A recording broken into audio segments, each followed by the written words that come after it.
Hello everyone and welcome to Charlotte, North Carolina. A long 2023 season has ended up in this, the Tour Championship, brought to you by Barbasol. It's Tournament Central time for the MPO division. Brian Earhart, Nate Perkins. Gonna give you a little preview of the action today. First off, Nate, let's break down this Tour Championship format. It's a new format this year, modeled after the FedEx Cup in golf. Trying a new thing. What do you think? I love it. I mean, I think that players should be rewarded for their play all season, but I love what you called it earlier, the great reset, Brian. I'm so thankful. You get 2 rounds, and then everything resets. We're taking, what is it, top 12? Taking the top 12. So first place from the tour is going to start with 6 strokes. Second and third place are going to start with 5, and so on down that leaderboard. And after 2 rounds, only 12 of the top 32 are then going to advance to basically a 2-round tournament to determine the title. There's the stroke advantage right there. And Nate, with that, these under par strokes are prime real estate. Each and every one is so important out here at Nevin. Multiple players during the presser had said that this is harder than Northwoods Black is playing right now. Talk about how you're going to have to play this course. I have to agree with that, Brian. Without these 3 new holes, I would put them almost equal with each other. They've backed a lot of these holes up 80 to 100 feet in the woods, making those landing zones all the more specific. But with these 3 menacing holes, especially this finish out here, I feel like this is the hardest course that we've ever seen on the tour, and I think the scores are going to reflect it today. We're looking at what's new at Nevin right here. Hole 4, new longer MPO pin. So we're starting off in a different part of the park here. So formerly hole 16, they've backed that one up. Formerly hole 17 was that par 5. They've backed that one up as well. Hard to even imagine that one getting any deeper. We're gonna fly a couple of these as well. Yeah, Nate, actually the one that I want to look at right now is hole number 4, which is formerly hole number 16. This is just absolute monster of a hole, taking you down this fairway. Such a tight gap off the tee. Gonna have to bend a little bit left here. It's very specific. When you get to the middle, you're not done there.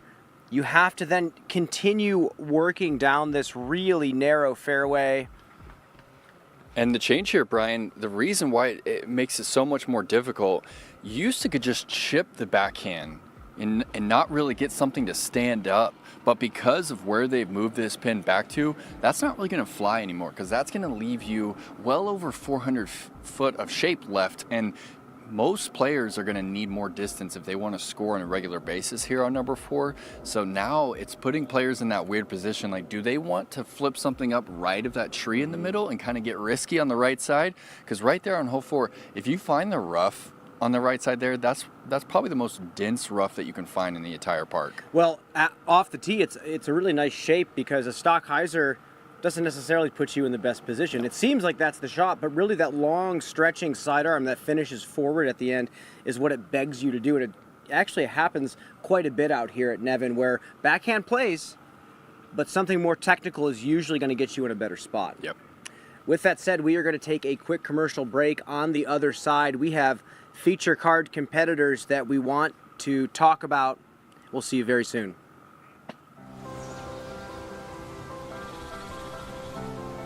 We are the Disc Golf Pro Tour. We exist not just in the throws and the putts, but in the hearts of those who make it possible. We are a story. Behind every disc thrown, there is a team. Professionals bound by respect, care, and a shared passion. We work tirelessly to create disc golf's grandest stages at the world's premier venues. Together with volunteers and fans, we form a community that not only shares the love of disc golf, but enriches lives beyond the game.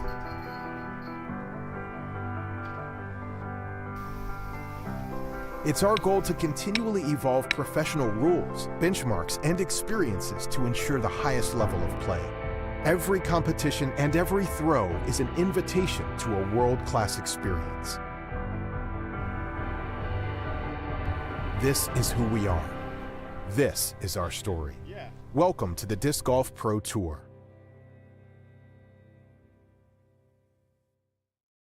Join the Paul Macbeth Foundation's Builders Club to help bring sustainable disc golf experiences to people and communities around the world. For a small monthly donation, you can help us make a real impact. Your donation will go directly to making a difference. By becoming a monthly subscriber, you'll also receive exclusive updates on our work, special offers, and discounts. So join us today and make a difference with the Paul Macbeth Foundation. Together we can make a big impact, one small donation at a time.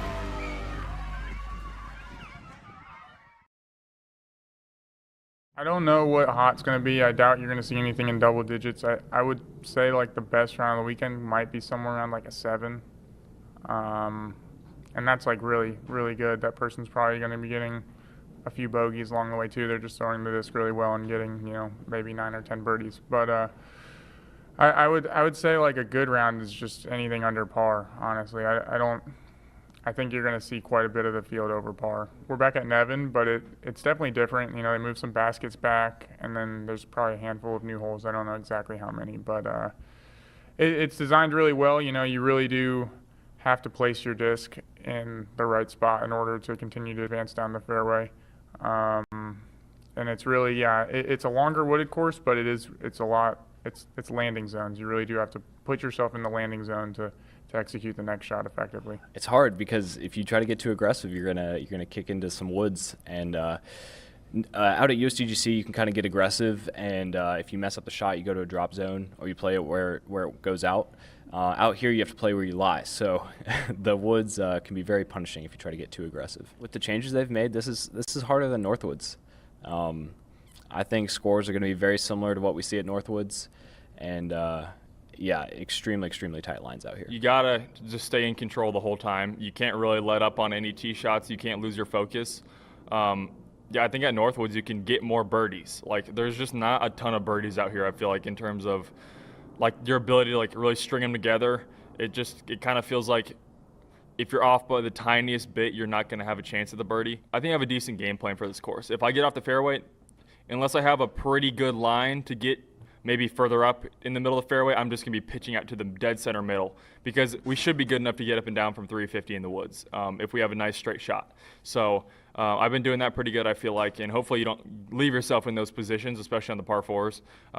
You just be focused on making progress down the fairway. It's a lot easier to scramble when you're closer to the basket.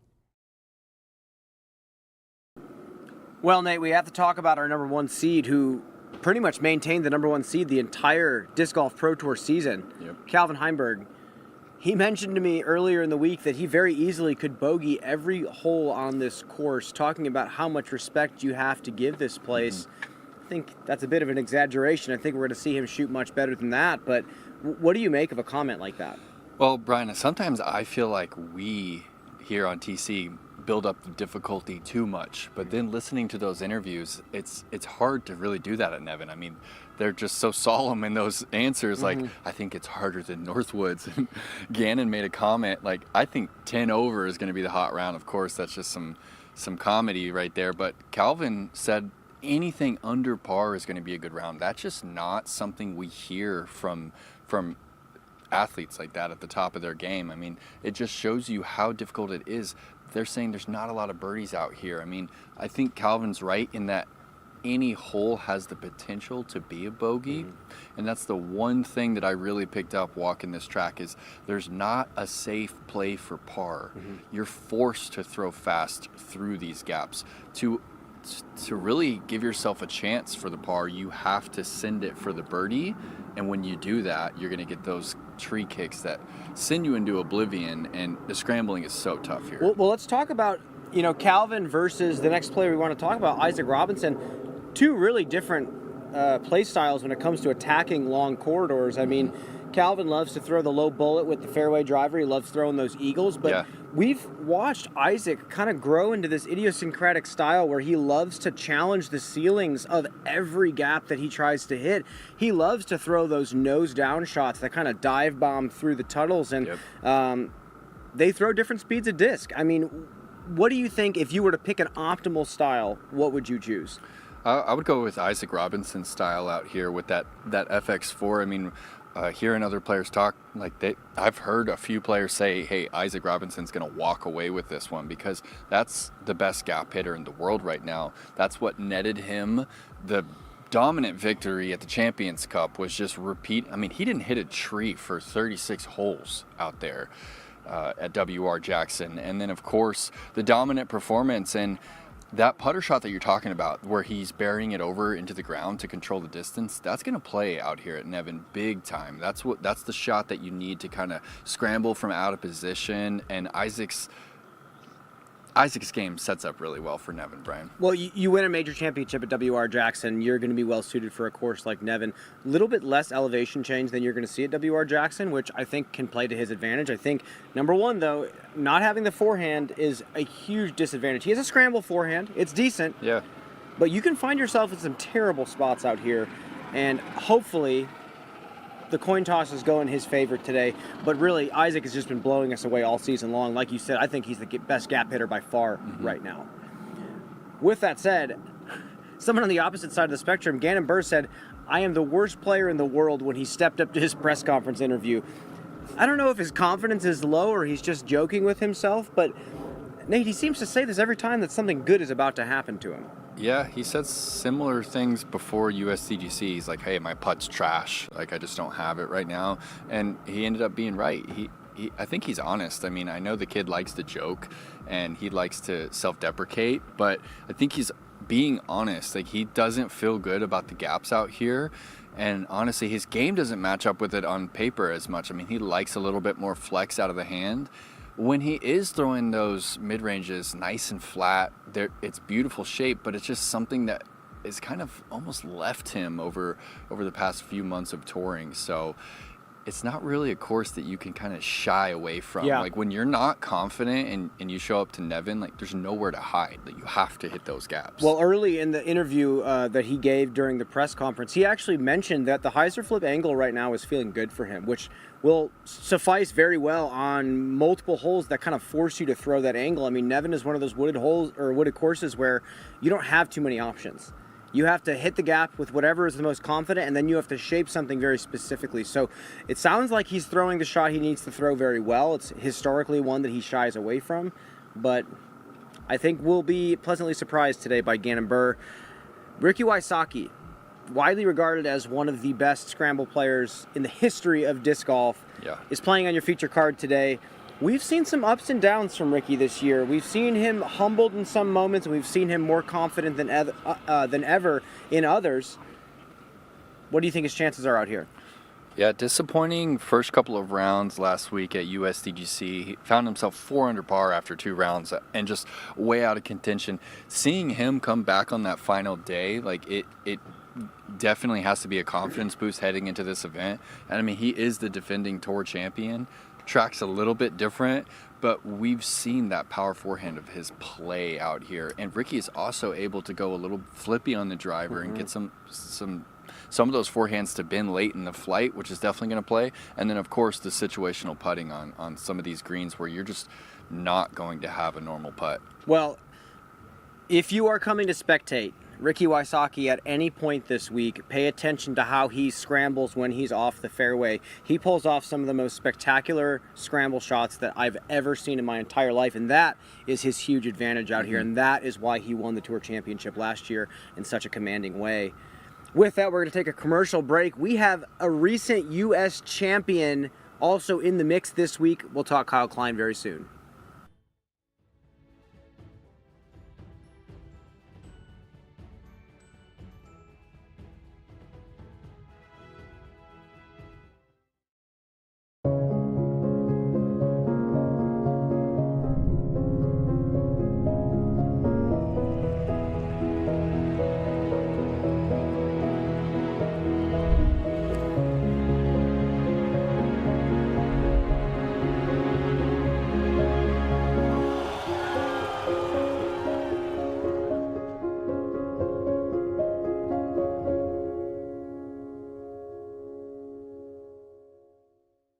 With a smooth, clean shave, every day is a clean slate. So who cares if you put all your money in crypto and called your boss an idiot? Barbasol. It's a can of can-do. Nice Valley, Montana, with my family. When we were bored, my parents would just be like, go outside. That's where memories are made. It's such a part of childhood that I feel like is being lost today, and I have desperately tried to instill that into my kids. I want to be known for winning a lot of tournaments. Hopefully I get to a point where I can be dominant in an era with so many people coming up in the game. So hard to stay consistent at the top. That's kind of my goal, is to set the new standard for this generation.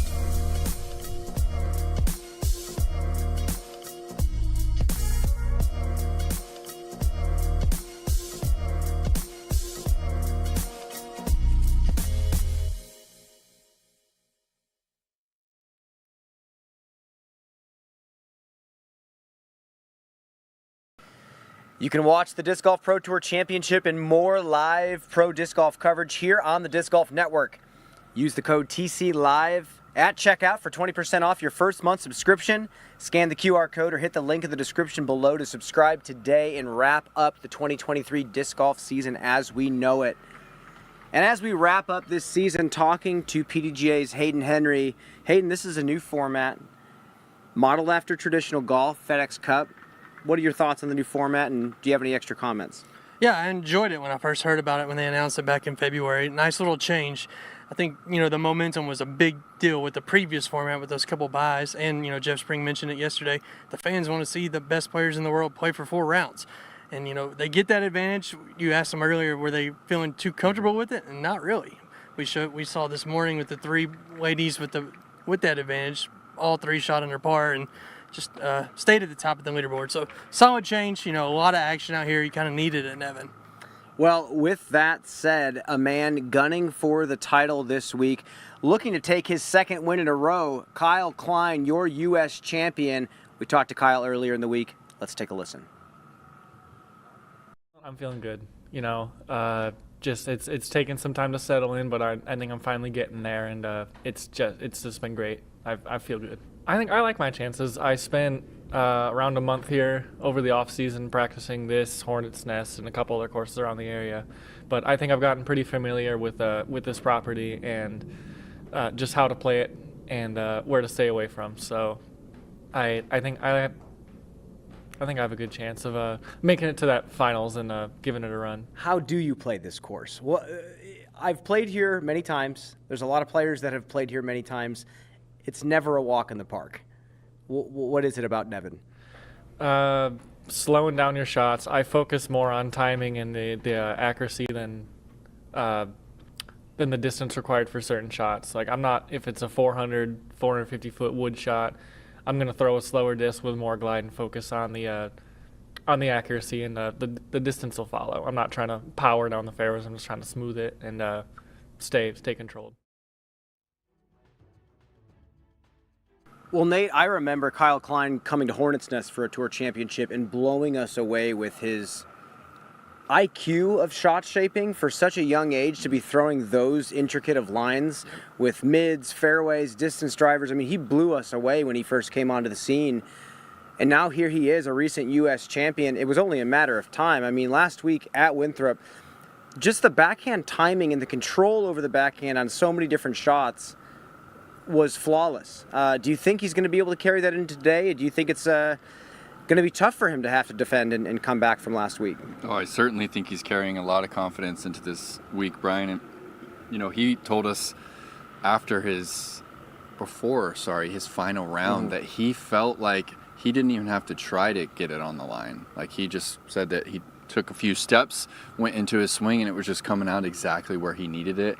And it's interesting, like, I don't really put Kyle as like a woods player or an open player. I mean, he's an all-around guy. He can obviously throw the hyzer as good as anybody out there, get the distance well over 500 feet. But like you said, his shot shaping IQ is just so high. He's able to throw those hyzer flips with the super understable disc. He loves the Origin. He's had his name on that disc for a couple years. Just really glidey, kind of like that Comet style disc. Just like hyzer flip to drift right. Like, that shot plays really well for him out here. He also has a masterful touch forehand. His forehand approach game and his scramble game is up there with the best. So he just seems like he's grown up a little bit. Yep. I don't know if a major just automatically levels you up in life, but he seemed extra relaxed in that interview, confident, and he has some good history here as well. Well, what's interesting is he just has 2 rounds to shoot well, and then that great reset happens after tomorrow, and then he has a 2-round stroke play event to take down $40,000. I like his chances.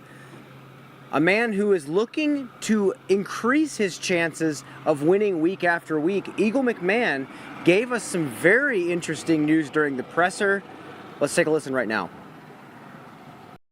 I have a surgery scheduled on the 26th to repair my labrum, and I'm really excited about it because I'm very strong going into surgery. It's almost an elective surgery at this point, but a lot of my off-season is going to be recovering from that. So until the new year, I'm probably going to be focused on recovering that, not laying pretty low, but then doing physical therapy, rehabbing to hopefully get back on the Pro Tour around March, April timeframe. With the labrum, for anybody who knows what it is, it's a ball and socket connective tissue. Essentially, it's like a suction cup that holds your humeral head into your scapula. So, in theory, if I'm able to repair that piece of tissue, the suction cup's going to work better. So I'm going to get that extra stability that I need in order to get my arm a little further back, to torque my forehand a little bit more. I've honestly surprised myself how well I've been able to implement a forehand back into my game. So if I can tighten up the structure and reinforce what I already have, and then of course train on top of that, I'm really excited to hopefully start throwing forehands over 400, maybe 450 feet next year. Nate, as I was giving this interview and he was mentioning this, I got excited. As a lover of the sport of disc golf, it was devastating to see Eagle McMahon not be able to throw the shot that has mesmerized us for years, ever since he came on the scene. Yep. Players, numerous players even, notably Simon Lizotte and Seppo Payu, both mentioned that Eagle McMahon's sidearm is the single most impressive disc golf throw that they've ever witnessed. And it wasn't just a specific shot, it was the entire sidearm itself. So for him to get the surgery, hoping to even strengthen his labrum even more, to get back to throwing that power sidearm, not only is it scary for the rest of the field, it's exciting for anyone who cares about disc golf and the evolution of our sport. Nate, what are your thoughts on this decision to get this elective surgery? Yeah, he's dropping a bomb on us there and being very honest with telling us he's getting the surgery there on the 26th. And I have to agree, we need that sidearm back in our lives. I mean, he was a course designer's nightmare, Brian. He was completely breaking down any property that he went to. I mean, UC Maresma was designing courses based solely on Eagle McMahon's ceiling. Okay, so we need the sidearm back. He just hasn't been the same player since. And honestly, it came down to this right here. This is some footage from Eagle at Worlds. Eagle parks this one, gets the next one. If he throws a clean sidearm there on the 15th and birdies it rather than the bogey that he took, it could be a different story for Eagle down the stretch. He could be a world champion right now. He's played some really great golf. He won a major without throwing the sidearm at all, but with that labrum recovering, if he is able to return to even 90% of what he had before, who knows where he could take his game. Nate, he's just approaching his mid-20s. We think of him as such a veteran of the game. He said he felt old in the press conference. He's not even in his mid-20s yet. I think we have a long career to watch with Eagle McMahon. With that said, a man who has been around a very long time, his rookie season was in 2003. Matt Orum gave us such a show at the MVP Open at Maple Hill, and he's playing phenomenal golf. One of the highest ranked players on tour still after all these years. What do you think his chances are out here? I think they're pretty solid. I mean, he's a Southeastern player. He knows these types of courses. What are your thoughts? Chances are fire, Brian. I mean, one of the better woods players that I've had the pleasure to watch in person. Just his ability to shape with no momentum. I mean, tee pads are drying up. They were a little slick from the rain this morning, but they're pretty crisp out there right now. But he is able to visualize lines that a lot of people don't really have in their bank. Mm-hmm. Like, he's able to really draw a disc over from left to right. Look at that shape right there. Just 2 steps. Seems like it's all in the wrist with him, doesn't it? Well, that's what he said during the press conference. He mentioned, I'm a hand player. And I knew what he meant. He's not thinking about technique. He's not thinking about footwork. He's such a natural, and he's been playing this game since he was a kid. Why would you not just think about release point at this point? I mean, it's so exciting to watch him play, and Matty O in the woods is just a spectacle. One last player I want to talk about, Nate. I want to talk about Simon Lizotte. Simon's had kind of an up and down season, but he's had some very high highs. Mm-hmm. Can he take down this tournament at Nevin? Do you think he's got the accuracy from preparing at Maple Hill as his home course to win this championship? Brian, we'd have to go really far down this list. I think anyone that's qualified has the chance. Of course, those guys at the bottom with no strokes, they certainly have a taller mountain to climb. We're talking about a champion right here, one of the most talented throwers of the disc. Absolutely, he has the shot shaping capability to win at Nevin. Can he stay focused for the full 18 holes out here? It's a physical test, but it's as much of a mental test. I mean, you were out there for the FPO round. Like, they were shooting well, and it was just hard to keep that focus for the full 18. And that's where I feel like we've seen Simon suffer in the past, is when he starts playing bad, he almost seems like he's checked out before. I don't think we've seen Simon like that in a year plus at least, but certainly has a great chance to play here. I think starting off hot early is going to help him stay focused. Well, what is going to be to his benefit is the fact that it's pretty much just two-round tournaments. 2 rounds, you make the top 12, it's a cut, scores wash, and you do it again. So I think for him, it's 2 sprints. So I'm looking for some really exciting play. I'm looking for some very risky play. I see a few options on this course to go over the top and get aggressive on some of these approaches to these greens. With that said, final thing we want to talk about, Nate, this is a record payout yet again. We got big shaving cream in the disc golf world now. We have Barbasol presenting this tournament, $40,000 for first place, $322,000 pot. Nate, you've been playing this game a little while. Are you still surprised seeing these numbers? No, this is groundbreaking. It gives me chills to see these players have a chance at 40K. I mean, 22 grand for second, 14 for third. It's equal payout for MPO and FPO. Disc golf it's still growing. It's growing exponentially. And shout out to Barbasol for being a part of this tour championship for 2 seasons in a row now. I think it's one of the premier events in our sport, and I think this new format is so exciting. Today it was a little interesting. People were getting their feet wet and everything, but tomorrow when that cut starts to get close and the number starts to get determined and people are like risking it all to try and have another chance at 40K, I mean, this is why we're here. And folks, with that, we're going to send it down to the ground. MPO action about to begin. It's round 1 of the Tour Championship, and I'm excited, folks. We'll see you out there.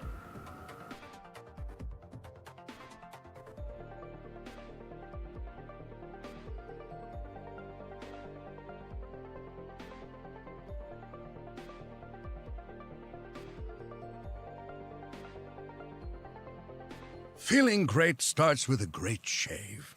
Today, the world is in the palm of your hand. Or at least this can is. For over 100 years, Barbasol. It's a can of can-do. Hello, we're Kenna. We're a Dutch growing company. We love plants, and we want to tell you some cool things about them. Just like humans, plants can communicate. They can sense when another plant is close. Plants look out for each other too. They warn neighbors about nearby threats by secreting substances. And studies have shown that plants love a good tune. We love and understand plants. Let our passion excite you too. Repetitive stress injuries are one of the most common reasons that disc golfers have to take time off from playing the sport they love. With the average disc golf bag weighing up to 25 pounds, this can add up to over 2,000 pounds of accumulated stress on your body during a single round. A cart gives you the ability to bring what you need on the course without the repetitive heavy lifting. This reduces the number of stress points you experience during a round, keeping you at your best.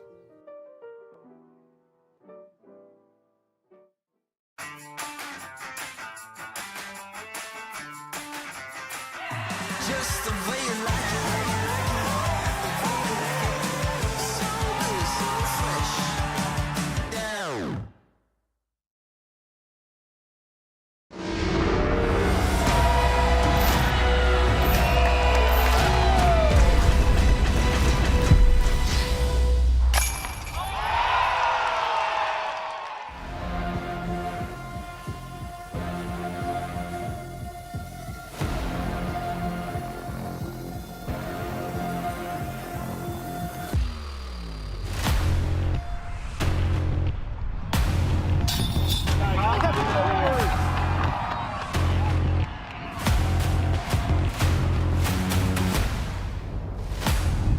play for Ganon Buhr. Good. It's fantastic.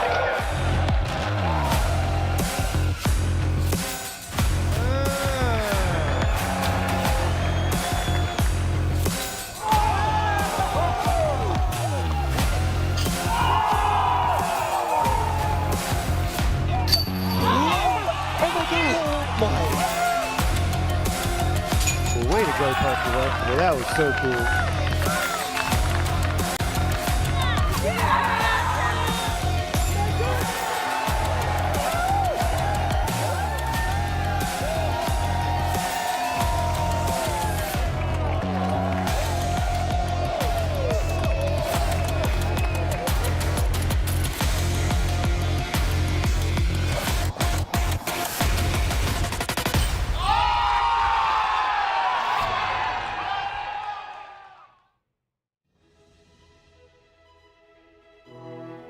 Good afternoon and welcome to the Matt Keats Memorial Disc Golf Course in Nevin Park in Charlotte, North Carolina.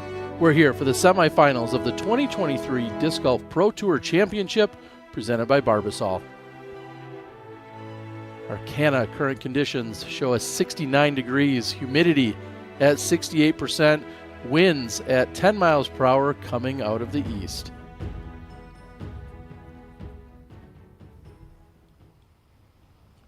We jump out to hole number 1 where we have James Proctor putting for birdie.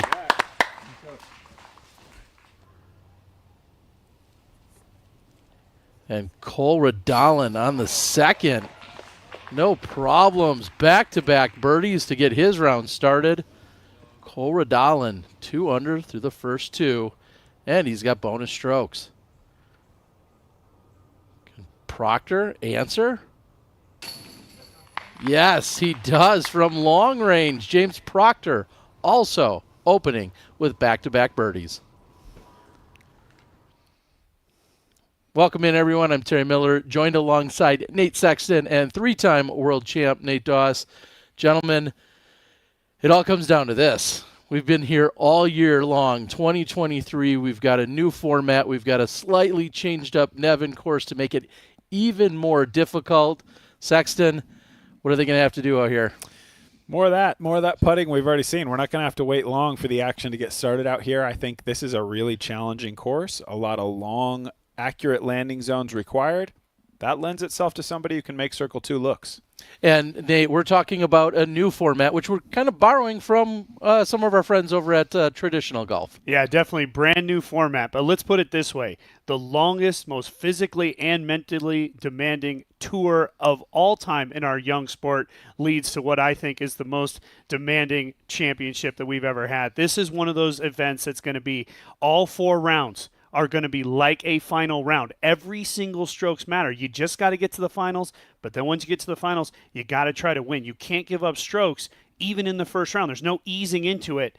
It's let's get on this course and let's get going right away. Well, we're looking here at the semifinals, which is our full field of 32 MPO players who will play 2 rounds starting today, and there will be starting strokes awarded based on tour points.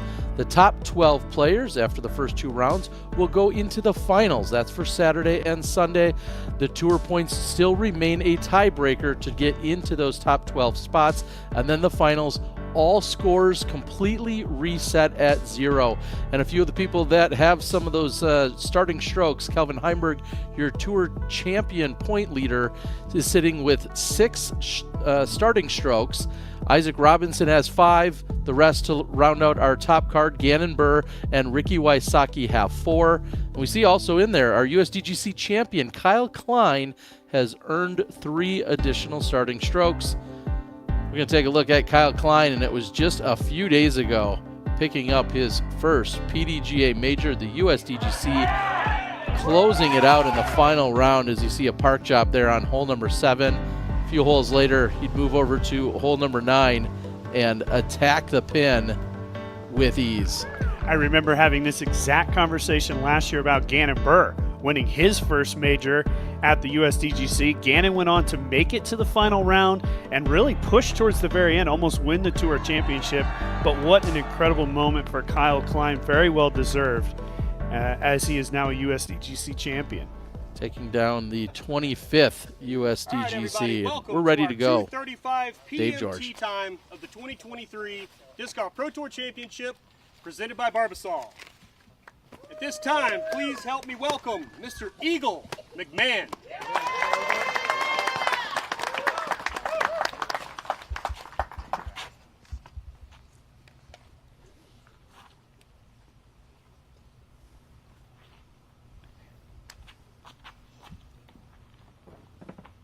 Brand new hole 1, 419 feet. Turnover for McMahon.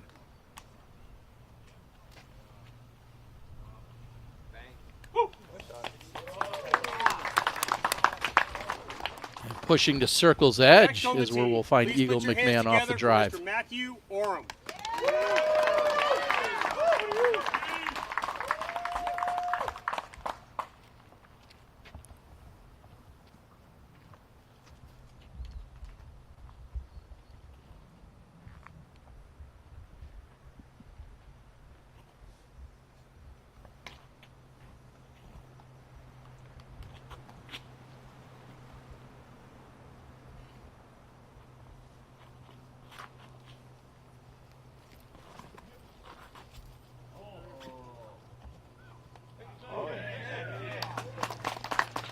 Late kick for Matt Orum. Next on the Favorable tee, one, please I give a think. warm Charlotte welcome to Mr. Simon Lizotte.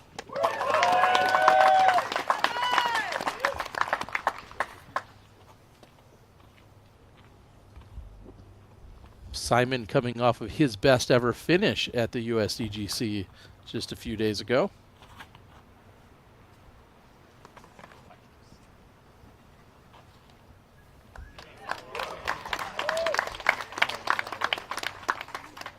Rounding out our card, please help me welcome Mr. Kyle Klein.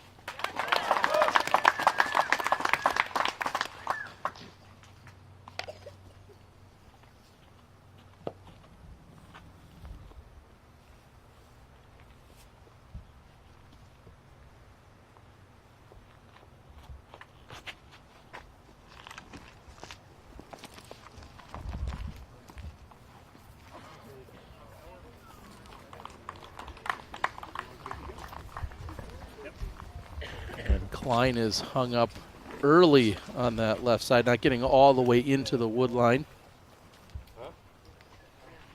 And meanwhile, we're going to take a look at Nate's keys brought to us. Excuse me. Yes, sir. So Tom went out to spot hole 6 because we don't have a spot. First, actually, we are going to take a look at what Joel Freeman's been doing up to a solid 3 birdies in the first 5 holes. Shockingly, that was my first key, to take a look at an early scorecard. We can see Joel Freeman through 5 holes. He's 3 down.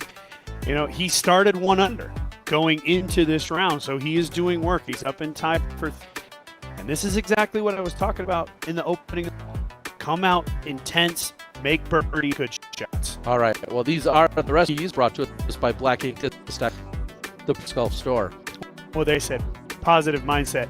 Fairway hits, very, very critical out here at Nevin. You cannot get off these feet because if you do, scramble percentage is going to come into play. Who can scramble the best? I guarantee there's going to be some scrambling that's going to have to happen.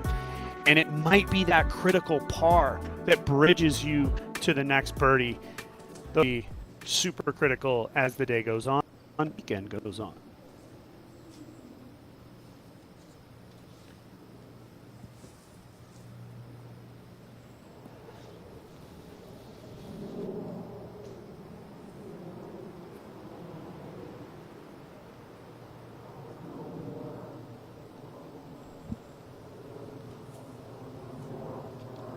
Klein on the short left side.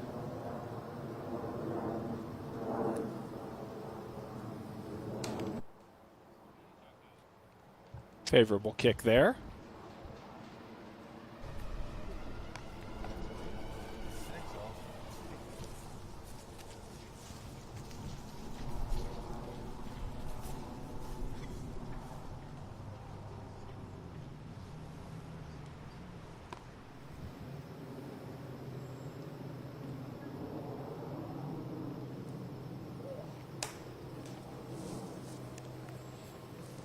And not a tree that should have come into play there for Simon's putt.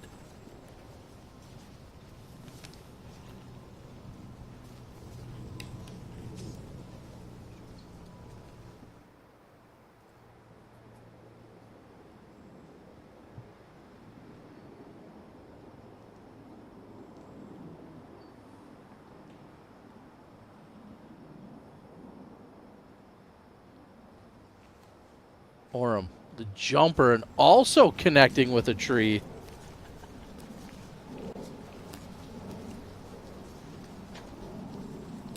What a huge mistake by Orum.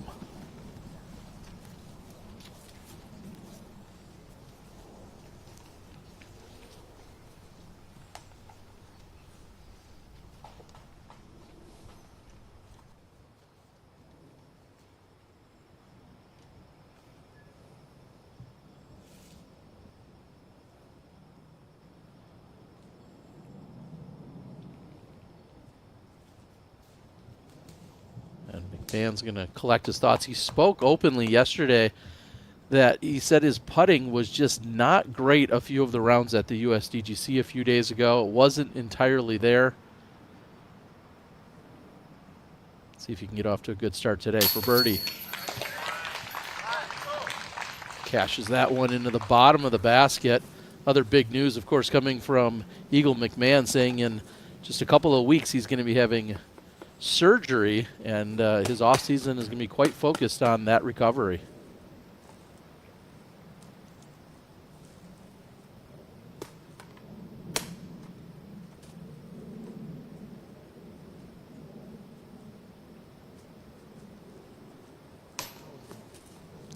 Oh no. A little bit of a short stroke there and never got the disc up out of his hand. Surprising bogey early.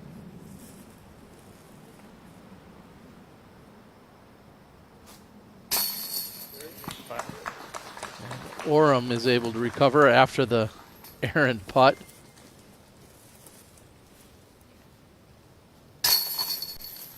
And Simon will tap in for par. So immediately seeing a birdie, 2 pars, and a bogey all on our opening hole of coverage. We've got plenty of golf coming your way. Our leaders will be teeing off on the other side of the break. We'll be right back.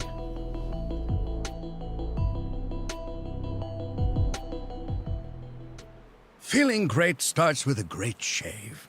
Today, the world is in the palm of your hand. Or at least this can is. For over 100 years, Barbasol. It's a can of can-do. Billy Rossini and I go back to 2007, I believe. Billy was one of the guys that was actually sponsored in Charlotte by Innova. He said, hey, here's my product, and I was already in. All the scoring that we do in our sport now is all digital. Having some sort of backup power source is going to be really important. We feel that it's a good quality product. And having a stash pack that holds the cable that connects to any device, it just works. It's not just my business partner, it's my friend. And so that's why this thing really works for me.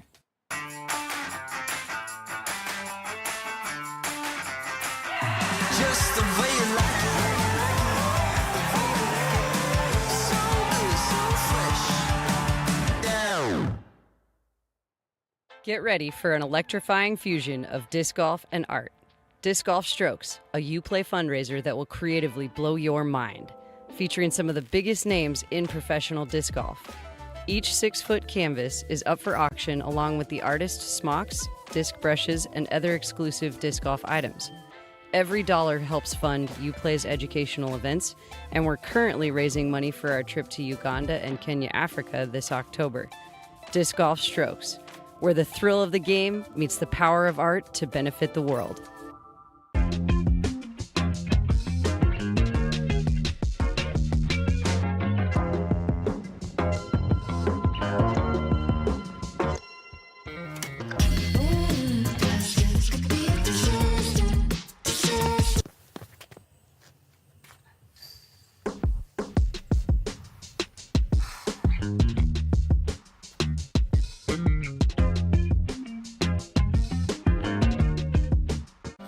Friendship isn't defined by time spent together, but rather by moments shared. Moments that are warm Exciting. and new.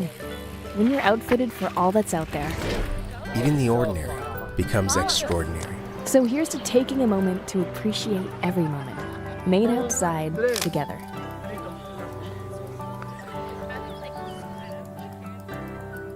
Yeah, and talking about talent, here's Jonathan. Stepping up to tee off, looking very good. Look at those muscles, working that drive. Well, he clearly works out, and that drive is amazing. Oh my God, once in a lifetime shot. Not for Jonathan, it isn't. I'm going to keep my eye on this guy. Not going to be very hard considering how good he looks. Ska du kasta eller? Ja. Checka det här. Åh, jävlar. Snyggt.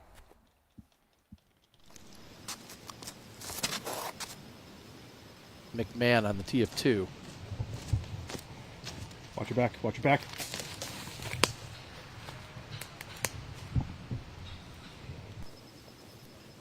Eagle's shot remains clean. He's going to be past the basket with a birdie look, somewhat obstructed. I mean, I know it's early, but I like the lines that McMahon is hitting. Hole 1, he hit it beautifully with purpose, and he did the same here on hole number 2.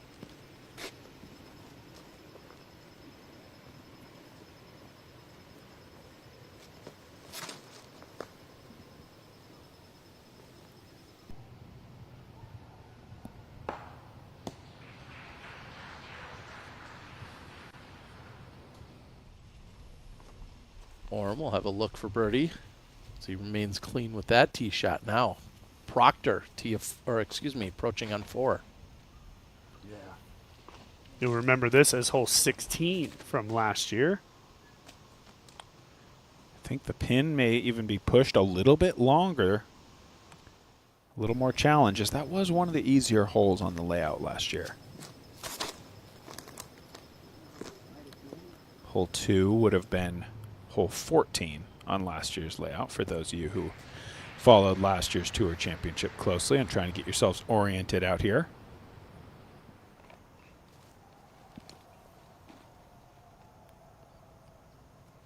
And we've seen some solid putting by James. Can he keep it rolling?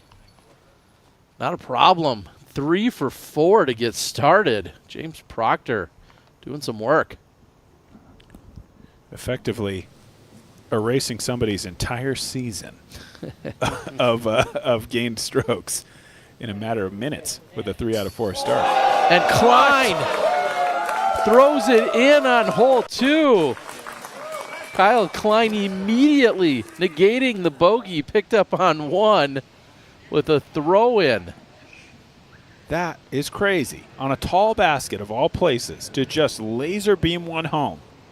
Yeah, incredible. With the missed 20-footer on hole 1 as well. Yeah. To be able to bounce back with a bonus. That's huge for Kyle. Unbelievable.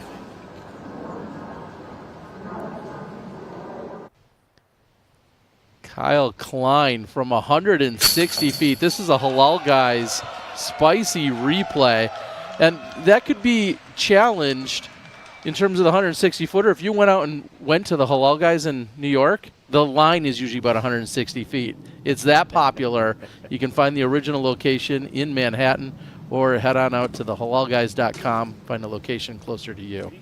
I'm going to be that guy as well as to say, as incredible as that shot was, that was going about 160 long if it missed the basket. I mean, that was a risky shot. It's in, though. Fantastic highlight.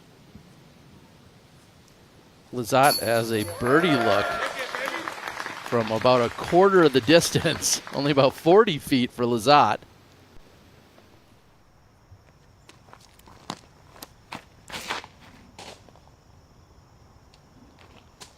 Absolutely crushed drive here from James. And stays in bounds. Fantastic start to this big par 5. And McMahon has another birdie look, and this one comes up just short.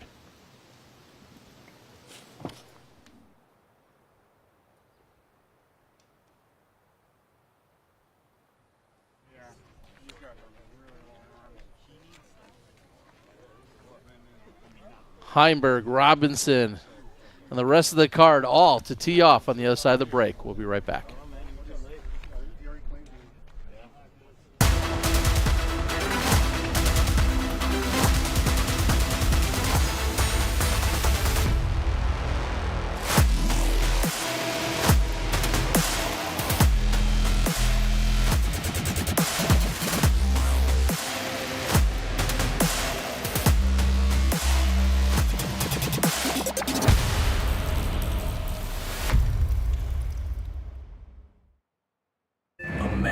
Cursed by fate. Wolf. Torn between man and beast. I love competing in disc golf, but lately I just feel too dangerous. It feels irresponsible to be out there. James, you're the best man I know. You gotta stay on tour. Brace yourself for a tale of horror that will make your blood run cold. James Conrad is the Wolfman. Can you feel it? It's fresh and something completely new. It's something that connects us with nature and where we care about what's around us. At Pure Disc, we believe that every small step counts. Our bags, made from recycled materials, may just be a drop in the ocean, but we believe this is the beginning of something. Pure Disc golf bags are waiting for you on our website, puredisc.net, with same-day worldwide shipping wherever you are.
The Toro is really good for short backhand and forehanded approaches. I really love it when the wind picks up a little. I can trust it to still fade towards the basket. Developing the Toro with Dave, I was looking for a low profile, slow disc that was good for forehand and backhand approaches. And through several iterations, we finally landed on this disc. You know, having my name on it, it's just, you know, the cherry on top. TeamDiscraft.com. All the team favorites on one site.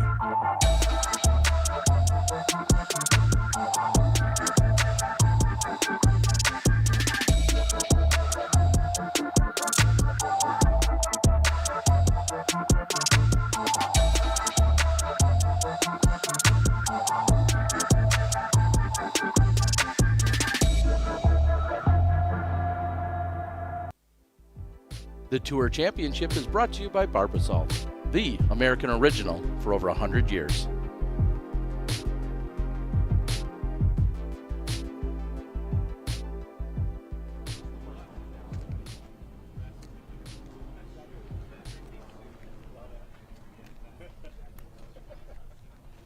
We have to thank Barbasol again, not only presenting sponsors of our playoffs, but also here at the Disc Golf Pro Tour Championship for the second year in a row.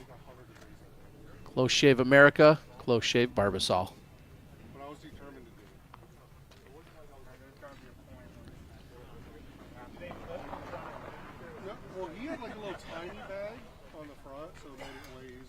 Is this a dual caddy Yes, situation? yes. We have got ourselves a double caddy. It's a lot of walking. I will say that. What if they go on opposite sides of the fairway on a big par 5? Huh. Matt Schlabach doing work out there. What's the over-under on him going all 18? I think he can do it. At this time, please help me welcome, first on the tee, Mr. Calvin Heimburg.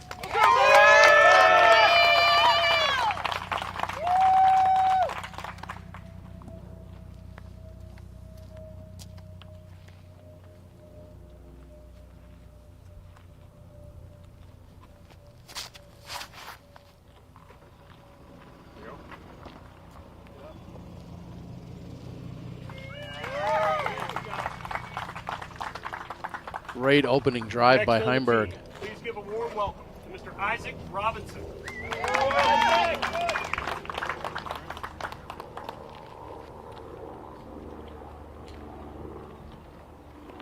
All these guys have a great opportunity to pretty much lock up their spot with a good round today. With all the advantage strokes that they have on this lead card, a nice, solid round today is basically going to get them through where they want to be, where they won't have a lot of pressure on them Next on on day the 2. tee, please give a warm Charlotte welcome to Mr. Ganon Buhr.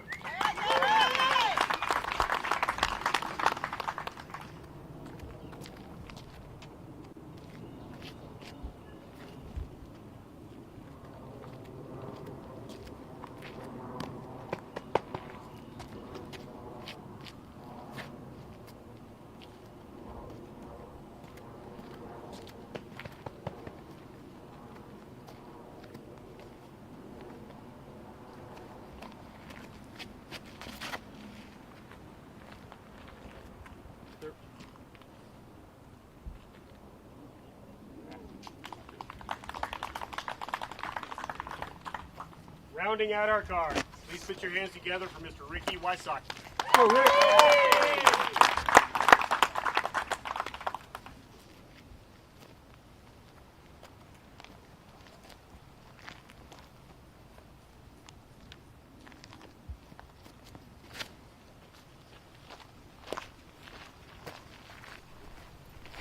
Wysocki trying to find the line, and this is going to push all the way past the pin. Big drive for Ricky Wysocki. Come on, Rick. One of the guys we see out on the course. We're going to have a special reporter throughout today's action, and that's one big germ, Jeremy Koling. Germ, we're out here at Nevin, and the course has some special meaning. Can you break it down for us? Sure, yeah. I want to talk about Matt Keats. This course is known as Nevin Park, but it's also known as the Matt Keats Memorial Course. And to understand who Matt Keats is, I think you have to understand the current affair of disc golf in Charlotte in 2008. At that time, Charlotte had won the bid for the World Championships in 2012, and we only had 5 courses in the area. They were bidding for a combined Worlds of over 1,000 players. That meant we needed more courses. Nevin was built along with 8 other courses, and Matt Keats joined up with Mark Huther, and they did all the hard work out here. Matt Keats was personally a really good friend of mine. Most people knew of him as a father of Maddie, a dog owner, and a really hard worker. Unfortunately, he passed away in 2017, but his memory lives on here in Charlotte. Appreciate the insight, Germ, and yeah, very proud to call out the Matt Keats Memorial Course every time we're out here at Nevin. A big thanks to him and the legacy that he brought to disc golf that will continue on.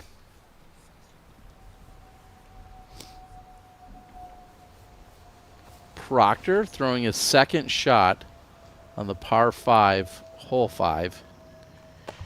And if your first shot goes 480 and your second shot doesn't hit a tree, you're liking your odds. That is perfectly played through 2 shots for James Proctor. I think he's going to have a very achievable birdie from there.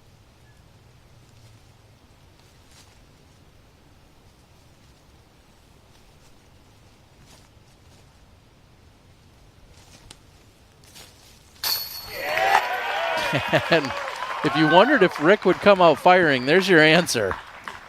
Going deep on 1 and then making the huge comeback putt. And I would say take a long look in the mirror if you're still sitting at home wondering if Ricky Wysocki's going to come out firing. You may need to reevaluate some of your positions and your predictive powers, because I've not seen a day yet that he didn't come out in attack mode. Isaac Robinson just off the left side for his birdie.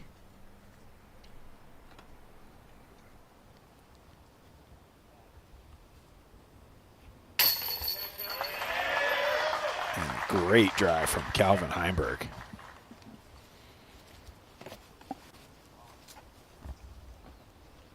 Calvin's pumped.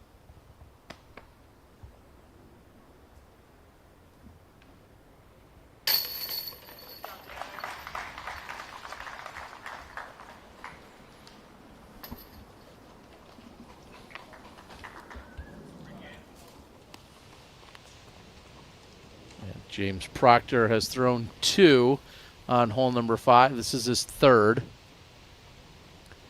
See if he can set himself up for a birdie look. Oh, the last Guardians posing a problem. I really don't think you get to a much better spot than that in 2. Well, don't lose your spot because we're watching golf right here on the network. We'll be right back.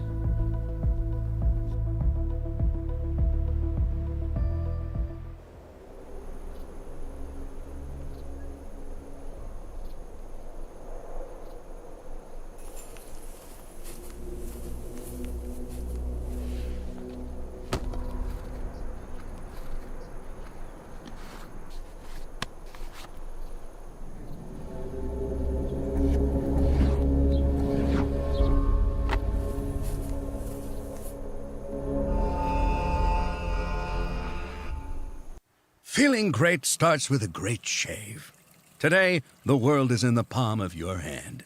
Or at least this can is. For over 100 years, Barbasol. It's a can of can-do. Join the Paul Macbeth Foundation's Builders Club to help bring sustainable disc golf experiences to people and communities around the world. Your donation will go directly to making a difference. Together, we can make a big impact, one small donation at a time.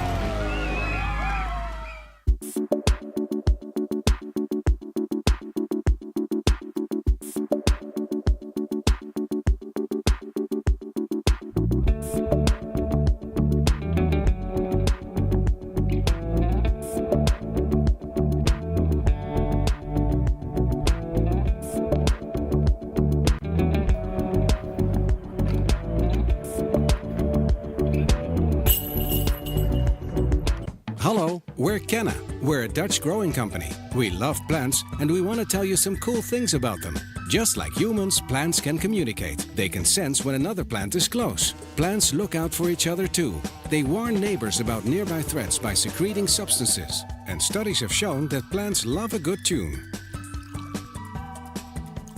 We love and understand plants. Let our passion excite you too.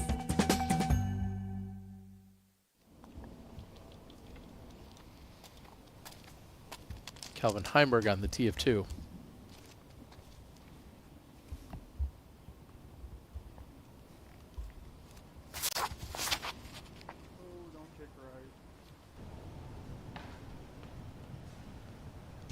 Asking for it not to kick right. It did, but not a ton. I think he should be pretty okay from there to get up into circle 1. Save the par.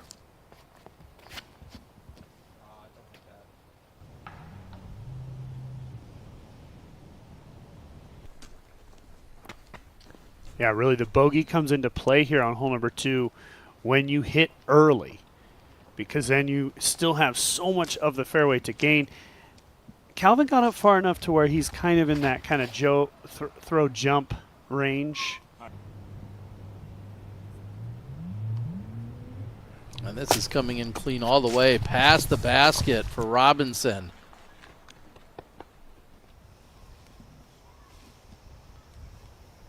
And over to his brother, Ezra. This is his 3rd shot on the 5th. Oh, boy. What a shot. I mean, it looked horrible from over there, but he had this beautiful corridor and hit it basically the entire way.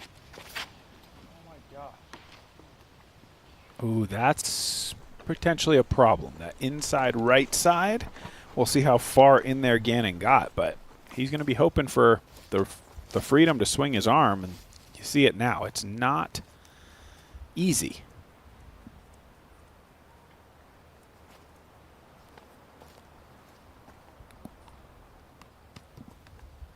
He's got plenty of room to swing, but it's tiny gaps to start with. And then he still has, I would estimate, 200 feet at least to advance. I don't know about you. This stance, I've always found it difficult to get a lot of power on it. Because you're not pushing off of anything here. Yeah, hard to use the low body. He's out clean. Yeah, he did good there. It could be right of pin, just about circle's edge. Great shot. Over under. Wow. If you had 2, The double caddy. It's over. All right, so Proctor's going to go on and get his par. Maybe the double caddy was always just a show for the cameras. I don't know. I kind of have the sense of that. It does seem a little annoying as a player to have to chase down your caddy who's on the other side of the fairway. Helping a guy you're playing against. Yeah. Even though you're friends. Not easy. There you go. Great birdie. Ezra off to a great start. He's got 3 of the first 5. Great start.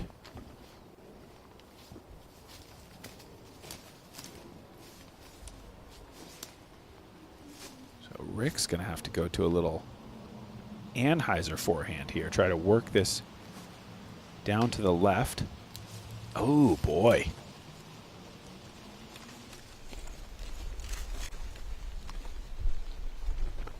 Definitely getting a sense of how tough hole 2 can be.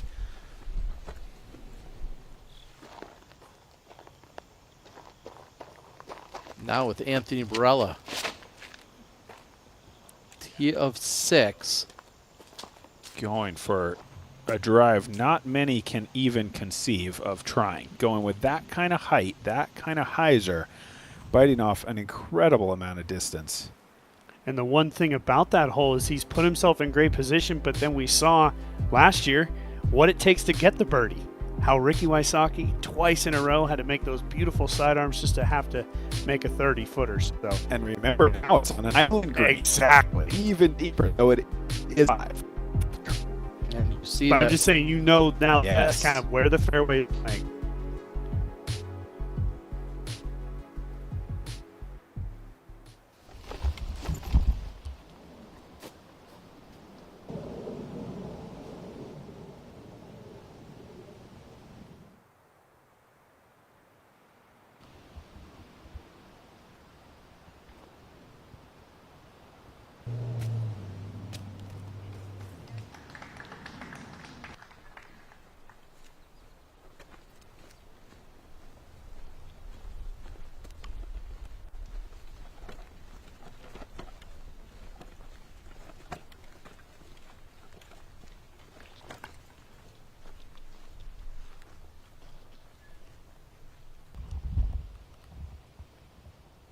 Wysocki lining up now from circle 2.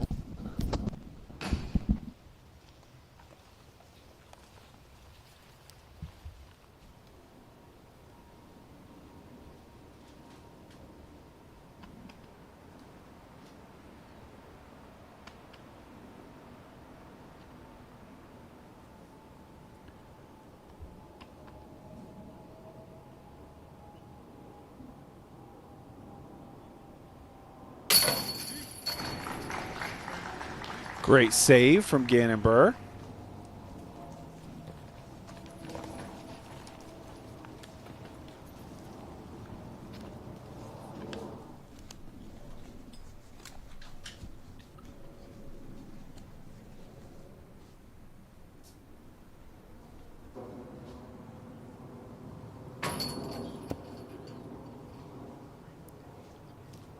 Putter not exactly coming through here for Isaac.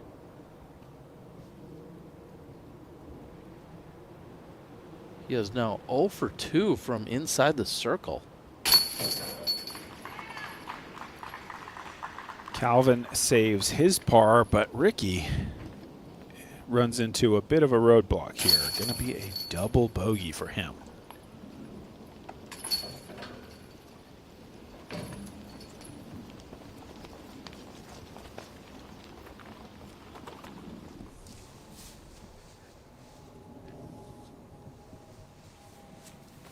Proctor throwing his second on hole number 6. Yes, James. Heck yeah, dude. Great right drift on that shot. He's going to have a decision to make now, whether to go through the woods and over the gap to the island green or whether to play safe for par. I think he'll probably choose the former. And a couple of skips will put McMahon next to the basket on 4. We're going to take a quick break. We'll be right back. What makes the Halal Guys so deliciously different? You might have heard of our famously long cart lines that NYC fans happily stand in. Today, with over 100 plus restaurants across the globe, we are your place to experience authentic American halal. Enjoy our delicious falafel, Euro sandwich, platters, and sides topped with our famously flavorful white and hot sauces. Order online today and taste how we make different so delicious. The Halal Guys, bringing something deliciously different to the table. Repetitive stress injuries are one of the most common reasons that disc golfers have to take time off from playing the sport they love. With the average disc golf bag weighing up to 25 pounds, this can add up to over 2,000 pounds of accumulated stress on your body during a single round. A cart gives you the ability to bring what you need on the course without the repetitive heavy lifting. This reduces the number of stress points you experience during a round, keeping you at your best.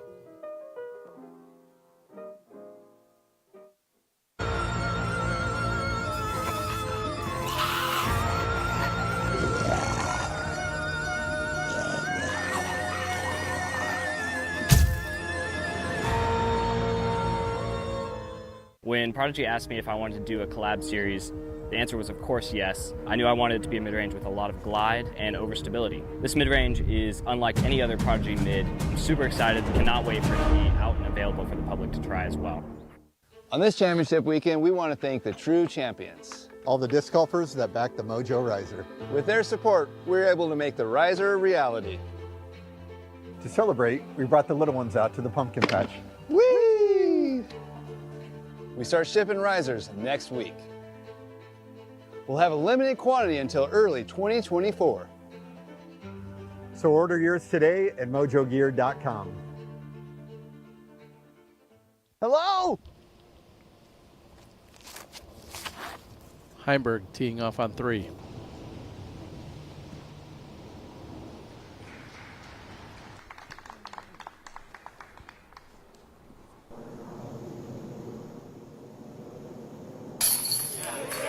That is Simon Lizotte from Circle 2. That's to save par on hole 4.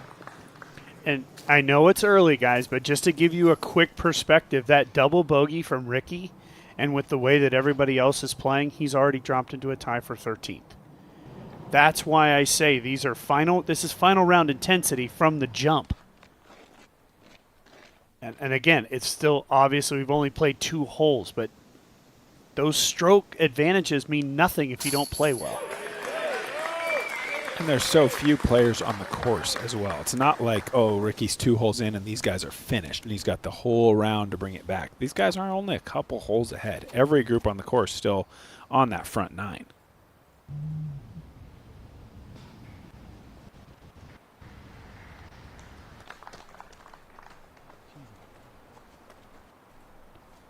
Creative shot there, that big Anheuser forehand. It looks like Ricky's going to try the same thing.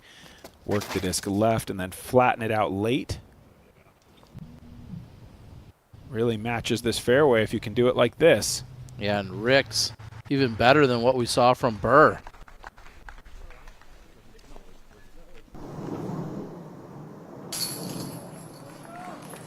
McMahon is in for birdie.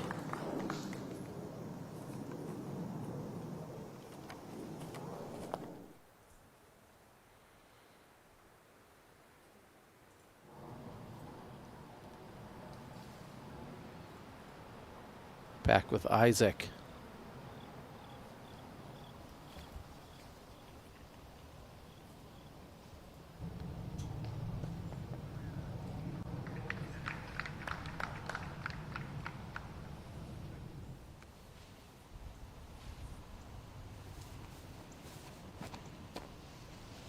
Barella throwing his second.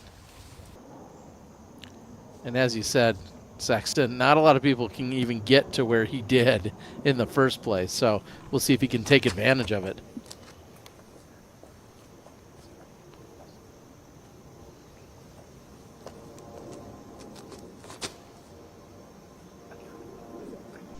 Needs to hyzer. Yeah, that big bush on the right comes into play.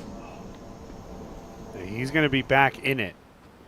Pretty big penalty over there. You're going to have a hard time figuring out a birdie, I think. Yeah, a lot of times it's effectively just a pitch out from over there.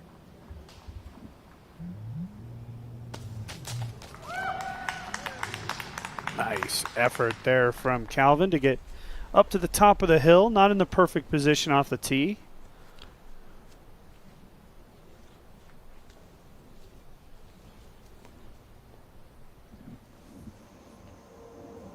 Okay, so here's our look at this island green. You can see the stakes down low in your picture. Gets across that ditch onto the island. And that's going to be safely putting for birdie. But you know it's a hard hole when Anthony goes full backhand, full forehand, just to give himself the opportunity to then test all those trees and go over and out of bounds. That's going to be a blow-up potential type of hole, in my opinion, this week, along with the new 17 and 18 that are waiting for us at the end of this course.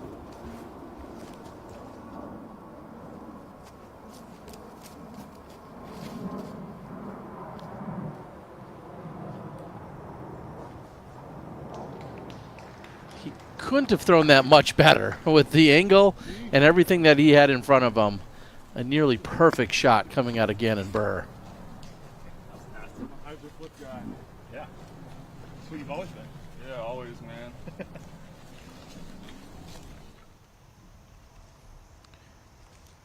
So potentially James did elect to lay up here, not crossing and going for a birdie from there. James Proctor is on fire with the putter. Wow. From way downtown, James Proctor connects. I mean, to lay up down to the flat because he wasn't in good position, and then to go on and add the birdie from 100 feet.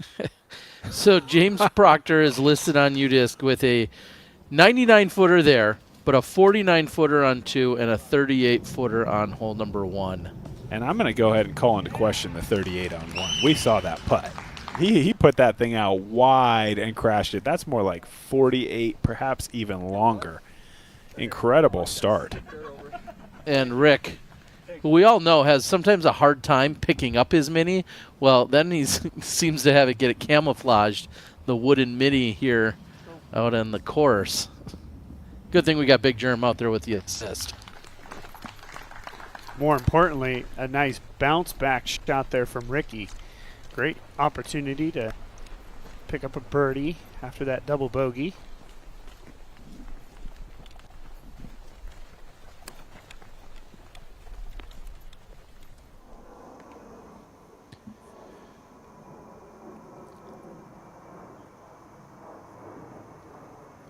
This is Barella to get his first birdie of the day. A little bit of a slow start for AB, but nice birdie here on the 6th. See if he can get things started. Heimburg from long range almost rings it up. That would be a non-traditional birdie on this hole. Not a poor tee shot, a really good escape shot, but going to guarantee himself the par. And this is an easy hole to get out of position and kind of let bogey creep in. So I think well played from Heimburg.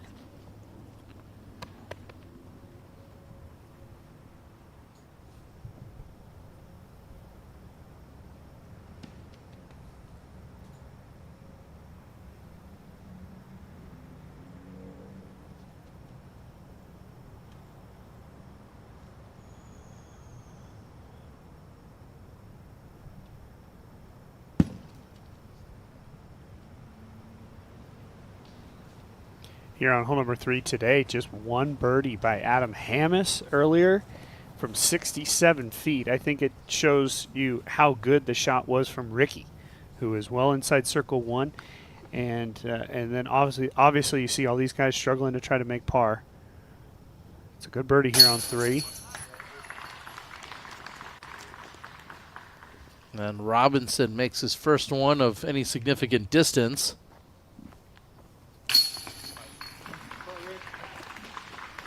Wysocki joining that very small club of birdies, as you just mentioned.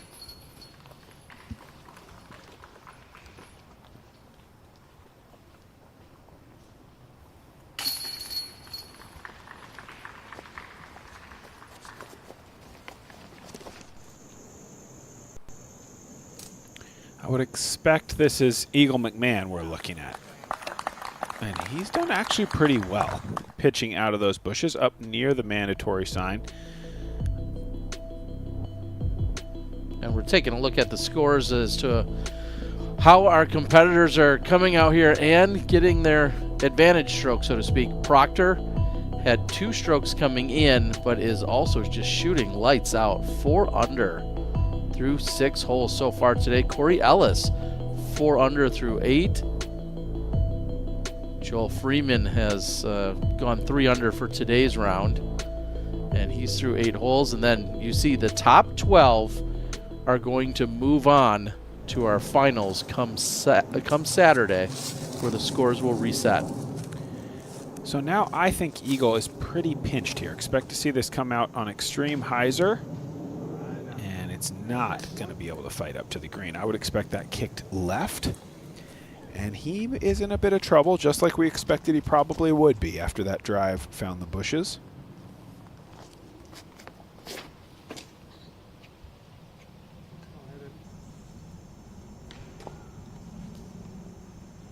Good kick for Ricky. This hole last year played as one of the easier holes on the course. A lot of birdies. They did move the pin back into the woods a little bit here for our MPO competitors, but still today, so far, 43% of the field have taken birdies. That's 12 players. I think the biggest mistake you can make on this hole is trying to do too much with the drive. It's really more of a second shot hole to me. You have to just throw something down straight, probably not a lot more than about 300 feet. Work it to the left. If you try for more, you start to mess with the trees on the right side. We saw Ricky just barely hit one. Isaac nice and controlled here. You'd like to get, I think, even more left, even if it means sacrificing a bit of distance to give yourself a nice open opportunity to hit the more difficult second shot.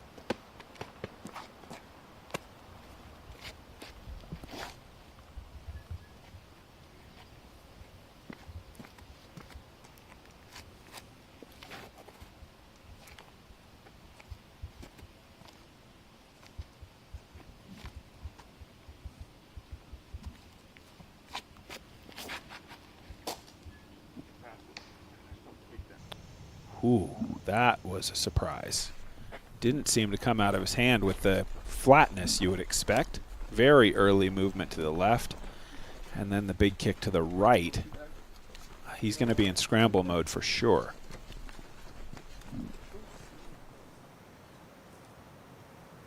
Back with McMahon, as you said, a kick to the left here. Sexton puts him on this high left side of the fairway, and there's still plenty of work to do just to get through, and he kicks again. Yeah, he's not that far from the basket, but we saw people get messed up here last year. There's just so many tiny trees on that angle.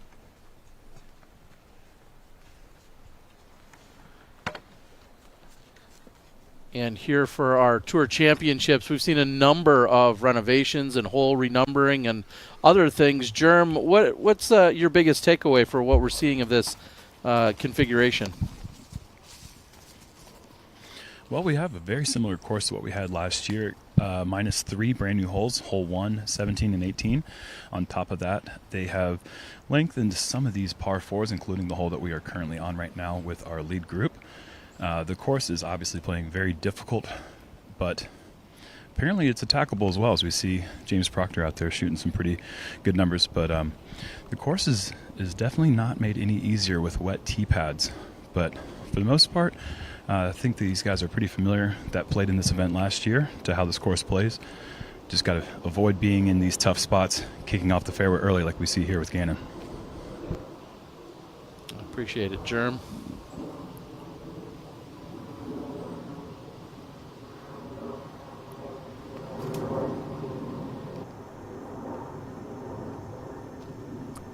Oh, Ganon tries to make the pitch out, connects with that big fairway tree, and for the second time already on this hole, he's kicked down into those right side bushes.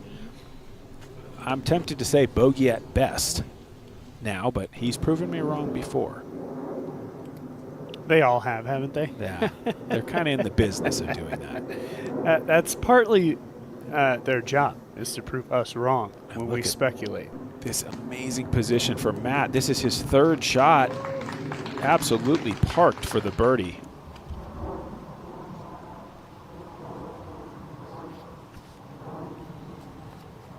So as you said here, Sexton, a good tee shot puts you in this position. Now you got to play around this corner, and then you got to get it deeper than you did last year. It's got to really penetrate into these trees. You can see how hard Calvin's throwing this shot here. Yeah, beautiful. Wow.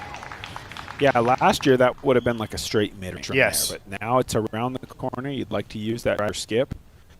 But I think one of the things about Nevin, it's very through the trees. If you can find the middle, stay in the middle of the fairway, you have a great opportunity to advance.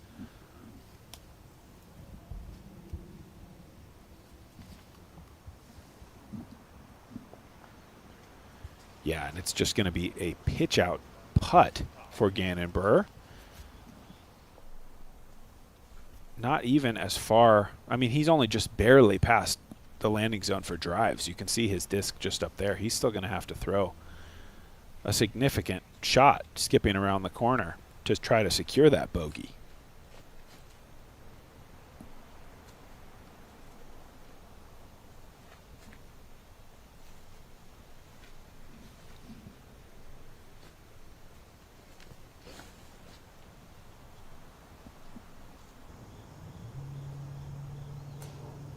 Get a big skip. He gets a couple of them, and Wysocki just outside of bullseye. That was perfect.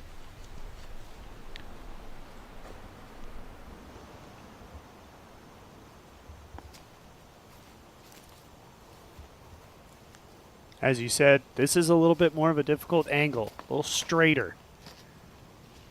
And it's got a twist, and it's doing it nicely. If there was ever a guy who didn't mind if you said the shot's going to be a little straighter, it might be that guy. True. Just beautiful there. He takes that baby flex, penetrates the disc, but delaying that left fade. Perfect shot right into circle one.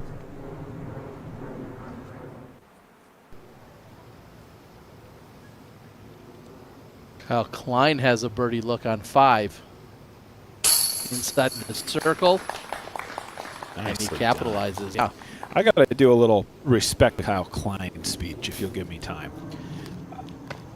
I never think of Kyle Klein. He's never one of the first guys that come to my mind as a player in the world. And I tried to think why that is. He doesn't have a big personality, and I don't think he has one skill that stands out above the rest of his skills, and that's because he's a generalist. He's not a specialist. The best statistic he has is a good one to get, 9th in the field in birdies for the season. But I think that's the mark of the greatest golfers, somebody who can do every shot. He's not going to necessarily, oh, is Ganon in trouble again, potentially? Does swing for him. He'll have kind of a long look. But I think, I just want to say that about him, that I think huge respect to him for the consistency he's shown. He's a better player than I think the eye test shows me. And I don't know if other people share that opinion, but man, is he ever one of the best players in the game right now, and congrats to him for the big major win.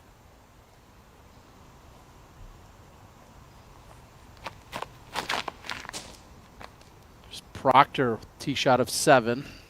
Lengthened tee pad here. There is OB at the bottom of the hill, but Proctor stays away from it. Yeah, this was McMahon. We saw the shot just a moment ago. That was his 6th. That is a double bogey for McMahon. So back to even par for the round. And again, you can see where he's positioned. He's now tied for 15th. These bogeys are costly. Yeah, I think if you can take anything from that, it's if you do get tied up in that bush, don't pitch it all the way across into that tight corner at the top. That's where he really got into trouble, in my opinion.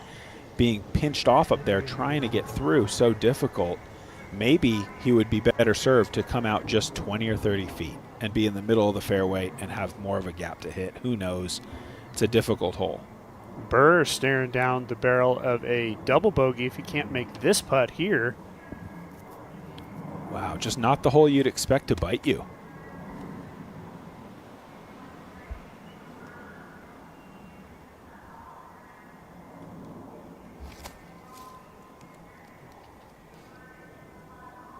Oh, no. Dear. Oh, boy. we could be seeing a triple bogey here on hole 4 for Ganon. That picked up and rolled. And this is going to test your mental strength in a big way. Well, and I'll follow that up by Ganon specifically called himself out from the USDGC and said, I played really good golf, except for like 3 tee shots that all then led to triple bogeys. Huge numbers. Yeah, so he was reflecting on that, saying, my golf was good. It was better than what the scorecard showed. And now I'm thinking this is all too similar.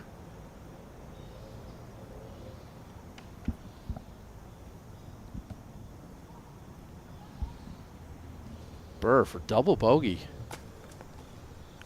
Okay, so if he makes this putt for triple, he is going to drop all the way to a tie for 20th.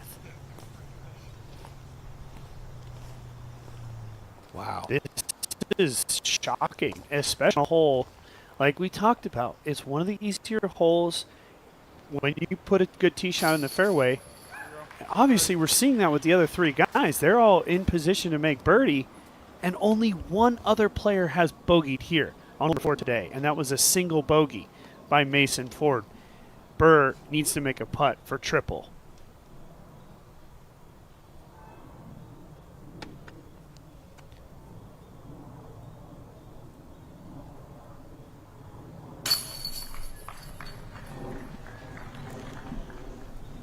Wow, in for triple for Ganon Buhr. A lot of adversity coming his way now as he's on the outside looking in unexpectedly at that top 12 position. Great birdies for the rest of the card.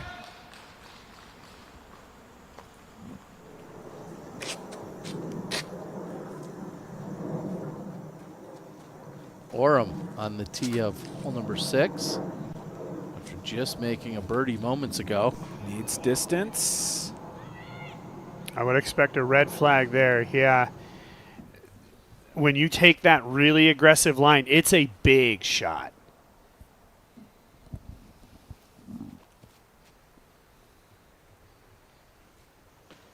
Second shot here on 7.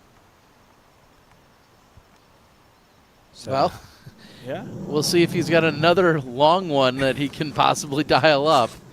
If you were going to take anyone from long range today, it seems like Proctor would be the guy. Simon showing us the power there. He saw more height, more glide, and he's way up there. And let's take a look at hole number 5. Sexton, break it down for us. Yeah, 1,052-foot par 5 with the OB line down that left side all the way. So you need to make sure you're getting the disc straight. I think that's part of what makes those bushes on the right that we saw Eagle McMahon find a little bit more scary. As you see the fairway pinch down here for our biggest distance throwers. You'd like to put it right here in this shade to open up that big main gap that the drone is flying through now. If you can send it through there on a little bit of hyzer, nice height, you have a chance to kind of work your way around this corner. Last year, as we see a couple deer run through across the fairway, drone scaring them up. Last year you had a chance potentially to get an Eagle 3. But now that the pin's been pushed a little more, I think that's a more out of play. Unlikely that we're going to see too many of those. We're going all the way back to that long pin, and the guys are going to need to find a way to get around that corner, set up hopefully just a putter up in there to the green. And I've got to say that that preview brought to us by LL Bean, who believes that being outside is good for us in every possible way. Visit llbean.com today and be an outsider. Oh, boy. To hit the first available, par becomes very difficult. All I'll say is he's lucky it didn't shoot left. I thought when I saw it heading for that tree, I thought he was going to go straight left out of bounds. At least he's in bounds, but yes, I absolutely agree with you. This looks great. Can he get down before the line? Yes, and that's right into that shadow area that we were looking for.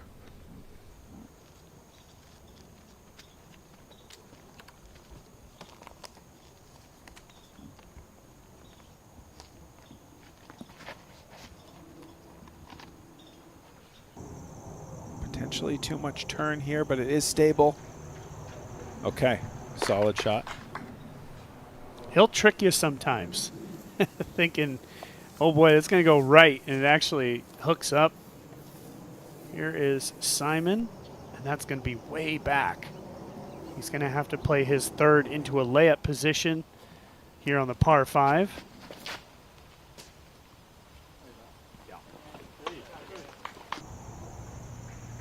This looks good from Ganon.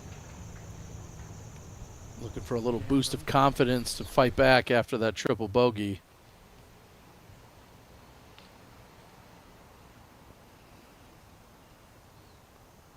And Cole Radalin for par on the 7th. Way downtown. And he finds the bottom of the basket. Wow. What a par save. 125-footer. We have seen some shots go in from distance that are, I mean, what a jump putt from that distance for Radalin, able to just spin it out there. Think about the throw in from Klein, the big putt from Proctor. These guys are feeling it. So here is Wysocki. Oh, man, and he's getting pretty aggressive. Oh, no way, guys. I think he just sent that into the twilight zone right. Brian Earhart's on the ground. Brian, did you see where Ricky put that one? You know what? Twilight Zone is actually not far off. That was a spray, and that's going to be a really tough spot to be. That right side is so thick. Hopefully he's not deep in those bushes because there's almost not a way to get to the disc sometimes. Appreciate it, Brian. We're going to take another look. And I think the biggest challenge for Ricky here is that it's this uphill shot. He's got to come up and over this rise. He can clearly see where he's trying to throw. But just as Brian said, a spray. That's way right. And I was watching his footing. It didn't seem like it was an issue there. It just feels like he maybe over-rotated and pulled it. But his footing, there was no slipping or anything of that nature that led me to think that was what caused it. And look at it in here. Yeah, I mean, hopefully they can find the disc. It feels to me like trying to do way too much from back there, trying to maybe still find a way to birdie. But, man, I think he might pay a pretty heavy price for that one. So far, this course has showed us when you try to birdie out of position, you're getting a number. That's a surprising gap missed from Isaac Robinson.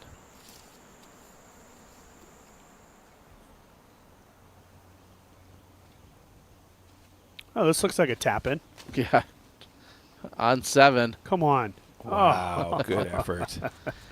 Guys, we are at the Pro Tour Championships, and we are in the Charlotte area. We saw the putting display by Drew Gibson a few years ago. Look at this. This is crazy. He's going to try to make the island over the top. Really?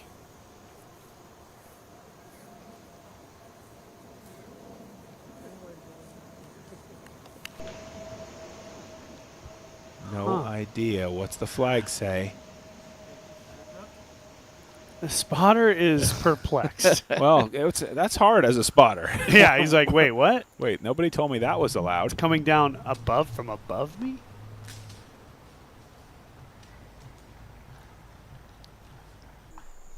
So that's going to be tricky. I really am pretty scared about that high left side.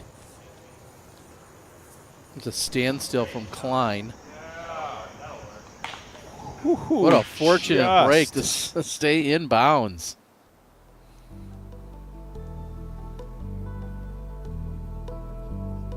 And Kelvin Heimburg, who did come in to the day with 6 advantage strokes, now sits at 8 under as a total. You see how bunched up we are at 6 under. Robinson, Proctor, Alden Harris, along with Corey Ellis.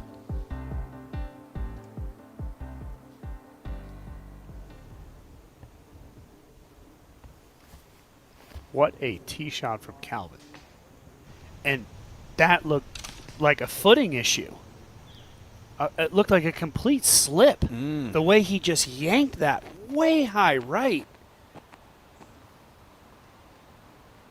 Now with Radalin on the tee of 8. 462 feet straight away downhill.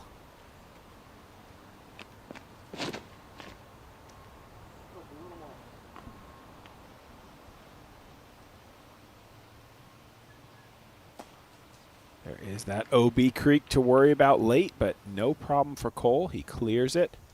Beautiful shot. This is the 3rd for Isaac.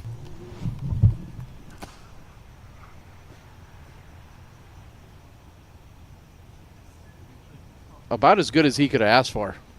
Yeah, that's a nice recovery, I think. So Rick threw his 3rd to here. So now he's going with his 4th. And is this a backhand roller he's trying to get up on over on? Well, I'll say if it only took him one shot to get out to there from where we saw him go, hats off. Great shot to get to the edge of the fairway. But I have a hard time believing it's going to be anything but some multiple of bogey for Ricky Wysocki on this hole. Brian, did you happen to get an eye on Ricky's 4th there a moment ago? It looked like it was pushing possibly high left side of the fairway. Yeah, you got that right, Terry. High left side of the fairway. There's a little bit of underbrush on that left side, so he's going to have to contend with some small saplings. Definitely not a walk in the park. It's going to be a really creative scramble from there. Thank you, Brian. And just think, Ricky's already sitting on a double bogey back on hole 2. He's potentially bringing double in here as well. Back to Proctor on 8.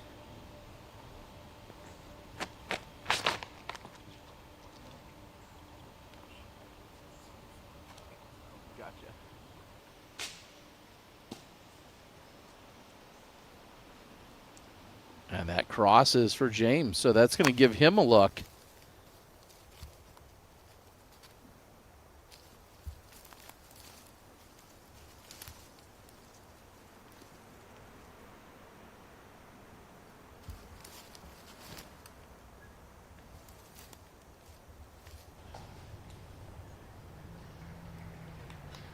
Looked great. Really tiny gaps from out of position down there.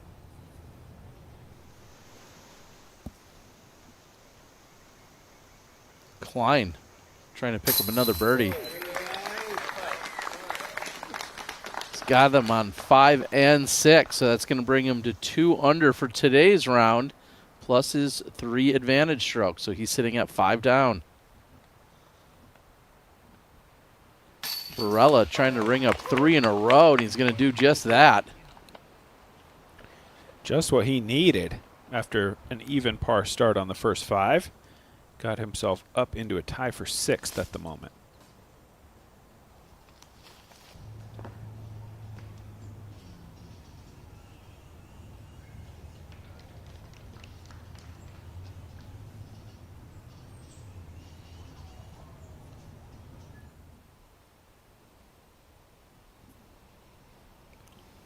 On the green of 8, James Proctor just dialed. You know, one of the conversation pieces that we heard throughout the press conference was, is it even possible to get to double digits? I mean, some players are talking about anything under par would be an accomplishment. Is something like double digits even conceivable? And James Proctor saying, well, I'm up for the challenge right now. Just to give a perspective, as that's a beautiful birdie from Cole, to put a perspective on Proctor's round, he's played 8 holes, he's 5 down. He is 3 for 3 from circle 2, and he has a 99-foot throw-in. Wow. So you're saying it takes some magic to get to that score? It takes some good play, that's for sure. Whether you're going to be great off the tee or good on the green, right now Proctor's doing a little bit of both. Wow, Eagle McMahon so far up there in 2. We saw him able to do little more than kind of jump putt one across the OB area. Easy birdie for him, you'd expect. This is that high left area that I think players should really avoid.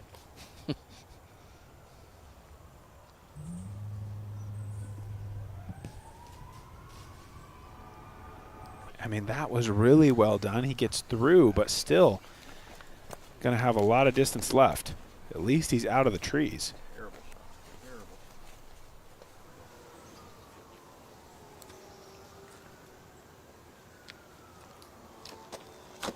Klein on the tee of 7. He's birdied 3 of the last 5.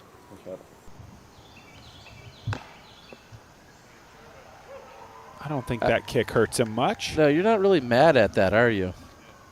Open up the angle perhaps a little bit for the next shot.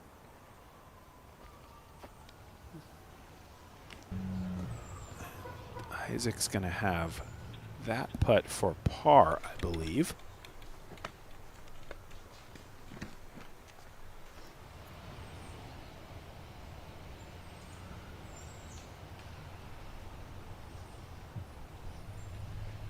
Calvin for birdie from outside circle 2.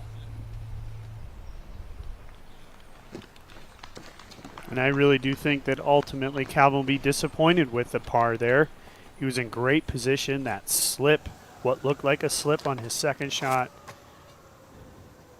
Missed opportunity for Calvin. And despite that, I will say he might still get a stroke on his entire group. True. As they're all finding some struggles there.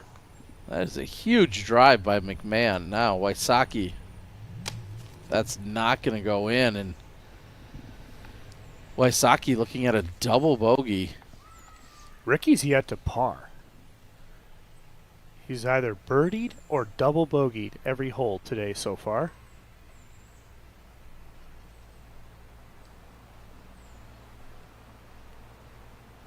That alone sounds mentally taxing.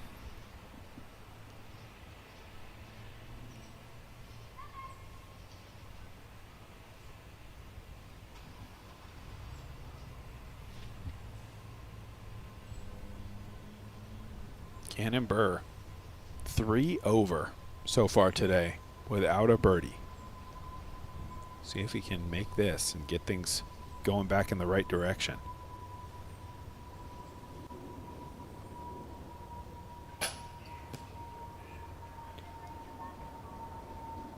Gave it a good bid considering he's putting uphill from distance from a knee. So for him to still come up high enough to hit the top of the basket means he had more than enough power. Robinson steps up and just squeaks it in. Big par save. This green is so unassuming. It doesn't look like it's that drastic of a slope, yet we see so many discs come in anywhere near the pin and they either just kind of slide away because of a skip or possibly pop up and roll down near that parking lot. It's almost the signature of that hole. Barella on the tee of 9. I think 9 is one of the easiest par 4s on this course. If you can throw that nice forehander turnover to start, set yourself up for a pretty manageable little shot down the hill, though there is a little bit of OB to think about behind the basket.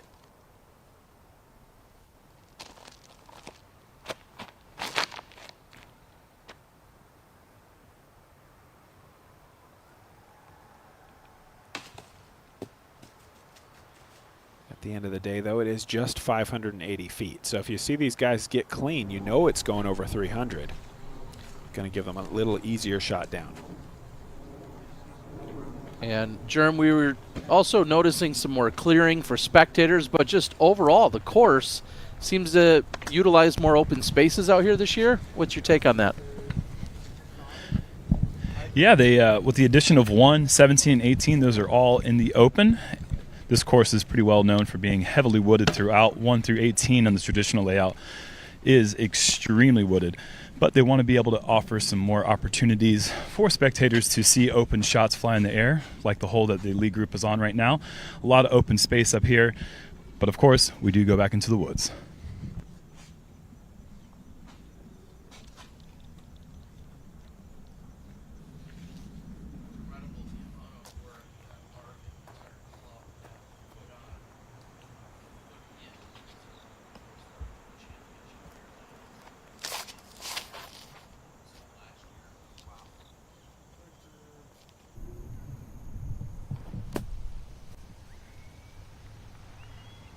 a little bit right there for Calvin.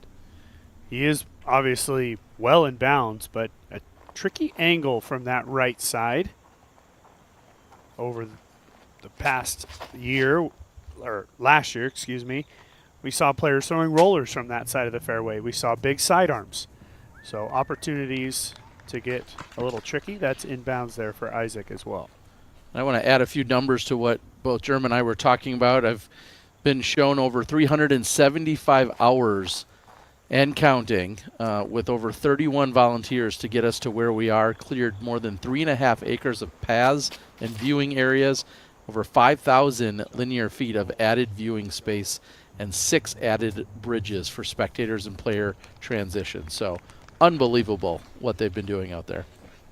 Yeah, that's a level of commitment, you know, to really want this tour championship here in Charlotte, North Carolina, the week after the USDGC. So much going on. That's pretty impressive, those statistical numbers you brought up there, Terry.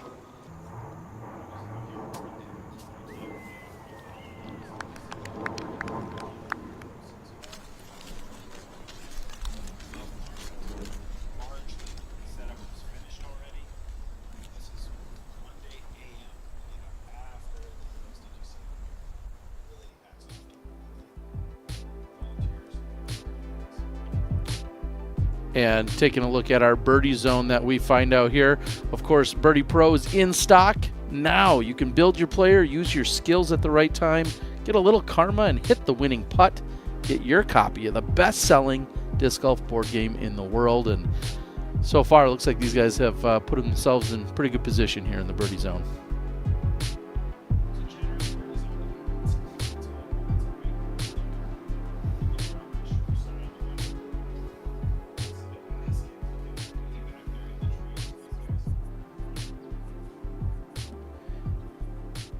See the basket location up there at the very top of your screen. These guys just have to work all the way to the end of that field.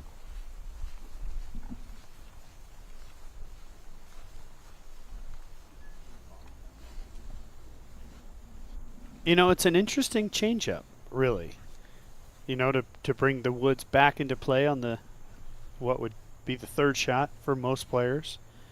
Considering we saw Ricky last year win the tournament with 2 incredible and unlikely back-to-back birdies, one in regulation and one in the playoff against Isaac Robinson. Isaac was unable to birdie that hole, so good stroke separation there, but they wanted to bring the woods back into play here, bring it as a par 5, and it's seemingly still playing pretty difficult.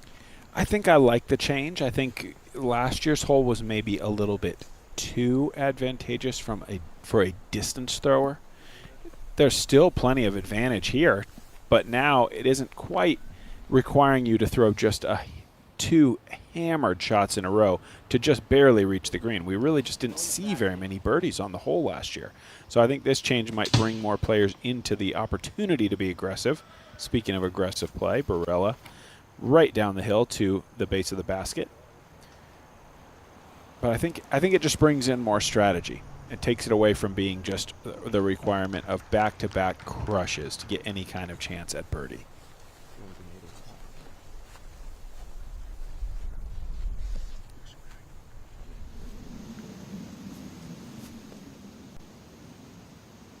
We jump up ahead to Klein on 7.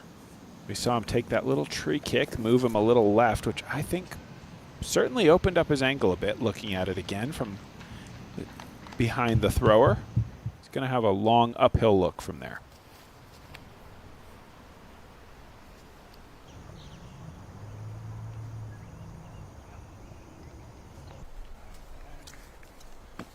Not a full flight out of that for Heimburg. I think he wanted more height on it so he could flex back out, but still good position. Back with McMahon on 7. It's a very tiny line that he's trying to go up and over. Gets a skip, and that's going to be circle's edge, but McMahon will still have a look for birdie.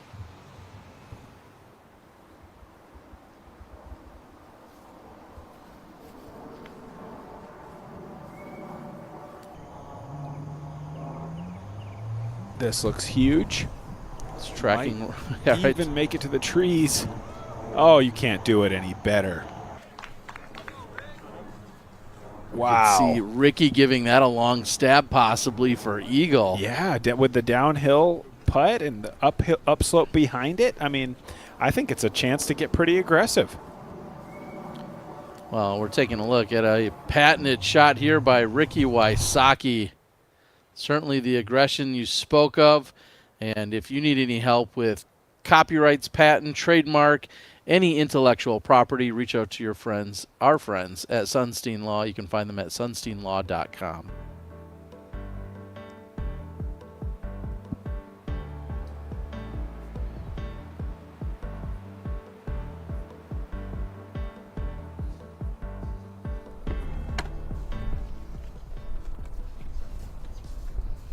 Well, either way, it seems like another bounce back for Ricky after the double.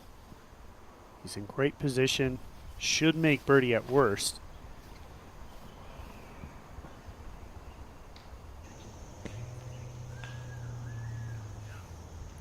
Just across for Calvin with a little tree kick. He'll be happy with that result.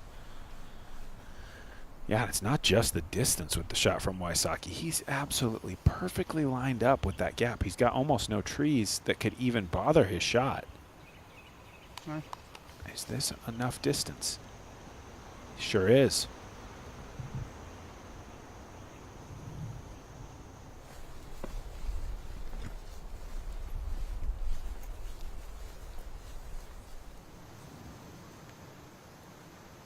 Now Klein with a birdie look.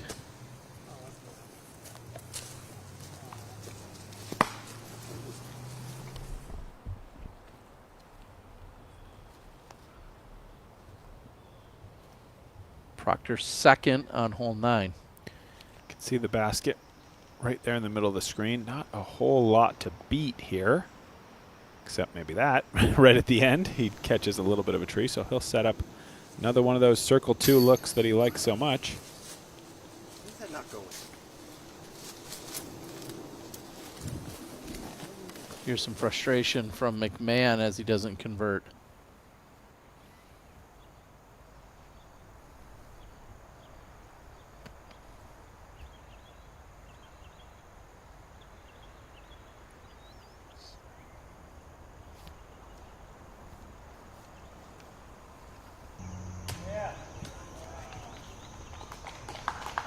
Perfect shot there. Always scary when you have to throw through the woods over out of bounds. A lot of things can happen. We've seen a couple tree kicks that fortunately have not punished those players. But Ganon doesn't leave it up to the trees, just parks it. That will be Ganon's first birdie of the round.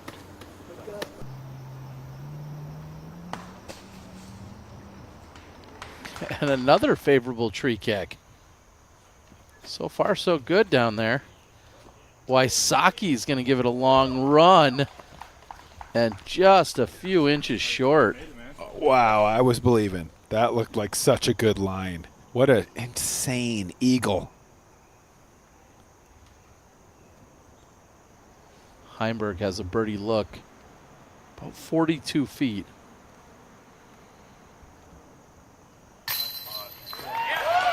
Beautiful putt from Heimburg. How great, because so often you see Heimburg kind of wait for that putt because it comes up low or hits high. It's just a matter of does he put the right pace on it. That one, he knew it right out of his hand. Certainly showing some confidence and continued excitement. Calvin's only got 2 settings on the course. Stoic and within 5 seconds of acing. And right after that ace, he'll let out a roar, but he's going to shut it down pretty quick. Yeah, it's a conservation of energy. I can't believe we just almost saw an eagle on this hole. When I saw this change, that score did not even pop into my head as possible. And that was like with a legit putt from Ricky. A huge putt, of course, 100-something footer, but in his wheelhouse to kind of take a consistent run from there. Incredible. Well, and look at the respect Proctor just put on the green of 9, not even going after the putt from circle 2. Now, there is some OB behind, and he's having a great start, so yeah, I can't fault the decision. Me either. I'm just noting that he's very consciously aware of what's going on due to that great score, right? Yes.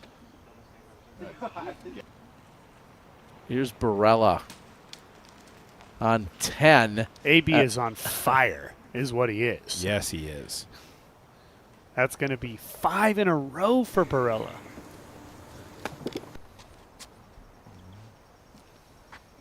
It's so incredible after such a slow start of pars for Barella to put this string together. 10 is one of the easiest holes out here, 333, as we see Ezra have a little slip on the tee. 333, but uphill, generous fairway width, probably plays around 400.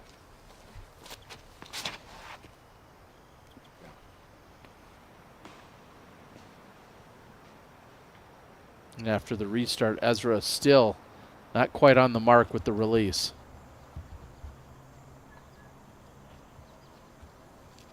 Tee of 7 with Heimburg. He's pulled that. Par is best case scenario now for Heimburg. And the OB is still in play from hit that second shot for him. The OB on the left side.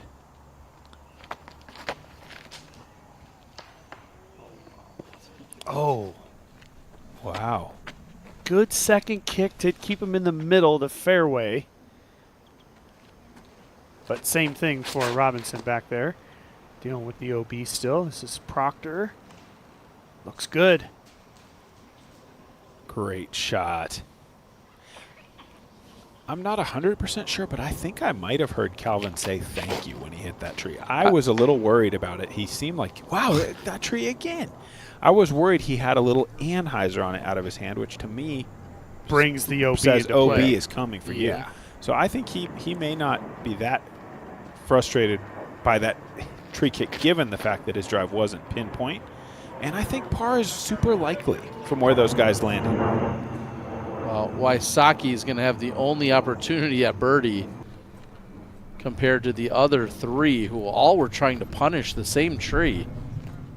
And so far, AB is the only player to birdie over there on hole 7.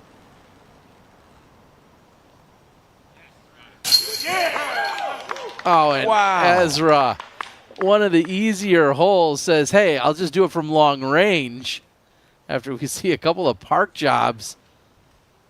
Nice work by Robinson. 89-footer. These guys are incredible.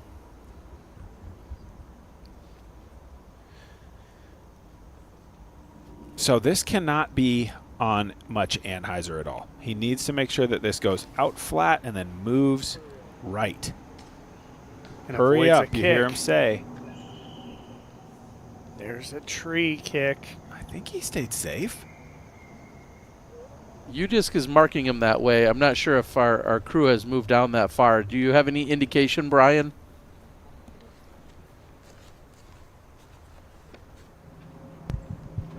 You know, Terry, I do not right now. I will report back in just a bit. Appreciate it, Brian. Again, UDisc currently has him marked as still in bounds, so looked like he came up probably just a few feet short of the OB line. It looks to me like he's going to be tied up in a tree, though. It's probably another standstill forehand, maybe. I think par is still possible, but it's going to take a pretty good shot from down there. Burr's got to control the angle here. Cannot overplay this. A cut roll would head towards the OB. And also, throwing a turnover, if he hits any one of these trees, a kick left is possible towards the out of bounds as well. And there's the cut roll you called for, Doss. And an unofficial safe sign that we were seeing. Brian, were you able to move up and see that one? No, unfortunately, Brian. Sorry, Brian. We see that you're not in position. I apologize.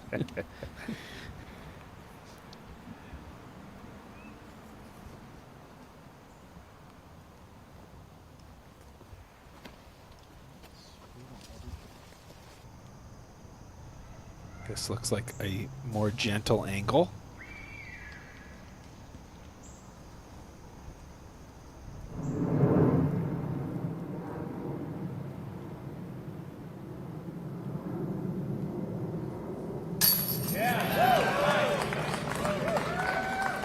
Big birdie putt there for Eagle McMahon, who is still trying to recover from the 7 back there on hole number 5. There's a part of me that really wants to know the average putt distance of this round, and there's another part of me that really doesn't want to hear it because it's going to be a sickening number. Good kick. Very good kick there for Barella. He's going to have nothing but a layup from there. That is a super delicate green. It's going very, very downhill behind the basket, and it is an elevated basket. Nice from Kyle Klein. This is a speed control shot for sure here on 11. I do like playing it just off that left side. Not that. See, that's the kick. That did that stay inbounds? I think it might have. Just barely. Oh, I'm not sure. We will see. That's the kick that Barella avoided and kicked right into the middle. But I do like working it off that left side. Just a little bit of turnover, landing about 40 short, just kind of trickling down to the pin. Big shot here for Heimburg, and I don't like it. No. Yet again, that's 3 forehands in a row where he's put too much Anheuser or flat on it, and Heimburg just needs hyzer on all 3 of them.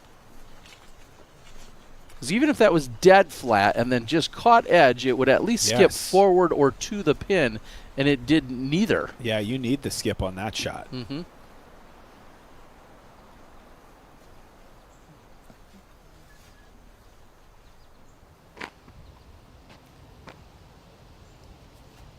It looks like Proctor may have missed the mandatory. Yeah, so he hit the big tree, kicking left, which is behind the Mando. And so, yeah, heads to the mandatory here, or to the drop zone. He's got to slow down. Sit, I think. See you later. It's going to take a special James Proctor-like effort from down there. That probably plays at least 80 feet going back up that hill. And rollaway is a huge concern. So I think Buhr did stay safe down here. Fortunate. And just let that sit down for him. He'll have an opportunity with a circle 2 look. Hole 7 has only been birdied 1 time, and that was by Anthony Barella. We actually saw that shot. He was within 15 feet of the basket.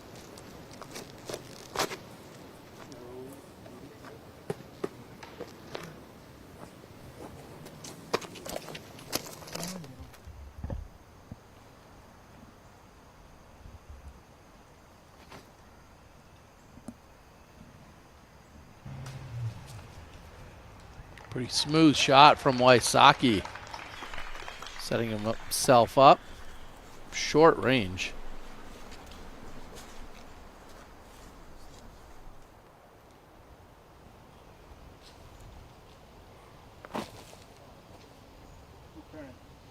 Boy, you could almost just see Barella jump putting it from there, but goes with the little toss. Great speed. Take that putt all day long over there. Oh, boy. How unfavorable. Pretty much a worst case type of kick. Careening with 60, 70 feet left. We've seen several shots from Isaac today that have hit trees in those kind of layup situations where you're not expecting it out of him. No, not at all.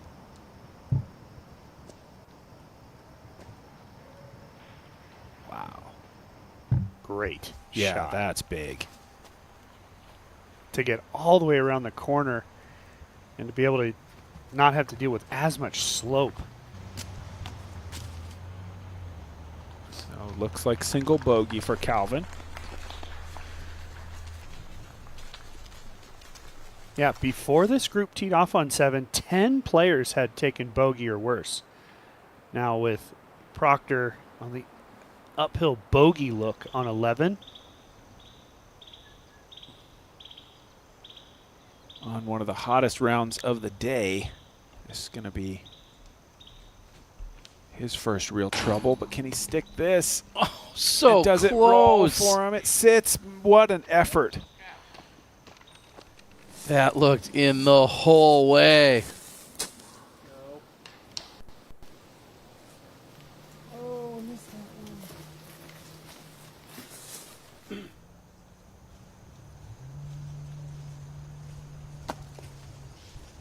Yeah, Robinson left with more of a pitch than an actual putt at that. Such an unfortunate kick off the tree.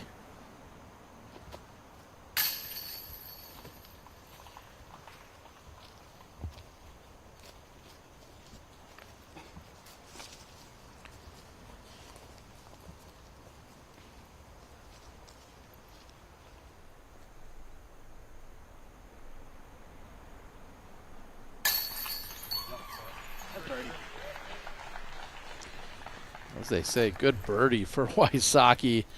The only one to take advantage. Actually, the only one actually to get past those initial field goal trees. Ricky has gone on to birdie holes that had only been previously birdied once, now 2 times. You know, I mean, it was Adam Hammis back on hole 3, and this was AB here on hole 7, were the only other birdies on those holes respectively. Ricky is making tough birdies, but he's also had the 2 doubles, which is holding him back momentarily.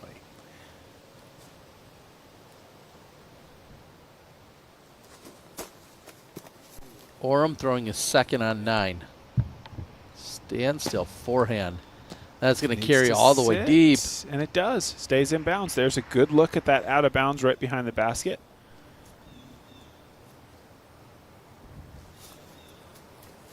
Klein with his third. Beats the log in good position. Very nice. Great speed control, great angle control.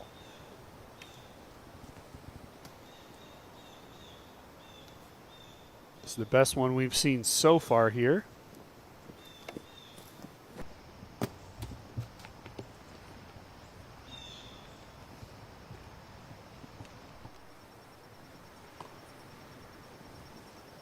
Lizotte has this for par. This is in circle, almost outside of circle 2, I should say.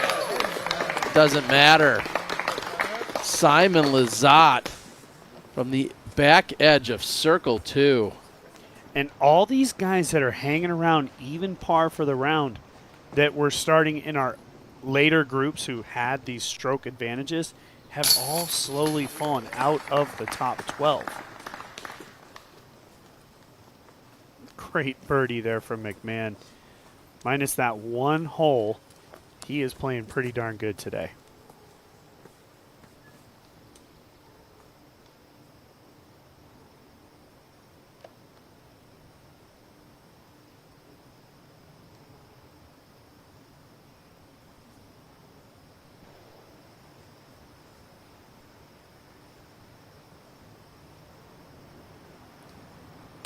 Yes, sir. Nice birdie from Orum. Somewhat of a quiet day for Matteo so far. He's 1 under on the round, but teeing off on 8 is Wysocki. Yeah, this gets a little scary as you get off the center of the fairway. It's 1 tree kick away from finding that out of bounds ditch. You could hear Ricky a little bit concerned about that, but he does get across.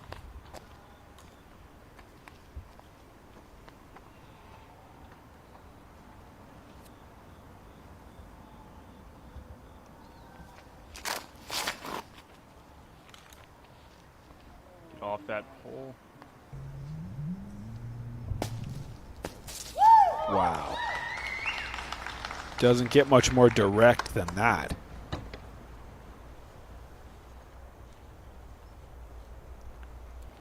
He is just so good at that low line drive. Yes. That is his bread and butter right there. If you were to say the one thing about Calvin that he's done better than almost anybody ever is that one shot. Just proving it there. Nice shot by Robinson, inbounds. Long look at birdie.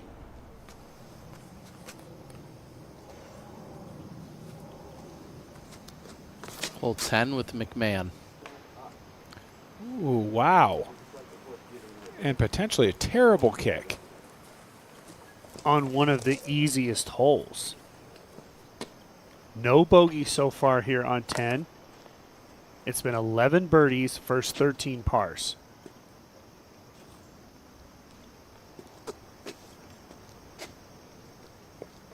Looking at the course stats on UDisc, guys, we've already seen 8 throw-ins from outside circle 2 today. And that's not a great shot either. May have gotten a late redirect, but still not as forward as he would have liked. Well, he's kind of in that Ezra Robinson throw-in range for Matty. Unfortunately for Eagle, who knows? I mean, it could be just trying to get back to the fairway is going to be a challenge. Wow. Ooh, good kick. This is sort of shocking, though. I mean, this is kind of like this. If there was going to be a hole you'd expect a star frame, it's this one. These guys just need to throw it up over this hill, hit the pretty generous fairway, and you're tracking for circle 1.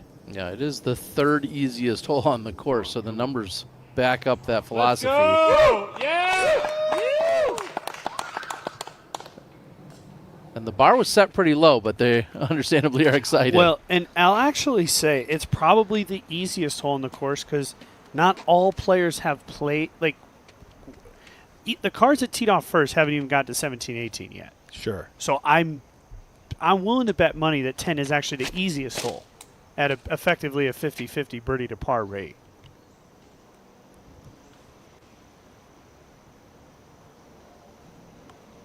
Green flag.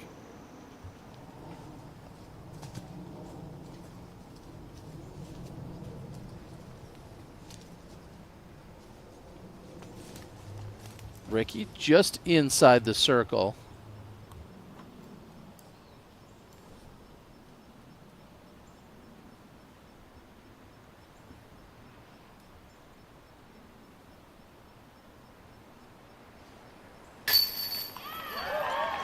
And keeping his non-par streak alive, Ricky Wysocki. Doesn't even know what a par looks like. Nope. Crazy. It's so Ricky, though. You know, this is just kind of the way he plays. He's so aggressive that he doesn't really think about it much. And that was just a beautiful drop-in putt from distance for Isaac Robinson.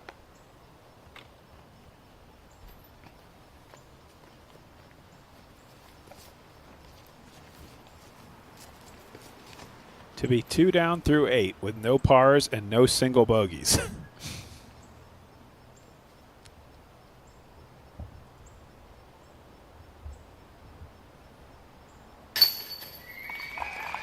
Calvin Heimburg moves to 9 under for his total through the first 8 holes. He's your outright leader.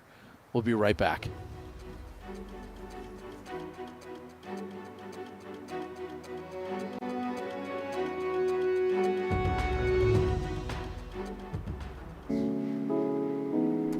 Are you sick and tired of browsing through countless online stores for your disc golf equipment only to come up empty-handed? Look no farther. At Tintin Discs, we have a vast selection with pictures of each disc so you can find the exact one you need. We offer a wide variety of top quality brands at affordable prices, including discs, bags, accessories, and much more.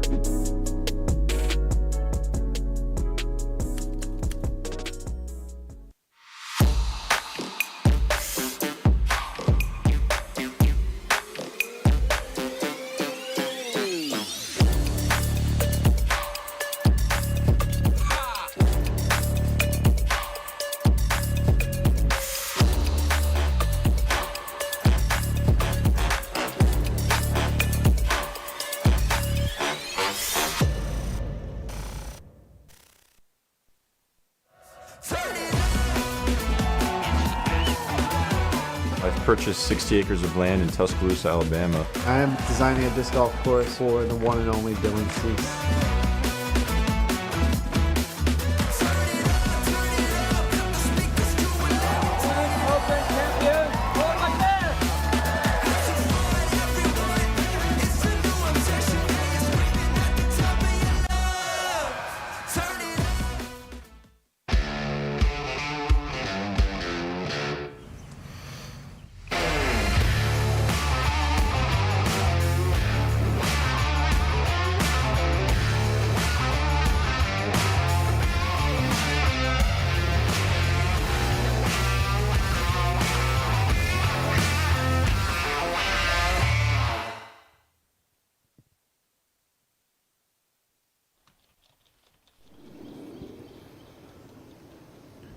McMahon, not in a place he practiced from. I guarantee you that.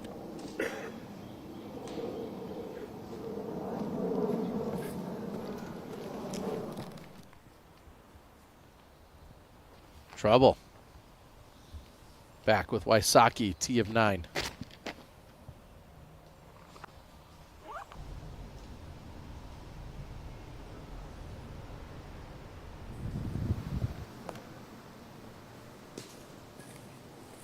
That's McMahon's third, which will set him up for a bogey look on one of the easiest holes on the course, as we were just discussing. Heimburg, tee of 9. I like this one. I really like that one. Perfect position, center of the fairway and around the corner.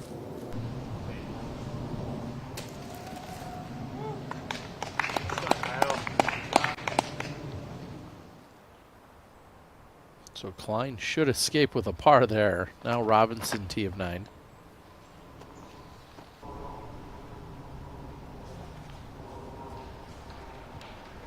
Almost as good as Heimburg's, just behind that big tree.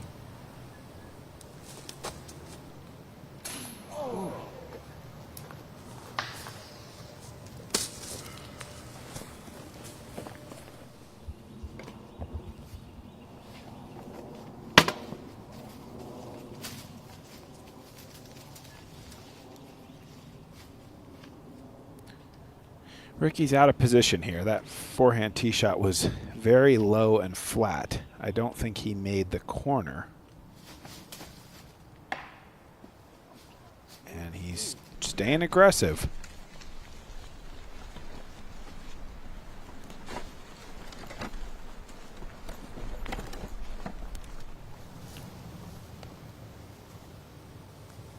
Lizotte has a birdie look. And from circle's edge, he connects. Just his second birdie of the round.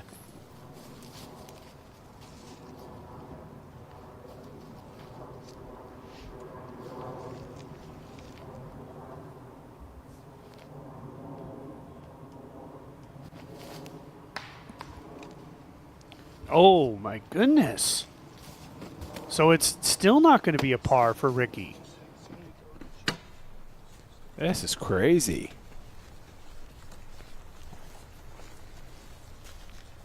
And it's not even a guaranteed bogey from where he kicked into.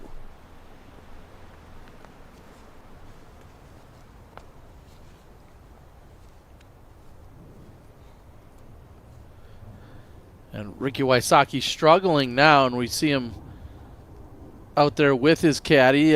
Brian, do you have any insight as to what his strategy was to attack the course again this year? Well, you know what's interesting, Terry?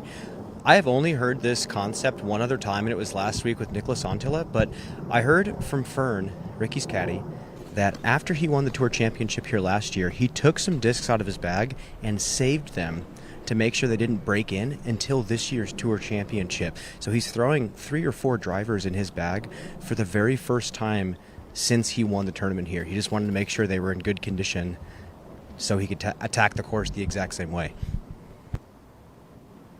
Well, appreciate that insight, Brian, and dedication from both him and his caddy to have that foresight and thought process too, as Heimburg bases the basket of 9. Yeah, paying off that great drive. And the way Calvin did it there, just swooping left of that big log that goes across the fairway, that was perfect. That's exactly what these guys are going to try to do.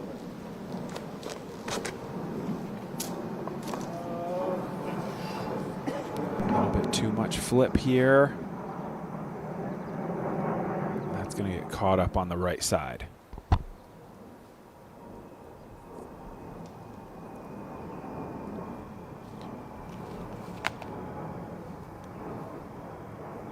Barella with his second awkward stance.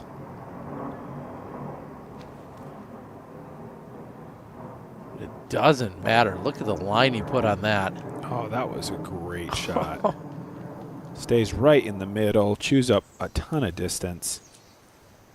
Okay, do or die here. This is a scary putt looking down the hill.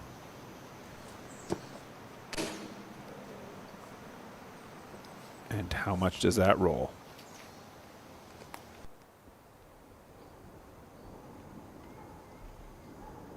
Not much, maybe. Let's hope.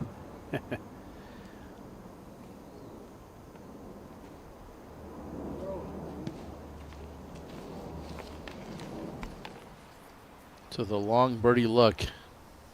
It doesn't connect for Anthony Barella. And Ricky's going to go over the woods. He's going to take the wide line. Oh, my goodness. And I heard it hit something, and it kicked. This is going to bring double bogey into play. This would be Ricky's third double bogey. Well, if you're just joining us. Aren't we talking double bogey at best? Right. Now. Exactly. Yeah, because he's still in the woods. There's his scorecard. No pars, 2 doubles. And now a double at best, most likely here on 9, unless something very Ricky would happen out of the woods. But, boy. That has to be. You can only get over it so much. Eventually the doubles kind of get to you. I can't imagine we've ever seen a front 9 with those shades of color. Good pitch out from Kyle. Yeah, from there he will go on to card a par. Wow, look at where he is now. And yeah, it's just tough. It's woods. He plays that aggressive brand of disc golf. But you kind of live by the sword, die by the sword in this situation where you start to think in hindsight, certainly had he laid off some of those shots, and we do see Matt Orum rolled all the way down. And it could go again. I think that one sat for him. Such a scary place to putt. But yeah, for Ricky, you just obviously hindsight 2020, and you say, oh, couldn't he have laid off a little bit in some of those situations? But then we'd probably be missing a lot of the Ricky Wysocki highlights we've seen over the years. Yeah, then maybe he wouldn't have even birdied even just today. Yep. The 2 holes that had only been birdied once previously. Yep. It's the aggressiveness that makes Ricky's game. Sure. Come on. Wow, from a knee. Just like it's nothing. Nearly makes that. We haven't seen much of Buhr over the last few holes. He has gone bogey on the last 2 holes. He's dropped all the way down into a tie for 25th. He's 4 over for his round today. He has lost all of the strokes that he earned from his positioning after the season standings.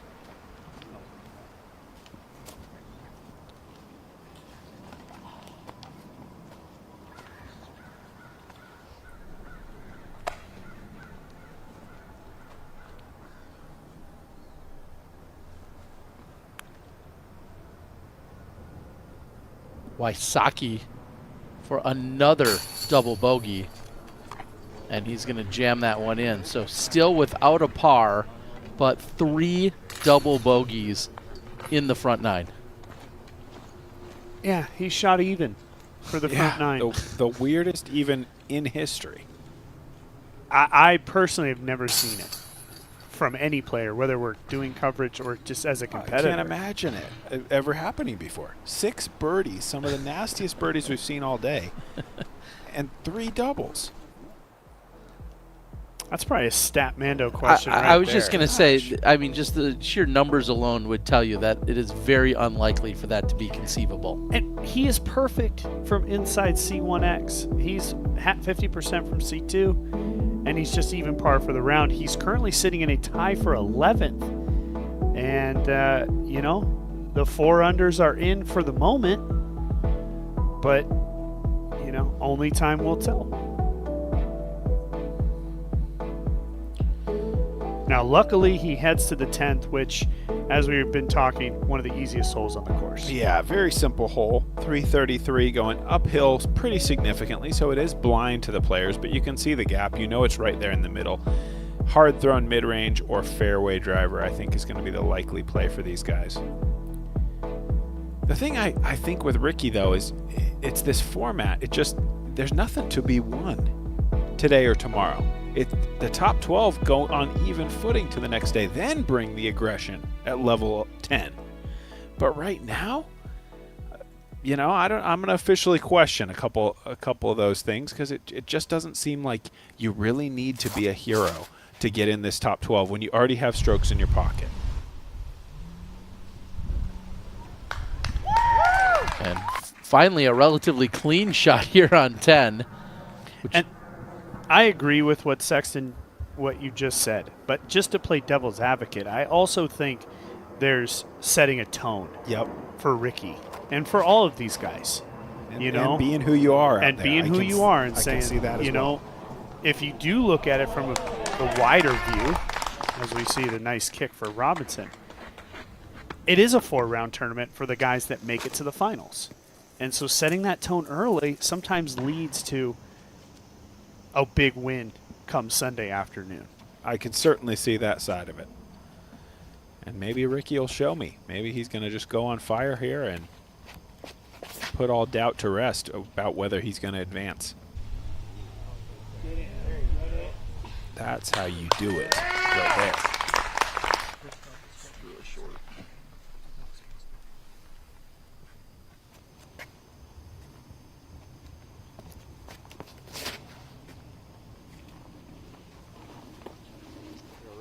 This looks ideal. And sure enough, he's going to keep it rolling. It's either a 2 or a 5 here on 10, and 2 looks to be the magic number Ricky's going to roll with.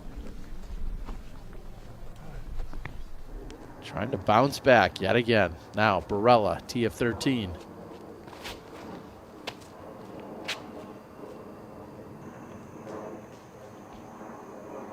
I think this is one of the toughest tee shots of the day.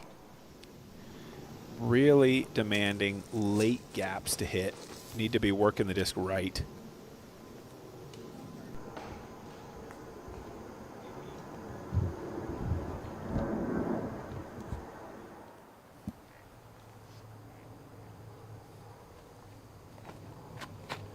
Proctor, TF13. Warm enough that he's shed his outer layer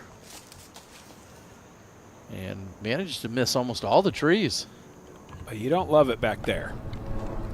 I mean, it's better than taking a big kick left. He's going to be happy he's still got some advancement, but that is off the fairway.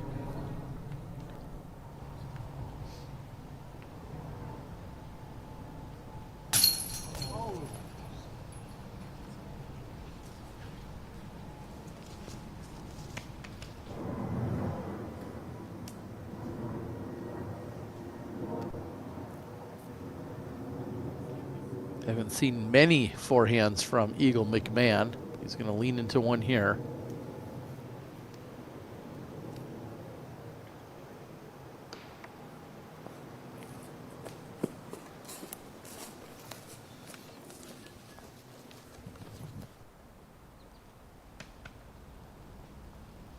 Looking at Ganon Buhr with a birdie look. Nicely done. I think the field is a bit fortunate that Isaac Robinson's having kind of an off day, because he still sits in second place, and we've seen him hit at least 3 or 4 trees on putts and approaches that we wouldn't have expected. We've seen him chain out of 2 or 3 putts that seem to be automatic for him most days. So I think the field can thank him a little bit that he's not running away with this thing. This man right here at the moment is kind of starting to run away with it, to be honest. Calvin Heimburg cards another birdie.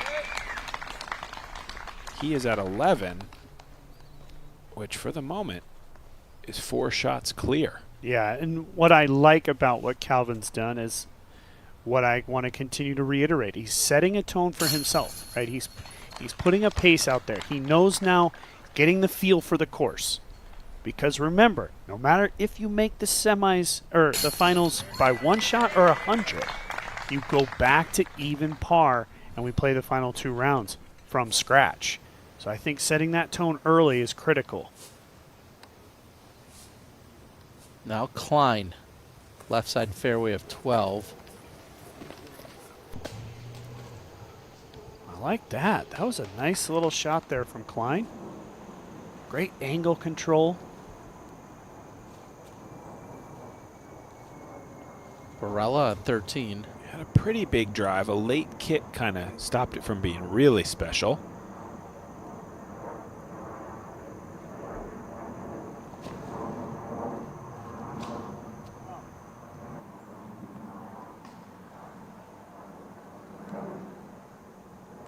That'll be outside of the circle, but still a look as we're seeing McMahon throw his 3rd. And he should have a par coming up from there. Still kind of waiting for somebody to show us the perfect shot here. It's a beautiful shot when you get it right. Maybe Calvin can do it. No, too heavy on the turn. And that finds the bottom of the hill. And not the worst place if you're content with par, right? No. You pitch up, you purposely miss the basket by about 3 or 5 feet to the left or the right of it and just place it right in and then have a stress-free par. That's not the worst play if it happens that way. Yeah, I agree with you. Being down below it, most of the hard work is done. If you're committed to the layup. Yes, that's where you have to make that decision. I agree.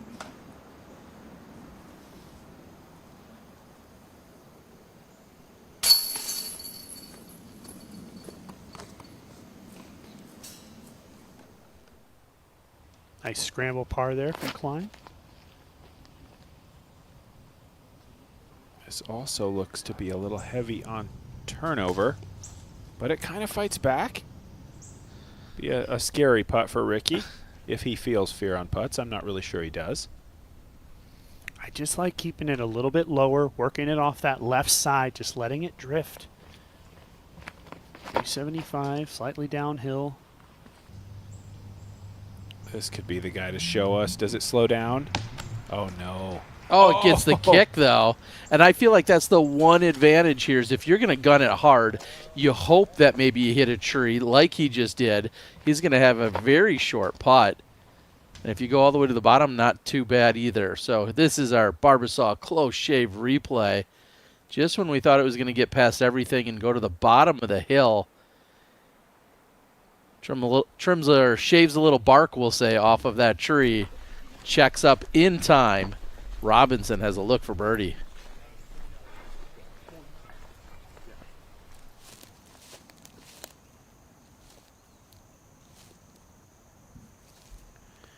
So James at least has a gap out of here. We saw his drive, remember, kind of go long of the main fairway. And this looks to be pretty conservative play, just kind of getting out cleanly, securing par. Yeah, it looked as if he almost had to shorten his follow-through there, worried about possibly hitting his hand or something on a tree.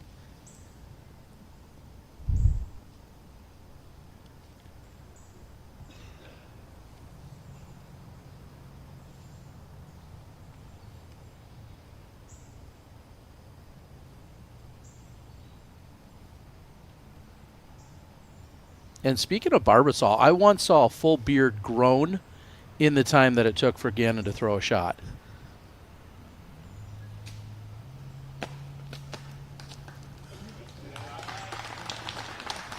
That's an effective one, though, right next to the basket. That was well done.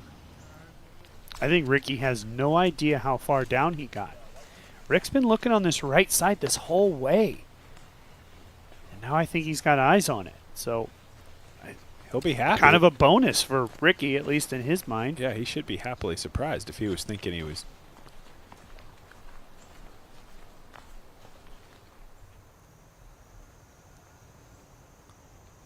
Now Proctor with his third.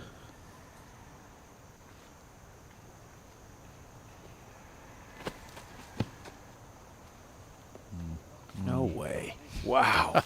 Oh. Most players, I think, would be content with par in that situation, but Proctor is a special putter.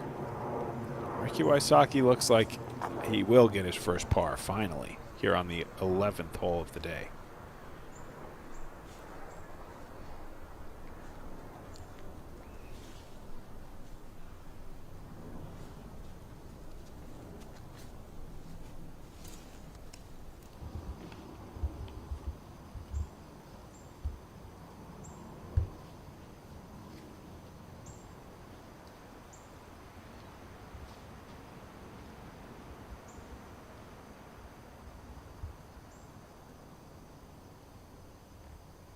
Calvin wouldn't take this much time just to lay it up. And that was certainly a full send.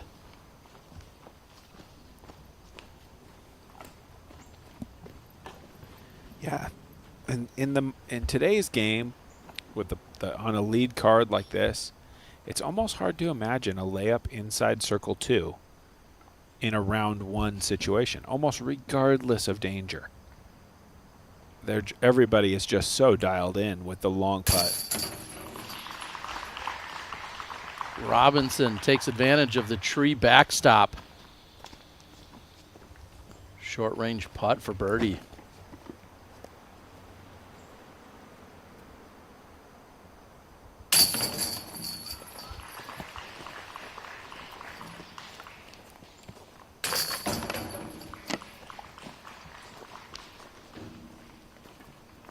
And Ricky's non-par streak will come to an end on the 11th hole.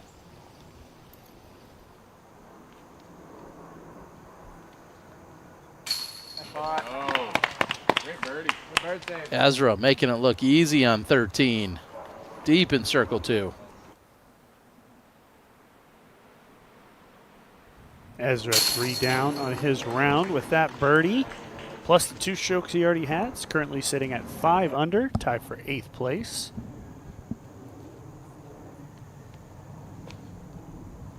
Same hole for Barella. He's got a step through putt he's lining up. Middle of circle 2.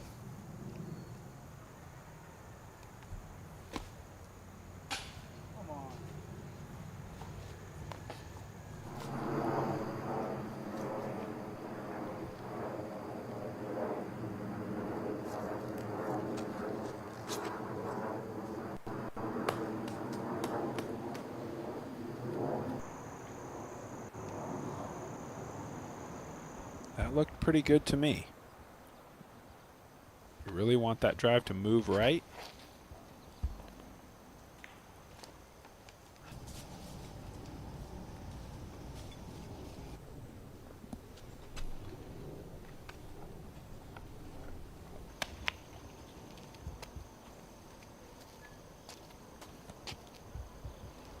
Playing as the 12th most difficult hole on the course, averaging 3.93.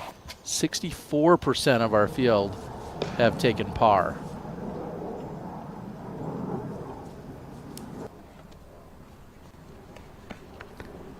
This next run of holes from 12 all the way to 16 really feels like where a good round is almost make or break. A lot of these Nevin style wooded holes, North Carolina, wooded holes, par 4s, long par 3s, like this one. Yeah, this is our first look at the diabolically long tunnel that is hole 14, 406.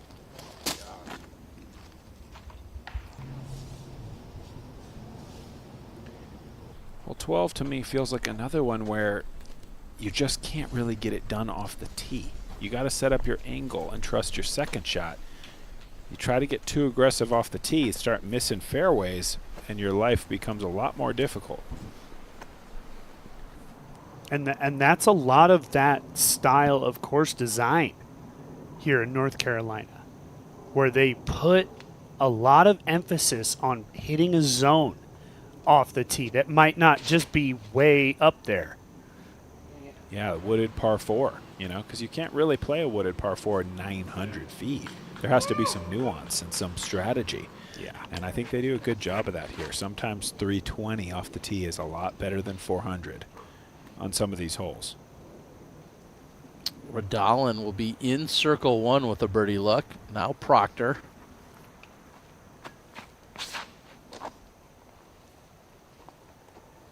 This flips up beautifully and is tracking, but it's too tight on the right side, and he knew it was close, but doesn't keep it clean.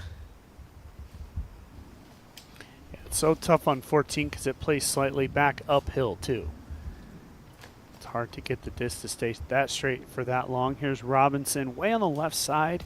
So that shot we thought that looked good, Sexton, took a late kick way over here onto the left side. Just having to pitch back to the middle. I think we saw that one, and it took a big kick. I think this was the one that I thought was good, and I think I was wrong. Gotcha. About Kyle Klein. Fair enough.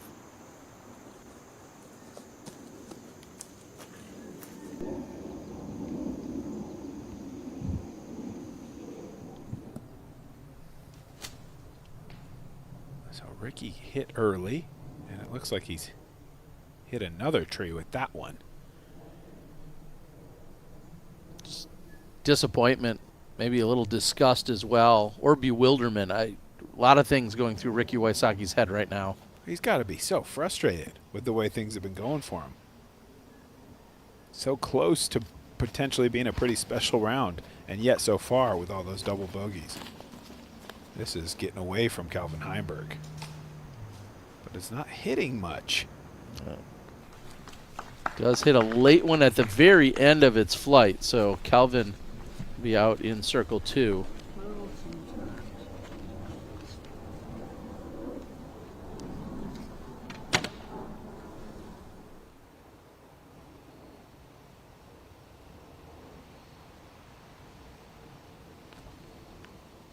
Perella's left with this for his birdie look on 14.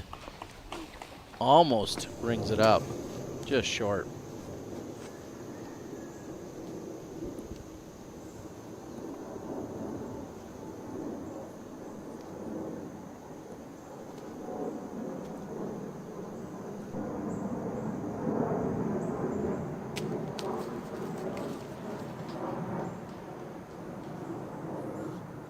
McMahon will have that left for par. Proctor with a birdie look.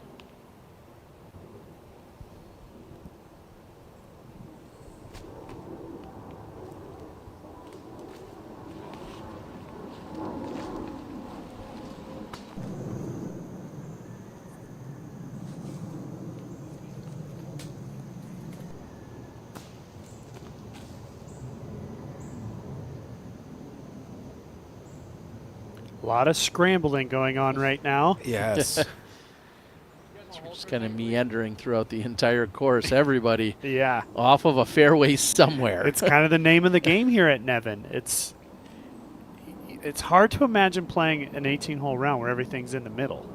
This one is a big birdie chance. Yeah. Nicely done from Cole. Look at that round, keeping it clean. Exactly what he needs. I feel like that was also a theme from a lot of our players yesterday during the presser, just saying bogeys are going to happen out here. Birdies are less guaranteed than bogeys are. And we're going to take a look at our scores. Here's who you're seeing currently in the top 10. So I think big shout out must go to Corey Ellis, who started the day in 22nd place. He's come up all that way. And here's the cut line. Yeah, look how tight it is, right around that 4 under. And again, we're taking the top 12. Keep in mind, after tomorrow, not only is it the top 12, but if you're tied, it goes to the points that you've earned throughout the year, and the seed in which you came in, which is essentially representing your points. So every point matters. There's not additional holes. There's not a playoff. You just go by seed. Williams, Freeman, Antila, in order, started in 19th, 23rd, and 25th, all currently sitting on that cut line. So those guys have done good work. You weren't going to do all the work on day one. It was going to need to be a combination, but if they can get into the clubhouse clean, maybe another birdie, they're in good position heading into tomorrow's round to battle for the finals.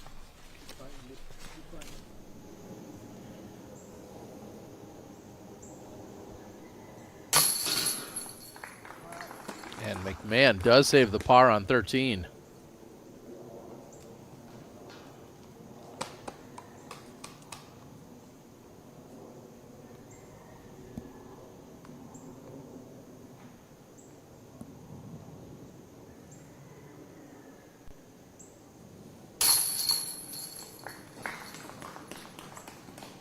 So it seems like that idea of double digits is gone now.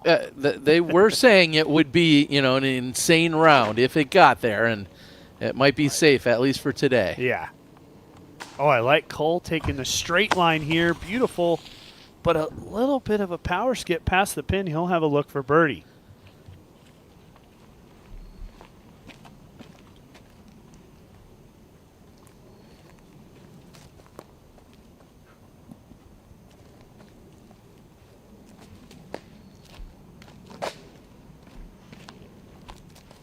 Right side is definitely the more direct line. The left side is a little bit more forgiving, but also more tricky.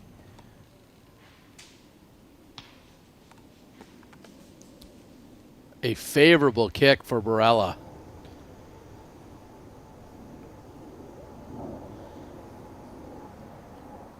Kelvin can see the basket. Somewhat obstructed, puts it up. Just short.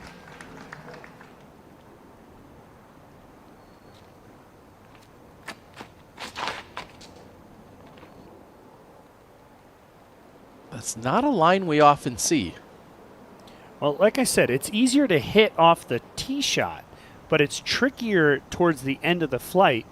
That right side is a lot more direct, but also harder to hit directly out of your hand. And what a putt there from Ganon Buhr.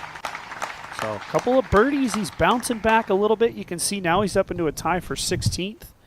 So not quite ready to give up just yet. And it's a big advantage, that tie break, for these guys on our lead card that would win all those ties. I think a tie situation in that 12th spot is a coin flip at least. Yeah, likely. And there's almost no doubt that it's going to come down to a tie for probably something like 10th place, where there's 3 or 4 guys all at that same score.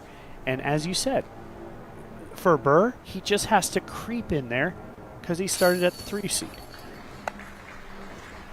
So good point there. Sexton, you can see Robinson. He started as a 2 seed, so he's pretty much in. If he can just creep into the top 12. At the moment, they're not really creeping at all. They're leading. Pretty good right now.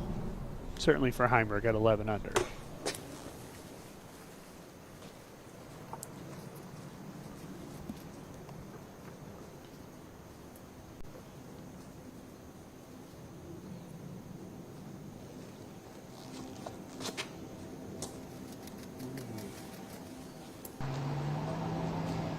Wow. Yes. Yes. All day long. Down the middle for Klein. Just piping it. That's why I agreed to do this commentary. Just see that shot right there. I knew I'd have a good shot. I didn't know if it'd be day one, but man, that was beautiful. Step putt. Left side corner pocket for Barella. Takes advantage of the good kick, and Terry, we were just talking about bogey-free rounds. AB, 1 of 2 currently, along with Cole Redolin. But AB playing the best of anybody on the course currently, 6 under par.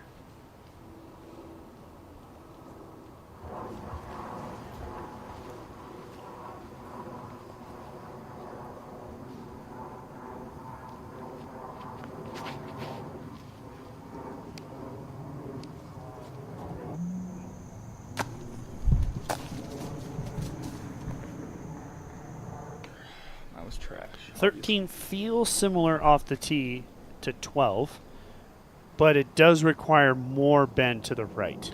Yeah, and it's a tighter shot. 12, you feel a little more breathing room, I would say. This one is such a low ceiling, and then the floor kind of comes up to meet you at the top of this hill.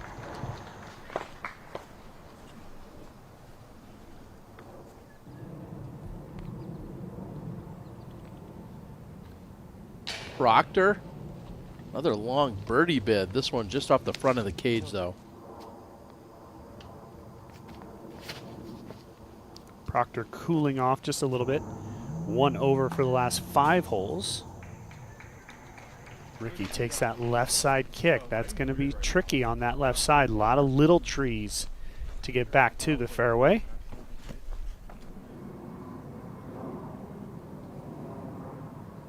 Dahlon's birdie look on 15 connects. Back to back on 14 and 15. He's now also 6 under for today's round. You think about the big win that Cole Redolin had earlier this year on another very difficult course. Playing well today.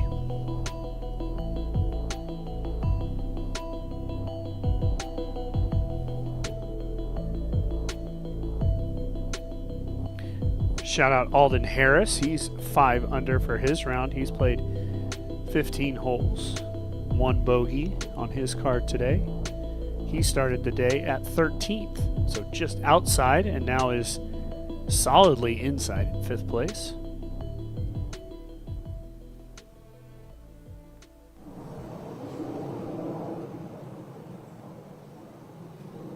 McMahon has this birdie look on 14, and he knew it almost immediately after releasing it that it was online.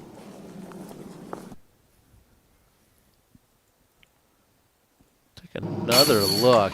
He just starts running it in.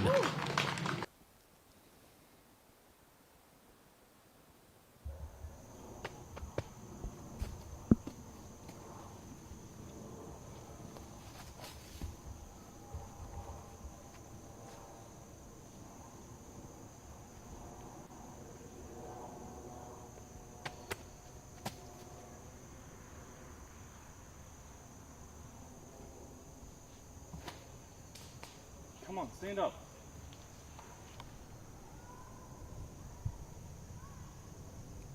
Cut roller stays cut for Ganon, so he's going to be in the woods up there on the right side. My reward for that getting 2 shots?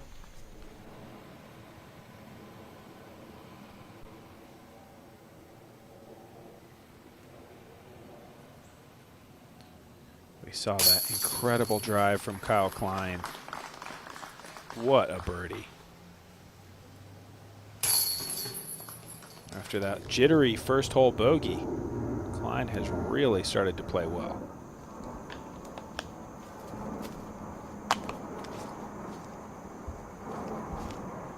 This has been an all too common sight for Ricky Wysocki, dealing with some jail.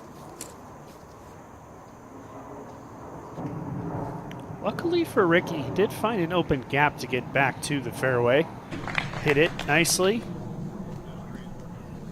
Up there in long distance Ricky range.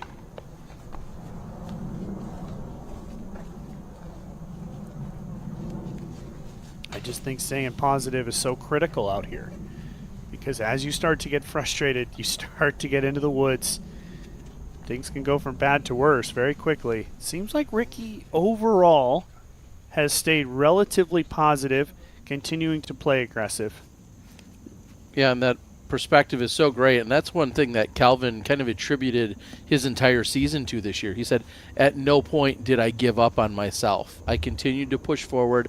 Yes, I had bad holes or a bad round here and there, but I didn't give up, and we saw the consistency throughout, and I thought it was great that he essentially recognized and was very cognizant of that in his press conference yesterday, and, well, it's led to earning the most amount of points and being in contention for Player of the Year. From like either line.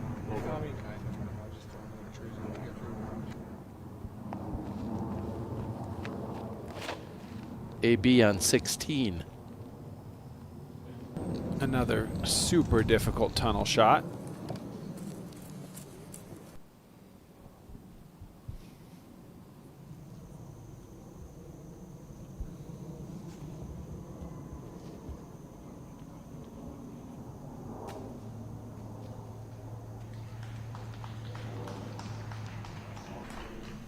Robinson inside the circle.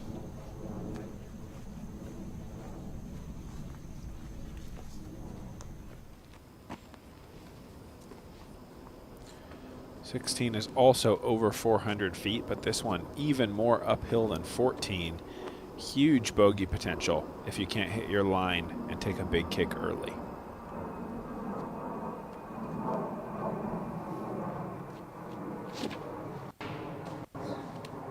Oh boy. That's going to be tough. We saw a number of those this morning on the FPO side, like you said.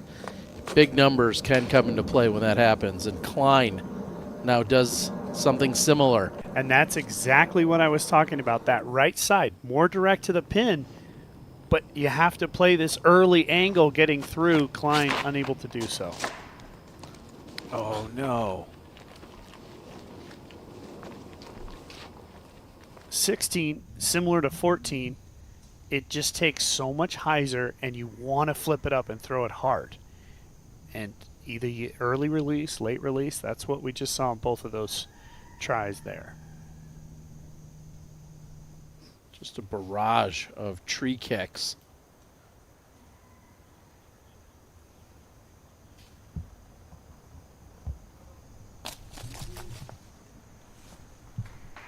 Good recovery shot for Heimburg that goes deep, but still very makeable on the comeback.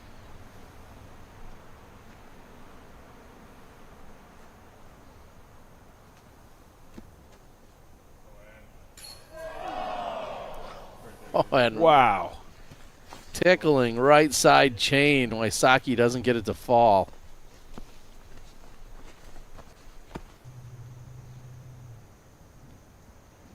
How close was this?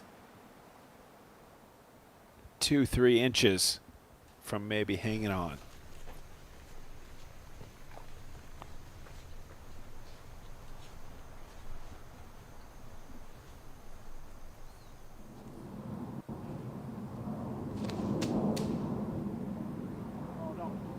What does Cole have in his bag of tricks? I don't see how you can do better than bogey from back there. Just try to make a little progress up the fairway. And that rope is just spectator rope. It's not out of bounds.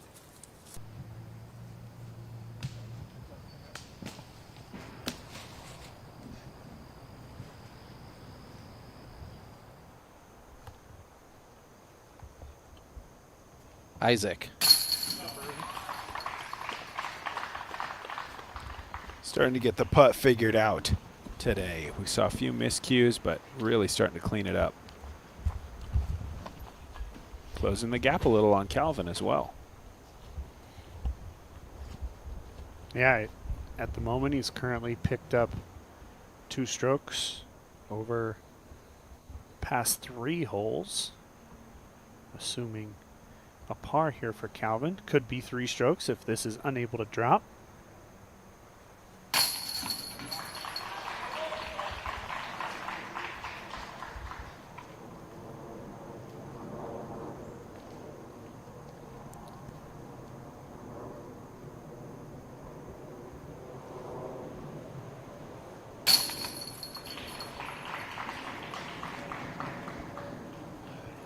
As we've been saying, all Ricky knows is pars. Well, okay, last 3 holes. I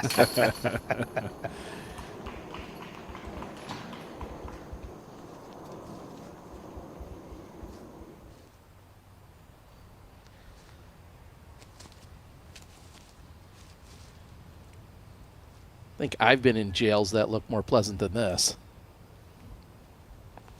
So this is just a, oh man, oh phew! I thought I saw a leaf fall and I thought it was the disc. He got out, so that's just playing for bogey, just trying to get to the middle. I think it's smart. But I don't think he likes this. Man, that is going to be a long look to try to secure the bogey.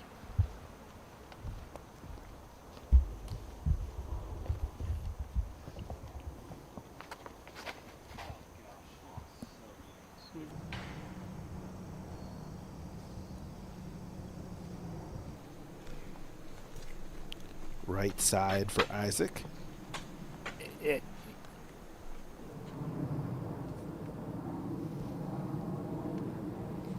Barella with a birdie look.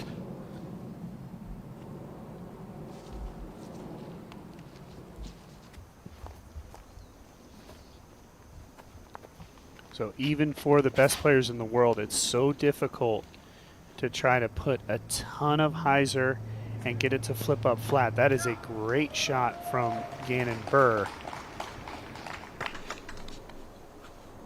It's a lot of this shot comes down to disc selection. What do you feel as if you can release it on that middle line and allow the disc to do the work versus just your pure power?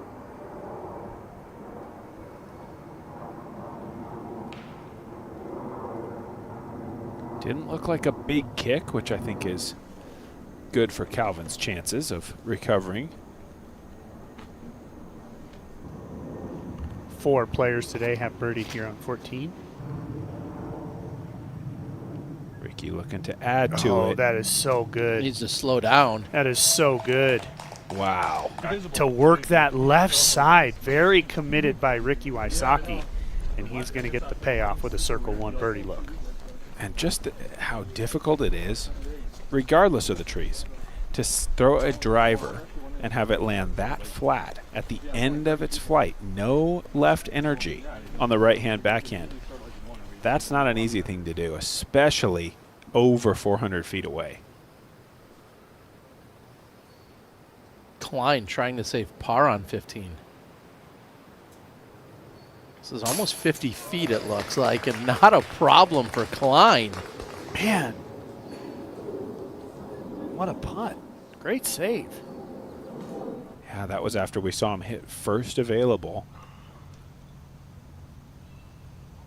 So, yeah, it looks like we were right with what we saw about Calvin. He's right on the edge of the fairway. 10 or 20 feet off this fairway, totally different animal. You're going to have a really hard time making any forward progress, but from here I think par is very doable. Not with that shot though. A little heavy.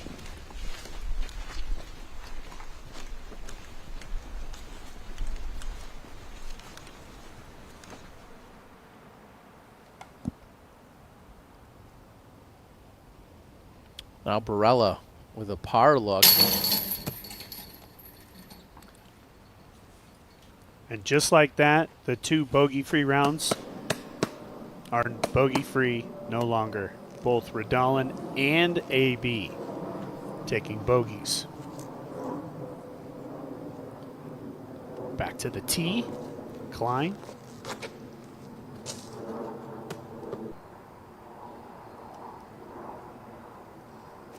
Yes, great shot.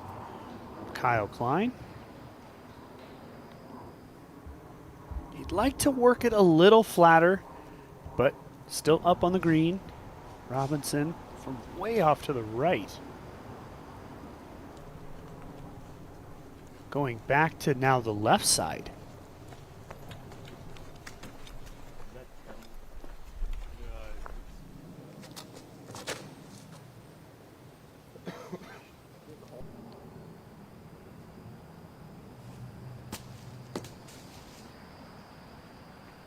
Eagle going about 40 deep. I mean, nearly a carbon copy of what we just saw from Kyle.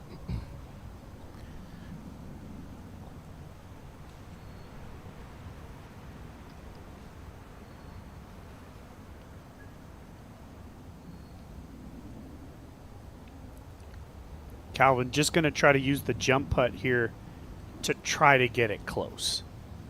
Just going to try to utilize that pinpoint accuracy from the jump putt to try to get it up near the basket.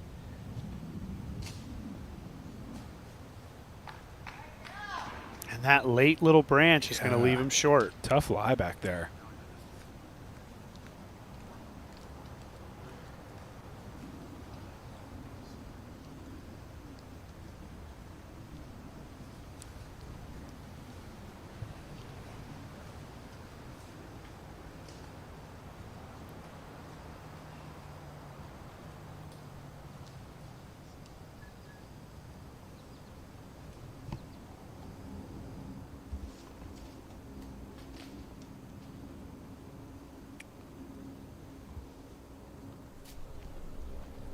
Isaac trying to fight back out and possibly find the fairway. I'm not sure he did with the reaction we saw from him.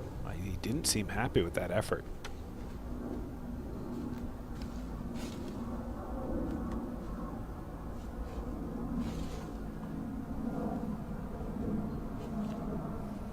Kind of use, kind of elimination here. At least he's inside Calvin. Yeah.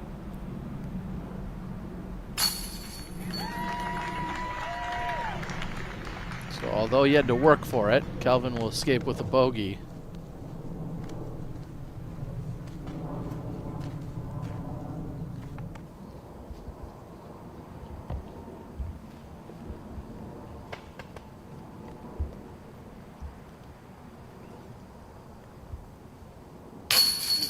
Yep, 2. Looking like it's going to be birdies and bogeys for this card. And that's probably not that rare a result for this hole. Such a punishing fairway.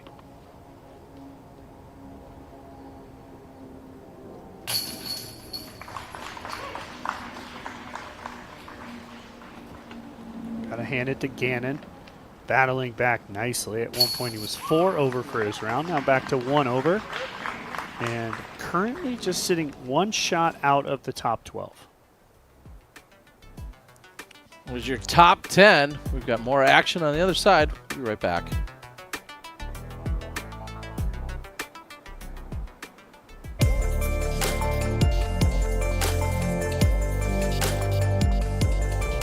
Play smart. That means getting reliable results from reliable discs. Keep it simple. Founded in 1995 as Innova's original molding partner, Millennium Golf Discs are designed for control and not overcomplicating your game. Throw Millennium. Premium discs that help you compete at your best. Play smart, keep it simple, throw Millennium. With a smooth, clean shave, every day is a clean slate. So who cares if you put all your money in crypto and called your boss an idiot? Barbasol. It's a can of can-do.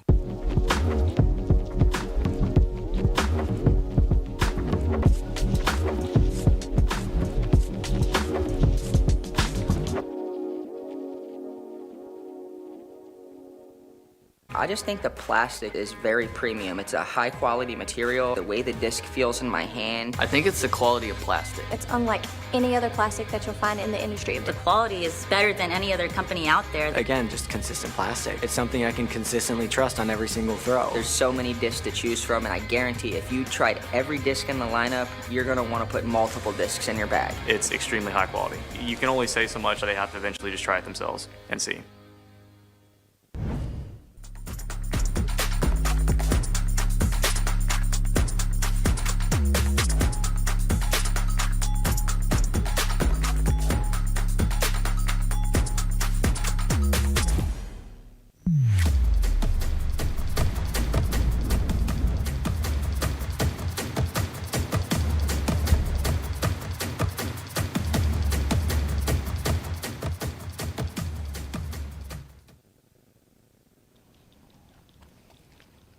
Welcome back. Ganon Buhr on the tee of 15. Holding the pose. He likes it, and he should. Yes. Very nice shot right up that gap there on the right side. 15 is going to be the last, what we're going to call for this course, easy birdie. As you head into the final 3 holes, you're looking at the 4th, 2nd, and 1st most difficult. Boy, Rick trying to throw the left side and takes a horrible kick. Way right.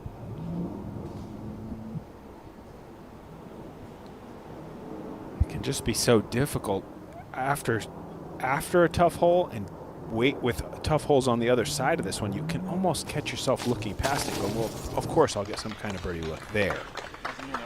And then you can be really kind of set off by a really bad drive and potentially a bogey on a hole like this. So we saw Isaac do really well with the straight shot.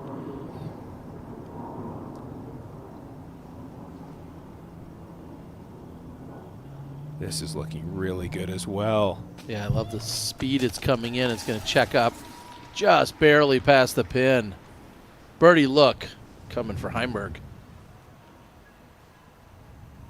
Now, these guys are on a completely different course. No, I'm just kidding.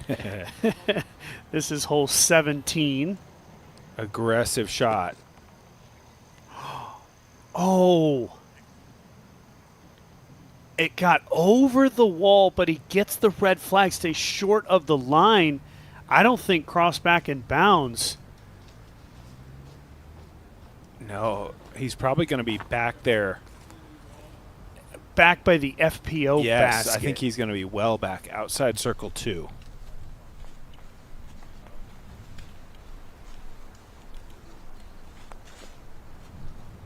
Searching for Ricky's. It's been found.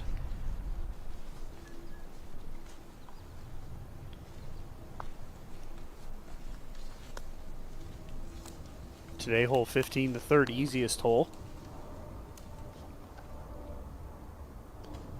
Just 2 players have bogeyed versus 10 players who have taken birdie or better, or excuse me, not better, birdie. No aces today.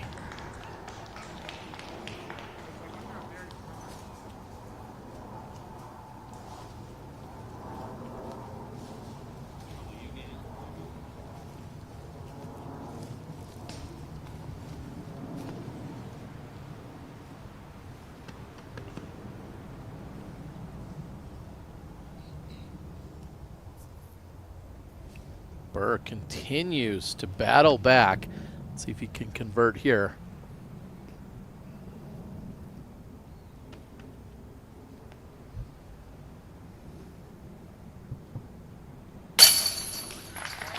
And the birdie by Buhr gets him back inside the top 12.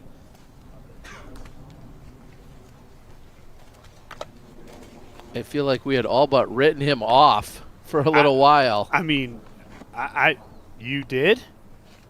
I can't imagine writing him off. Of any one of these 4 guys in this group. It was looking grim, I guess is what I would say. When we saw the triple bogey and then a pair of bogeys to follow shortly thereafter, and his mentality just didn't look like he was into it. His demeanor wasn't saying, hey, I'm ready to battle back, but clearly he had it in him. Yeah, I don't disagree with what you're saying, but I also did not count him out.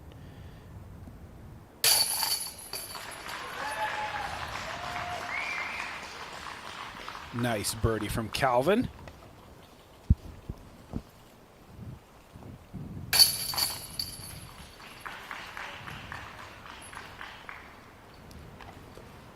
Rick will card the par.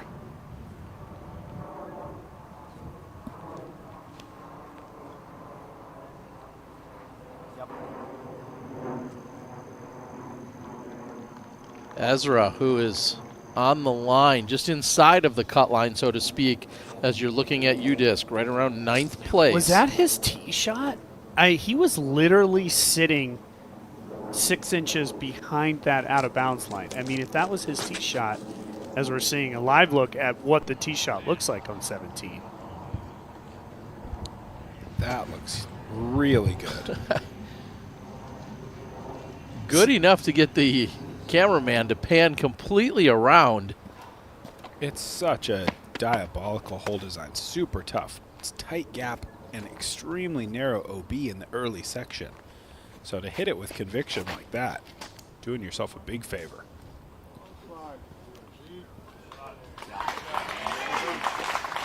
I 16, the third most difficult, just 1 birdie.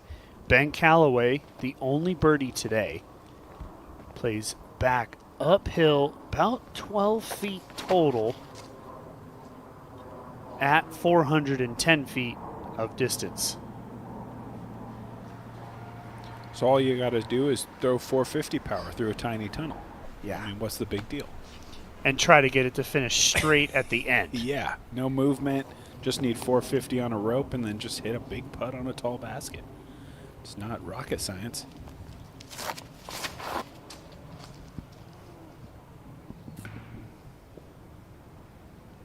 Calvin pulls that to the right. So far, Ricky has birdied the 2 previous holes that were only birdied once. Let's see if he can make it 3 for 3. No. Nope. This is a tough shot, man. And Ricky's going to now be battling probably for bogey at best. Here's Radalin with his second shot on 17. Just a fantastic drive. Right? And that's why I was thinking about that one from Ezra earlier, and that's going to be a drop-in birdie. Ezra was just a foot away from that line.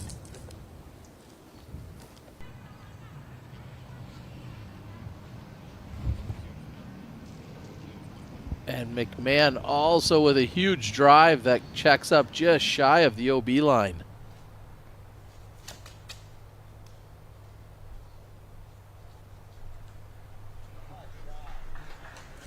Well, we didn't hear anything except for applause.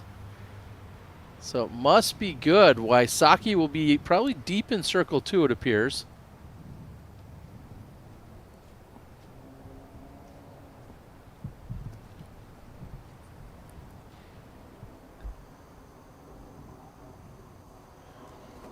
This is the spot we expected to see for Barella. His disc was way up there next to the basket, but did not appear to have a line that would have given him a cross on that bubble near the green. So, unfortunately, has to go well back. And 17, from an out-of-bounds rules perspective, is just traditional OB rules throughout the entire hole. No drop zones, nothing like that. So last place in bounds over there on 17.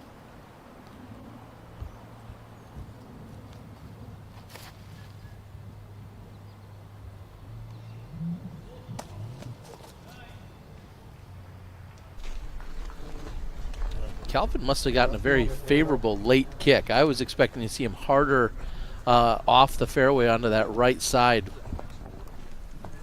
The fact that he was just on the fringe of the right fairway, not too bad. Ezra Robinson puts in for birdie. He's at 5 under as a total. He came in with 2 strokes and then shot 3 under, so he's sitting at 5 under total. And we see where he is relative to the cut line that will get applied tomorrow afternoon or tomorrow evening.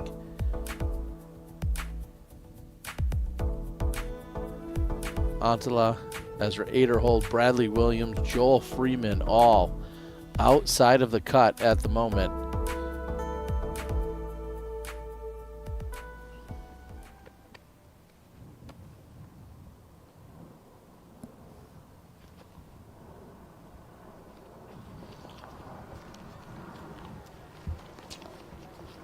Buhr from almost 85 feet doesn't convert.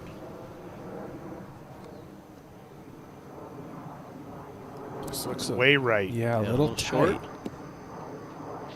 Does it sit? Yes, pretty good. So nice to get starting to get the perspective of where that disc needs to look in the air to be up on the green, and what a par from Ricky Wysocki.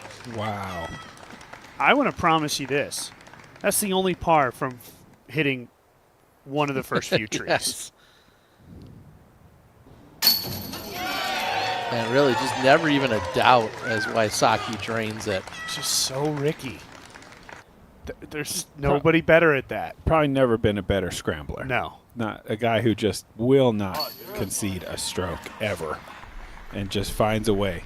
And there's a birdie for Robinson. Making a push to be the leader.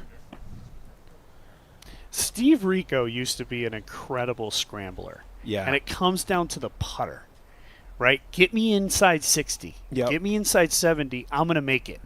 And that's that mentality that they have. Same with Ricky.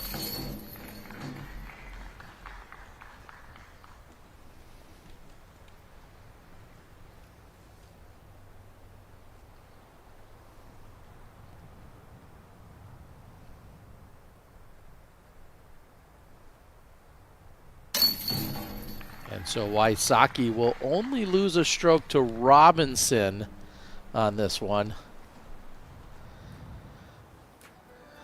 We've got one long walk ahead, so we're going to stand down for a moment. We'll be back on the TF17.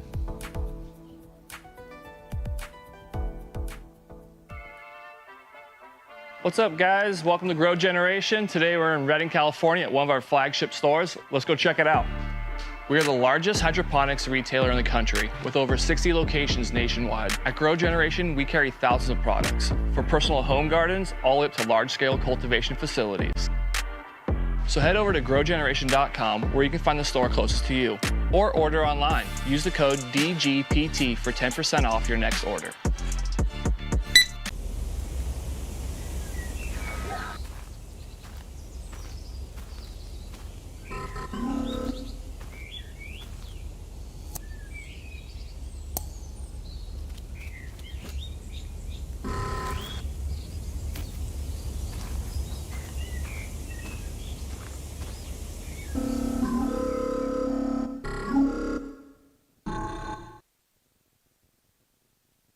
I know some fugitives in the past have been kind of a hyzer flip disc. This is going to be a good, ideal disc for flex throwers like myself, or just hyzer shots that you want to go and carry pretty far left. Good grip, good profile. Supreme Fugitive is going to make the bag for me. Feeling great starts with a great shave. Today, the world is in the palm of your hand. Or at least this can is. For over 100 years, Barbasol, it's a can of can-do. My name is Garrett Gerthy, and I'm the founder of Double G Craft Jerky. I love the fact that it's resealable. I can just get a little bit, keep my energy levels up, but not eat like a half of a meal in the middle of my round. My favorite bag is the smashed cracked pepper. That's my perfect salty snack. This is my go-to, the Sexton sweet and spicy. If this bag gets open, there's no need for the seal, because I'm gonna eat it all. Friendship isn't defined by time spent together, but rather by moments shared. Moments that are warm, exciting, and new. When you're outfitted for all that's out there, even the ordinary becomes extraordinary. So here's to taking a moment to appreciate every moment, made outside together.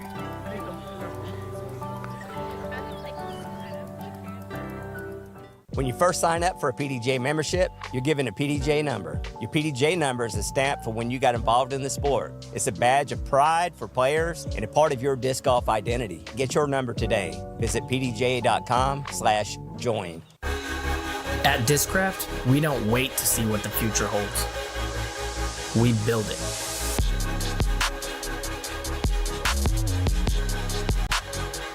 The future is in your hands.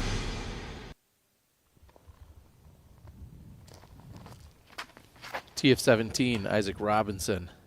Oh, boy. That's the tough thing about this hole. It asks for a lot of distance, but it's yet again another really small gap. The distance control is just incredible for Eagle to push it all the way up here where you can see the basket, and then just a park job.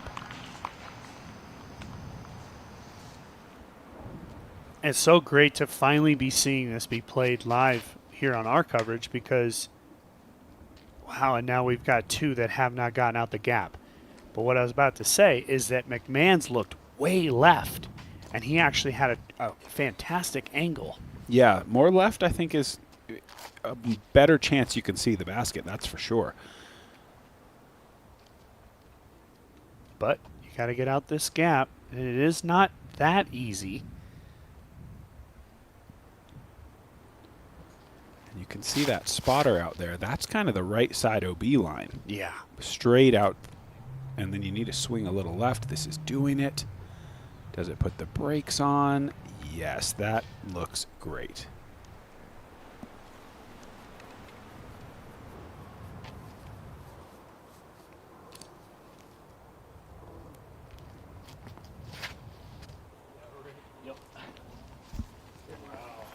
Plenty of height, yeah, plenty of swing.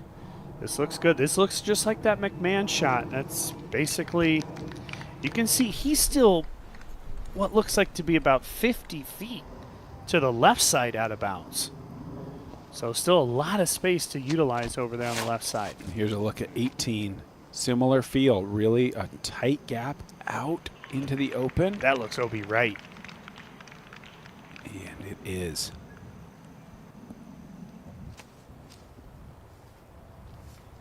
Yeah, 18 you feel like is open comparatively to the course as far as woods, but the OB makes it so tight. And the tee shot, you know, it only takes one gap to feel like you're in the woods. You know, it's the 17 and 18, like, sure, they're majority open, but the fact remains, you still got to hit a gap with pace. Yeah. On both of the shots. So Buhr's going to be left way back. And this now brings danger into play on the third shot, as there's a ton of OB up by the basket. So that big light pole is a mandatory here. He's got to get around it. That's why we see him go to the forehand. How's the distance? Just fantastic. That is a huge forehand. Now Cole Dahlin setting up. Yeah, so Cole was safe off of his tee shot, and now he basically has a dead straight shot back to the basket. I wouldn't be surprised if that's one of the better tee shots we see on this hole. But that is not the second shot you're looking for. That got away from him.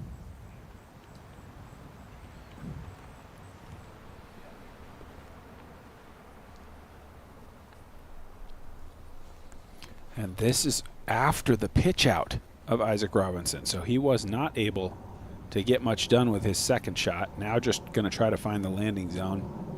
I mean, this is where double and potentially triple could come into play, depending on a subsequent inbounds, I guess what's now going to be his fourth shot. And we've seen 17 do, I think, exactly what the course designers hoped. I would say a shockingly high number of birdies, but also a ton of bogeys and worse. Yeah.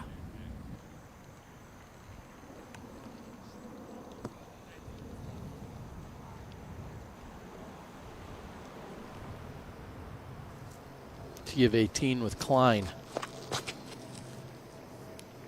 A little bit of turn is good, but then you want a tiny bit of fade on the back end, perhaps. There it comes. That looks perfect. That's huge. That might even be better than Redolin's. Yeah.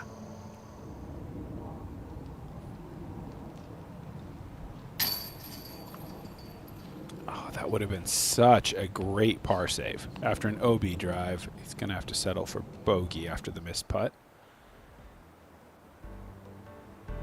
So he will scoop out, and we're taking a look at our scoring right now, though we're seeing what can happen on these final two holes.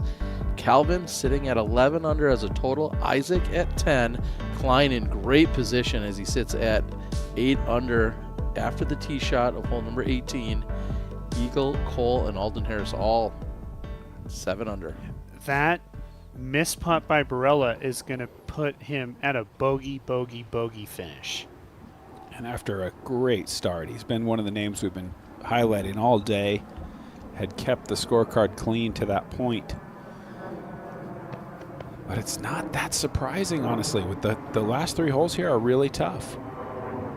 So long now, third shot here for Ganon Buhr. In fact, I'm getting word from Jeremy Koling, 470 feet to the pin. Oh my goodness, this is crazy. So you kind of wonder at this point, you know, did he practice from this far back? And what is the play? You trying to park it, or are you trying to just get in bounds? He's got a lot of right movement, but I think fade here is not his friend. Crossed in up there, which will give him a lot of distance. Yeah, I feel like he'll be inside the circle or so. Germ, you gave us 470 feet to the pin. What do you think about the decision that Ganon just made, and how close was the execution?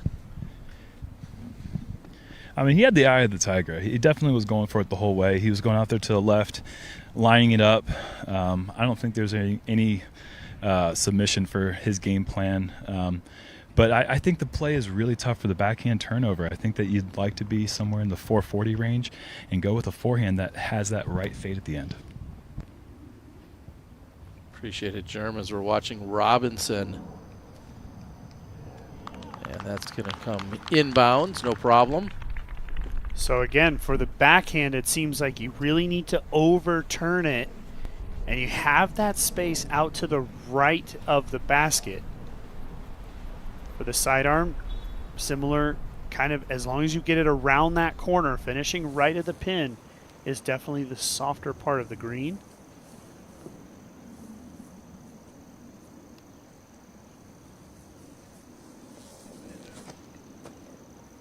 Kyle Klein going to show us that all-around game that I was talking about. Big backhand through a gap, then big forehand over the OB. Can't draw it up much better. He'll have a makeable putt for birdie. Now Wysocki. This looks conservative.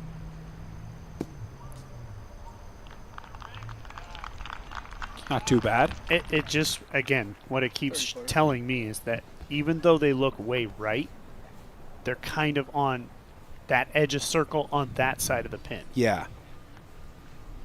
I don't mind that play from him, playing for the fat part of the green. I think he was trying to dial up a little bit more of a bullseye hit and push it a little longer, but he'll be pretty happy with the putt distance. He's starting to judge the distance a little bit. I think he now will know he has a little more space off to the left.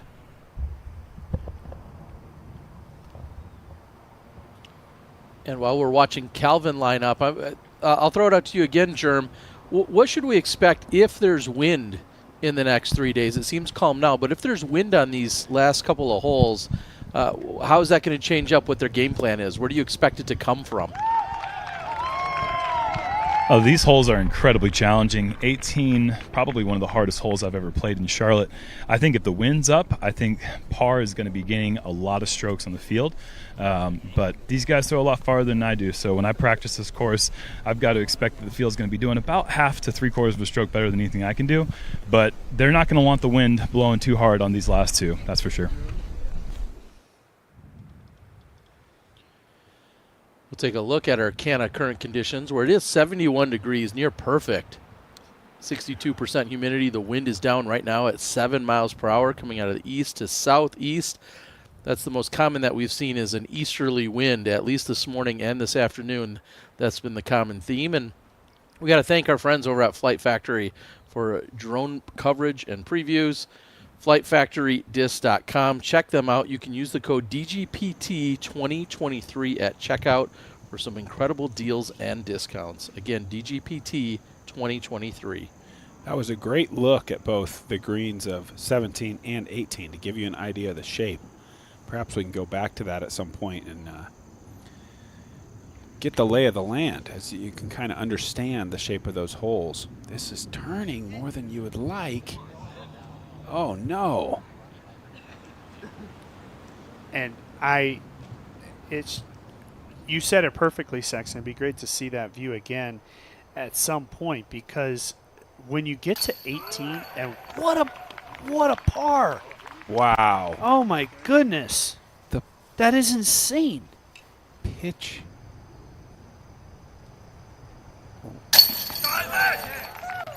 So that wasn't his pitch out there. Apparently not. We got word it was, but if that's a par, then there certainly wasn't a pitch out. I think it might be a bogey. Either way, it's a great score considering what he went through. I think it may correct to a bogey. Okay, so Ricky's going to birdie. We'll look at Isaac taking the bogey there once they adjust it. And there's the bogey for Buhr. Wait, double bogey or a single? Oh, because he didn't pitch. He didn't out. have to pitch, yes. Okay. And Calvin Again, his shot looks short and right, and he nearly bounced it in the basket. Yeah. So our perspective is starting to line up. We're starting to get it here in the booth. The players are starting to get it as well. And up on the green of 18 here with Eagle McMahon.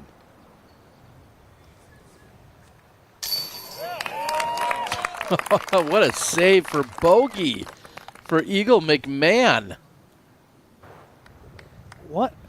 I thought he went OB right.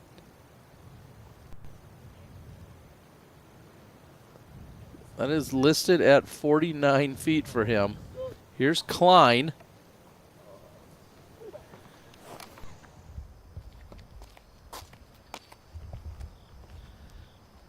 Now, back on the tee of 18 with Heimburg.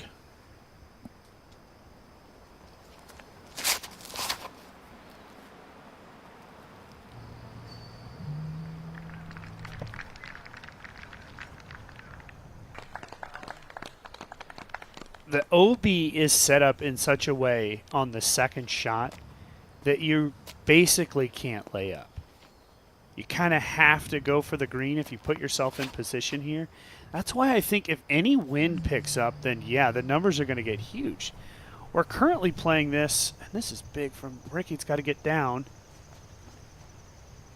There's no OB on the left side. You can go 100 feet into those woods and you'd be in bounds.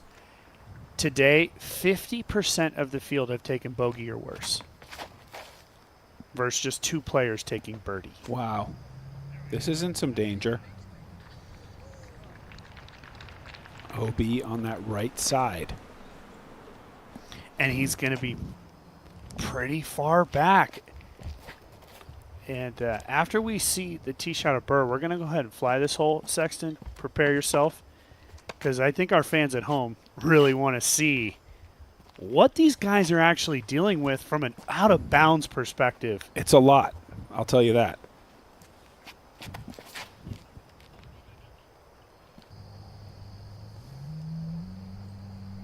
Ganon gets down in bounds.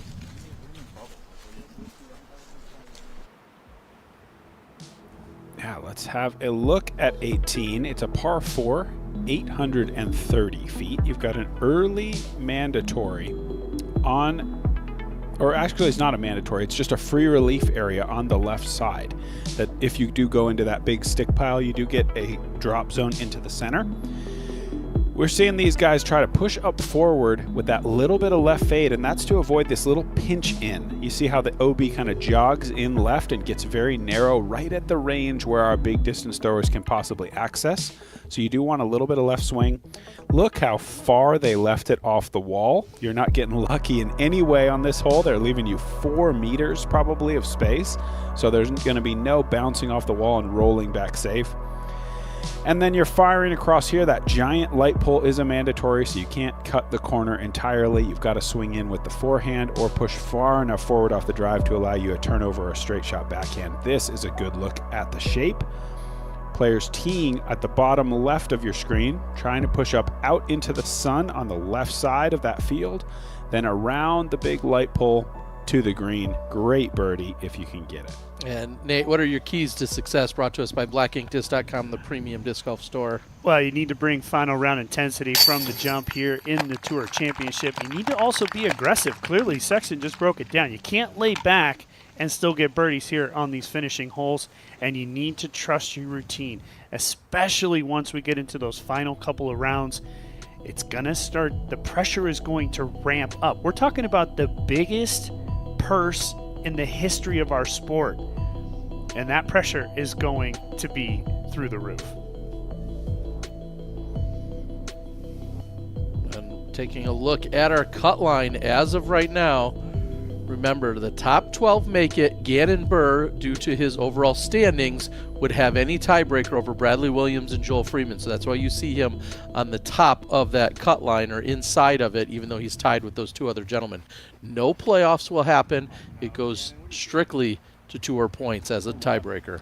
So this is a layup. And that's in bounds. And I think he's found that little bubble. So he went high hyzer there. Probably smart. There's that where he landed is see how it shoots out to the flagger's right, the player's left? That's a big safe spot. If you're going to lay up, that's where you're trying to get to. Because if you try to hit the gap as we flew it earlier, as you head to the green, there's just no chance. We're seeing another player go towards that area. Yeah, exactly, where Isaac needs to bail out too after the early out of bounds. I think that's where you would really see a huge number here, is if someone does go early out of bounds and then tries to get aggressive and wrap that mandatory with a big turnover. Calvin getting aggressive. Oh, yes. Great shot. Calvin setting himself up for birdie. And speaking of chances, I want to give both Brian and Big Germ, final chance. Give us any parting shots before we let you guys go today. Yeah, this is going to be an exciting week, Terry. I think these players are just kind of slowly unpacking this course. I think you see them analyzing a lot of different options, and I think as the week moves on, a lot of these players with less experience on this course are going to start figuring out their game plan. I think Germ and I both were pretty shocked at how it scored today. And I expect that to improve even throughout the week, especially if the conditions are better.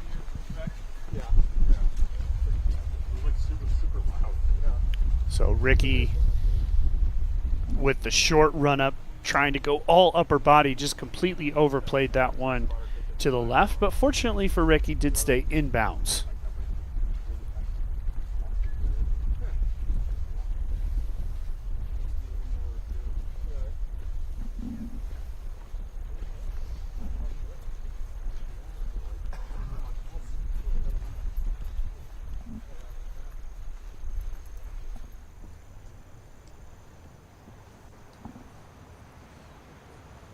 Take a look at what Ricky Wysocki has been doing out here today. A very, very eventful first 10 holes.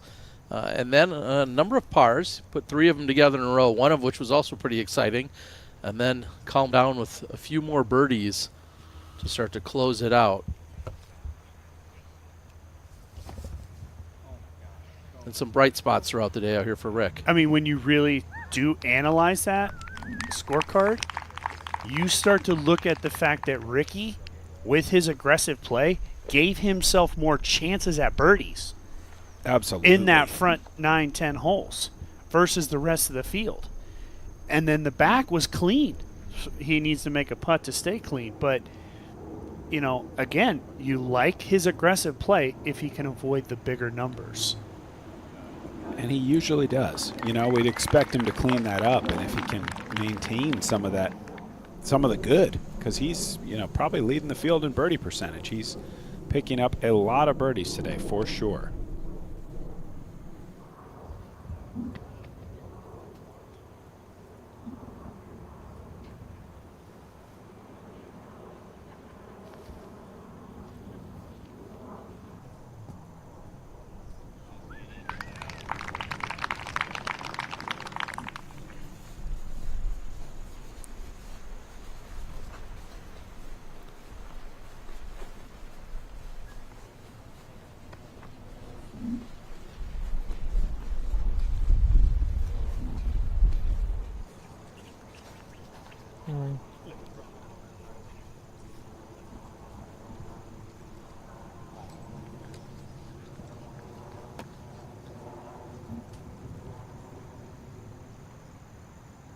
It was Corey Ellis and Aaron Gossage that birdied here on 18.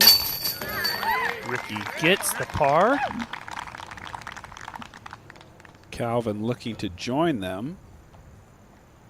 Aaron Gossage had a drop-in birdie. That big sidearm he's got.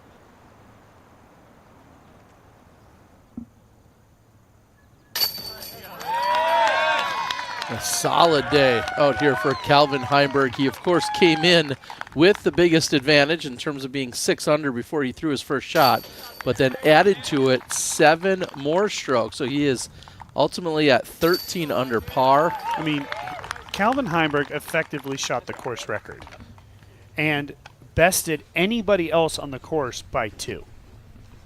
Pretty incredible.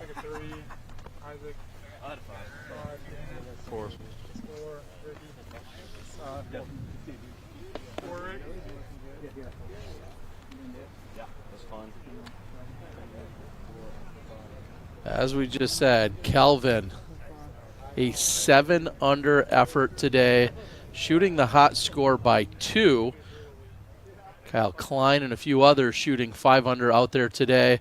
So I don't know if there's anything that was incredibly surprising about what we saw out there, but what are some of your initial impressions or your first takeaway after one round at this new Nevin layout?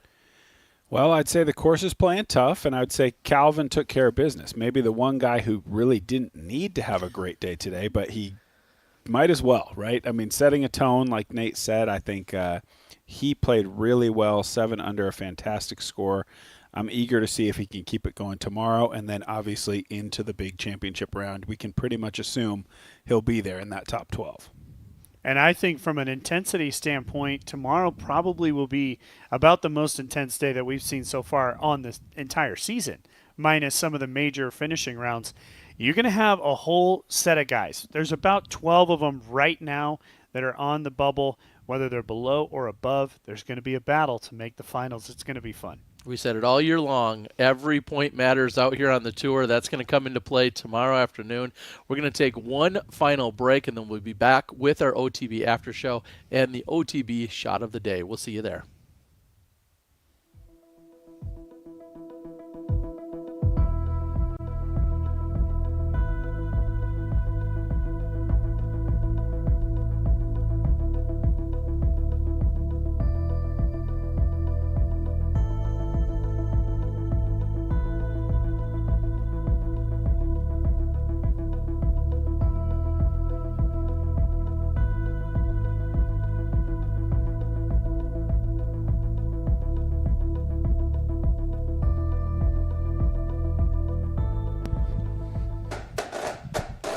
Hey, boys, that was fun today, man.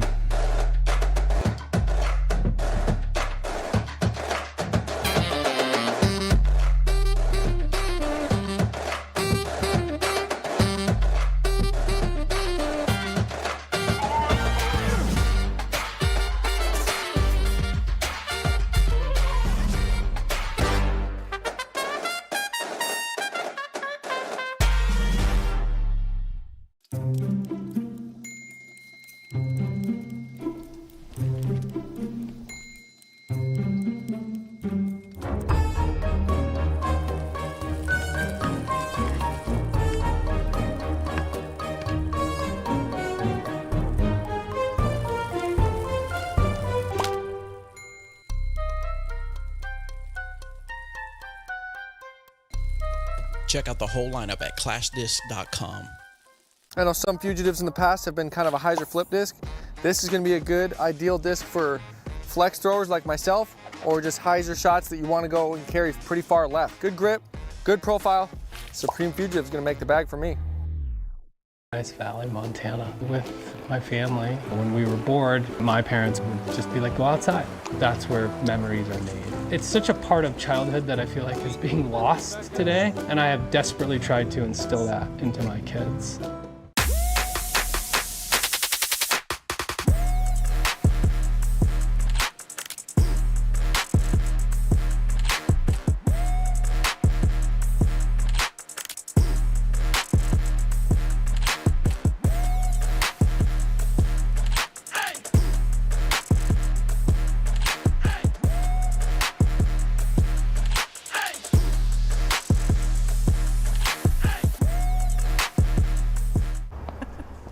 Yeah, sure.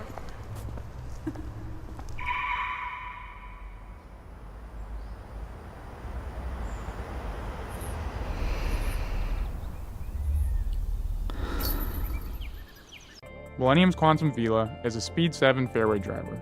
It's great for hyzers out of the box and seasons into a straight disc. Play smart, keep it simple, throw Millennium. Get yours at golfdisc.com. When Prodigy asked me if I wanted to do a collab series, the answer was of course yes. I knew I wanted it to be a mid-range with a lot of glide and overstability. The amount of control that I feel that I have with a mid-range is something that gives me a large amount of confidence on the course. This mid-range is unlike any other Prodigy mid. I'm super excited. This disc is going straight in my bag. Cannot wait for it to be out and available for the public to try as well.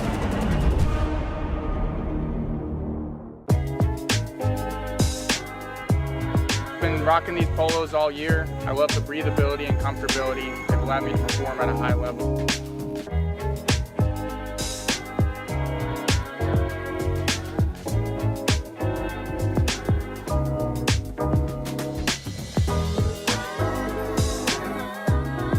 Check them out at flightfactorydisc.com.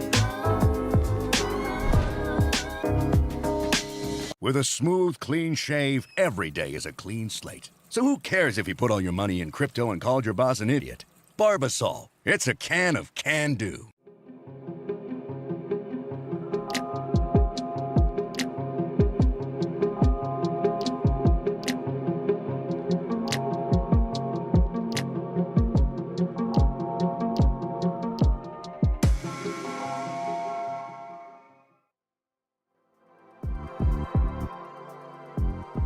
Kelvin Heimburg doing, well, leader-type things out there today. He catches up with our very own Brian Earhart. Let's hear from them now.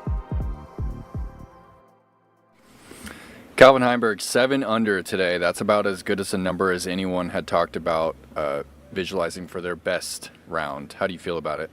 Yeah, today went really well for me. A couple bogeys, but I really never ended up in any like super precarious situations. So I was throwing the disc well off the tee, and if you do that, it definitely makes scoring a little less stressful. Yeah, in your press conference, you were talking about just how difficult this place is. That even a round under par would be good. Mm-hmm. 7 under today. Do you still feel like this is one of the hardest courses that we've seen all year?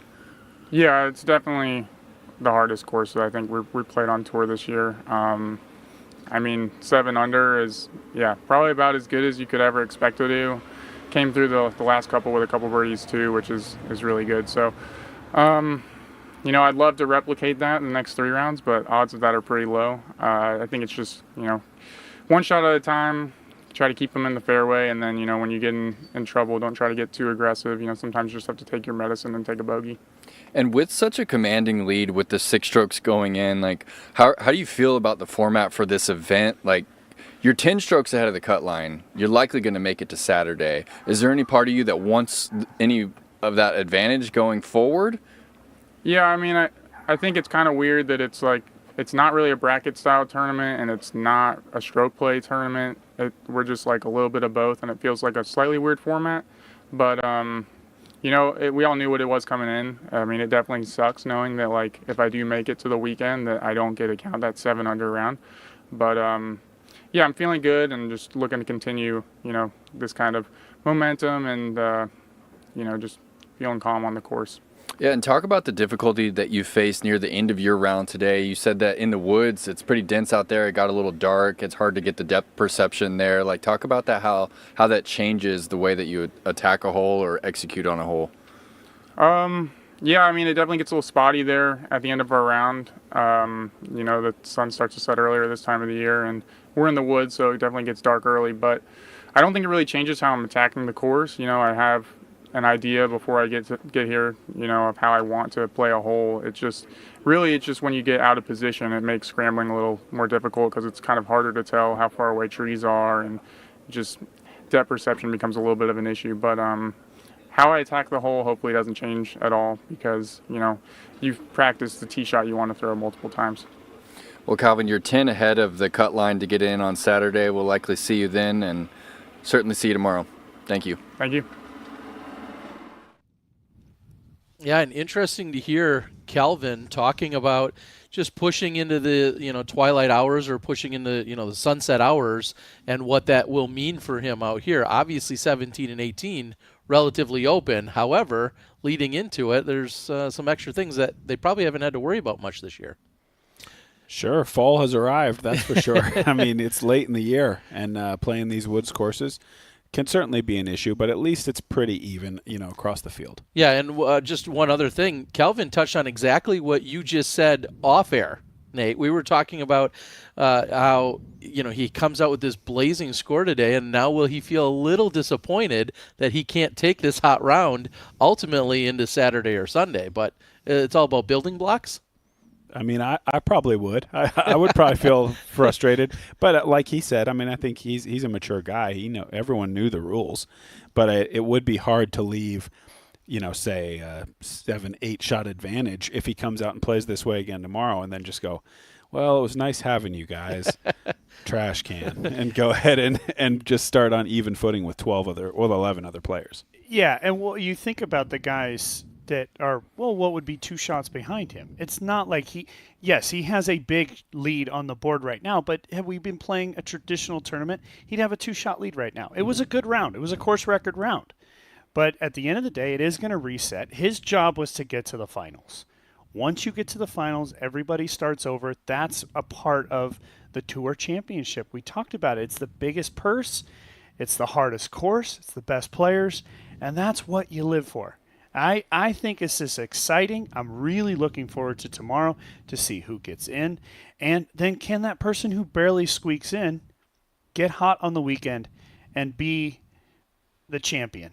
Cinderella story of some sort. It kind of reminds me of I'm blanking Nathan on it. Queen a few years ago. Nathan Queen, yes, thank you. Yes. I mean, that was beautiful. That's what the Tour Championship is all about, watching a Cinderella story happen.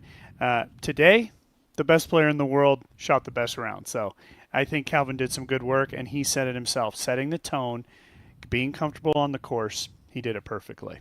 All right, my final question before we get to the shot of the day, final question for you both, just a yes or no, is will we see a score better than 7 under tomorrow? What do you think, Sexton? No. I'm going to go with yes. Oh, you two contrarians. I love it. All right, now the true final question of the day is shot of the day. What do you guys have? God, so many big putts. Yeah, I got to think that Klein throw in on 2. Gosh, I was thinking from a distance perspective, that Proctor putt across the OB.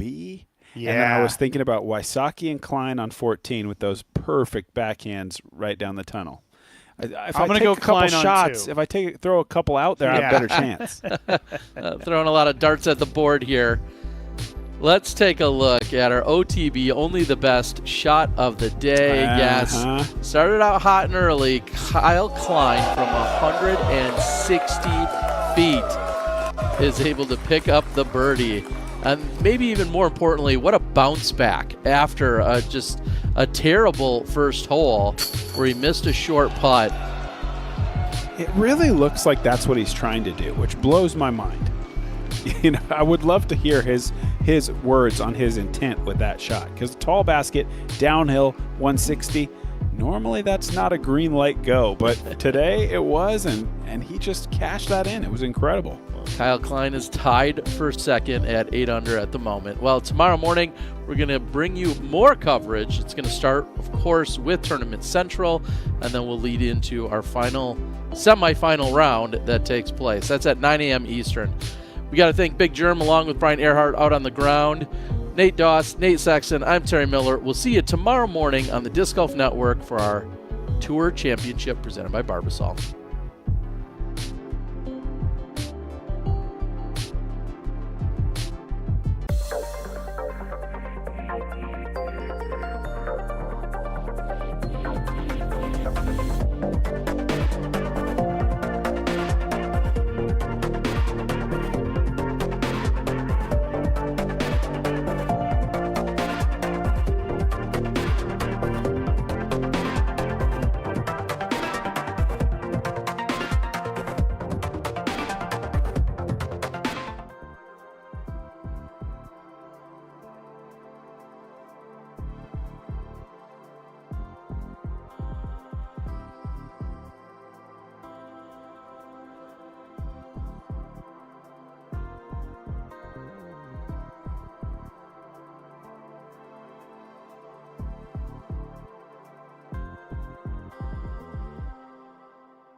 As the sun sets in Charlotte, North Carolina, we reflect on round number 1, the opening round of the Tour Championship, brought to you by Barbasol.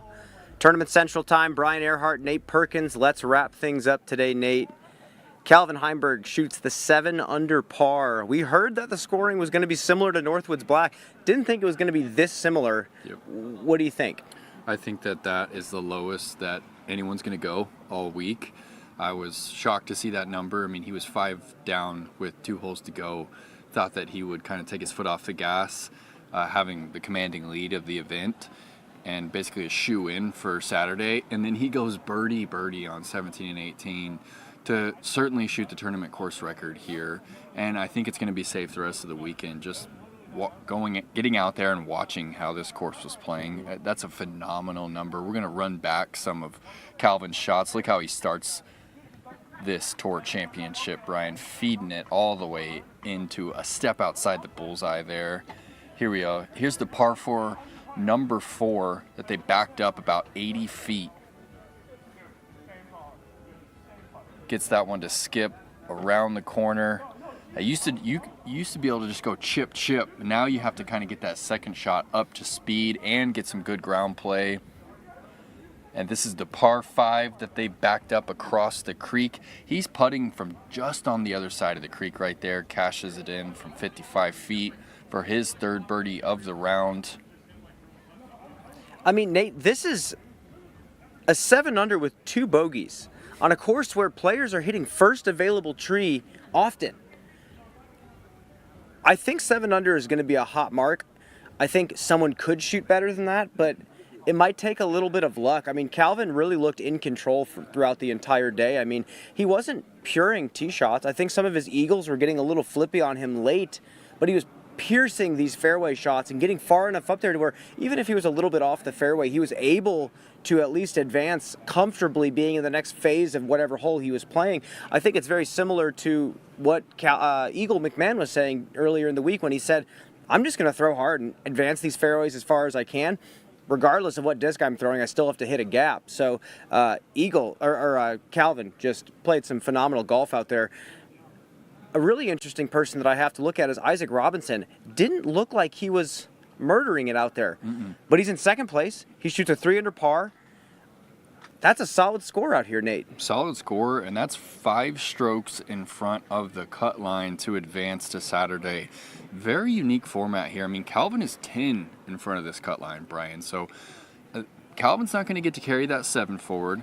Isaac's not going to get to carry the 3 down forward. So really, you could almost play a little conservative tomorrow for both of these guys. And it's almost, as much as I hate to say it, tomorrow's almost like a practice round for a couple of these guys who have so many strokes to work with.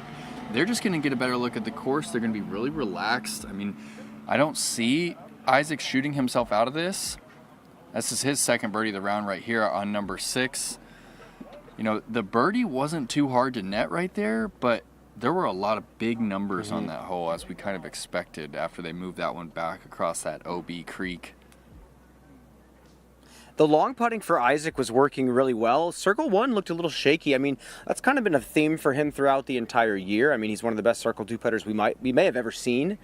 But he was bleeding some putts left. I mean, he looked shaky early. So the 3 under par is solid, but he also missed a couple of short ones that he could have easily gotten back. The bogey on 17-18, I mean, that's a 4-stroke swing between him and Calvin Heimburg. And that's the difference in the round. I mean, they were both 5 under going into that hole, and those holes are undoubtedly going to determine our champion down the stretch. I mean, we saw just how daunting those are. I mean, we saw Corey Ellis was 6 under heading into the last few holes, and he goes double bogey, quadruple bogey on 17. I mean, the potential for tin cupping the year-round is here on 17-18. They've done a great job of kind of juxtaposing the woods with the open holes out here in the old soccer fields, and yeah, there's the difference right there. I mean, 4 strokes between Isaac and Calvin on the last 2 holes. Definitely going to come into play down the stretch. Well, player we got to talk about on that feature card today that battled his way back to a tie for 12th place, a tie for that cut line going into the final 2 rounds.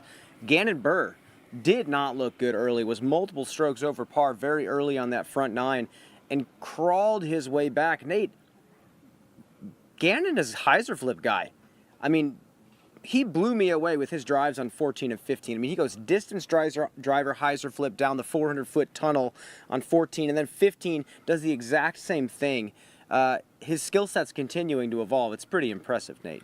Yeah, and we could hear him talking about his round, how frustrated he was, and that seems to be a common opinion about this place. It's just how frustrating it is, because you can pipe your line 90% of the way, Brian, and then you're going to get one of those late edge of fairway trees. It's going to kick you into a spot where not only you're not scoring, but you might have a tough time even taking a par, and that can be frustrating. And that's why we've been saying it's as much of a mental test as it is physically, because how many times can you take that on the chin, where you throw a great shot, you kick OB, you throw a great shot, you get a par, you see your competitor throw what you think is not as clean of a shot, and they're scoring. I mean, it's hard as the competitor. You're playing for 40 grand. It's hard to keep taking that on the chin. And Ganon was visibly frustrated after his round. He's talking with Cole, sharing with us just how good he was throwing, but it just didn't show in his round. And I mean, triple bogey on number 4 he took the triple on. I mean, it's just not something we see from Ganon very often. Well, luckily we have 4 rounds here, and if you want to make it to the finals, you're playing 4 rounds of disc golf. If you have 4 extremely unlucky rounds, that might be a once-in-a-career situation. You get many attempts to throw these holes, 4 each. You're not going to have bad luck every single time. You're going to win those coin tosses at some point. Ganon just needs to keep that confidence and believe that he's playing as well as he thinks he's playing.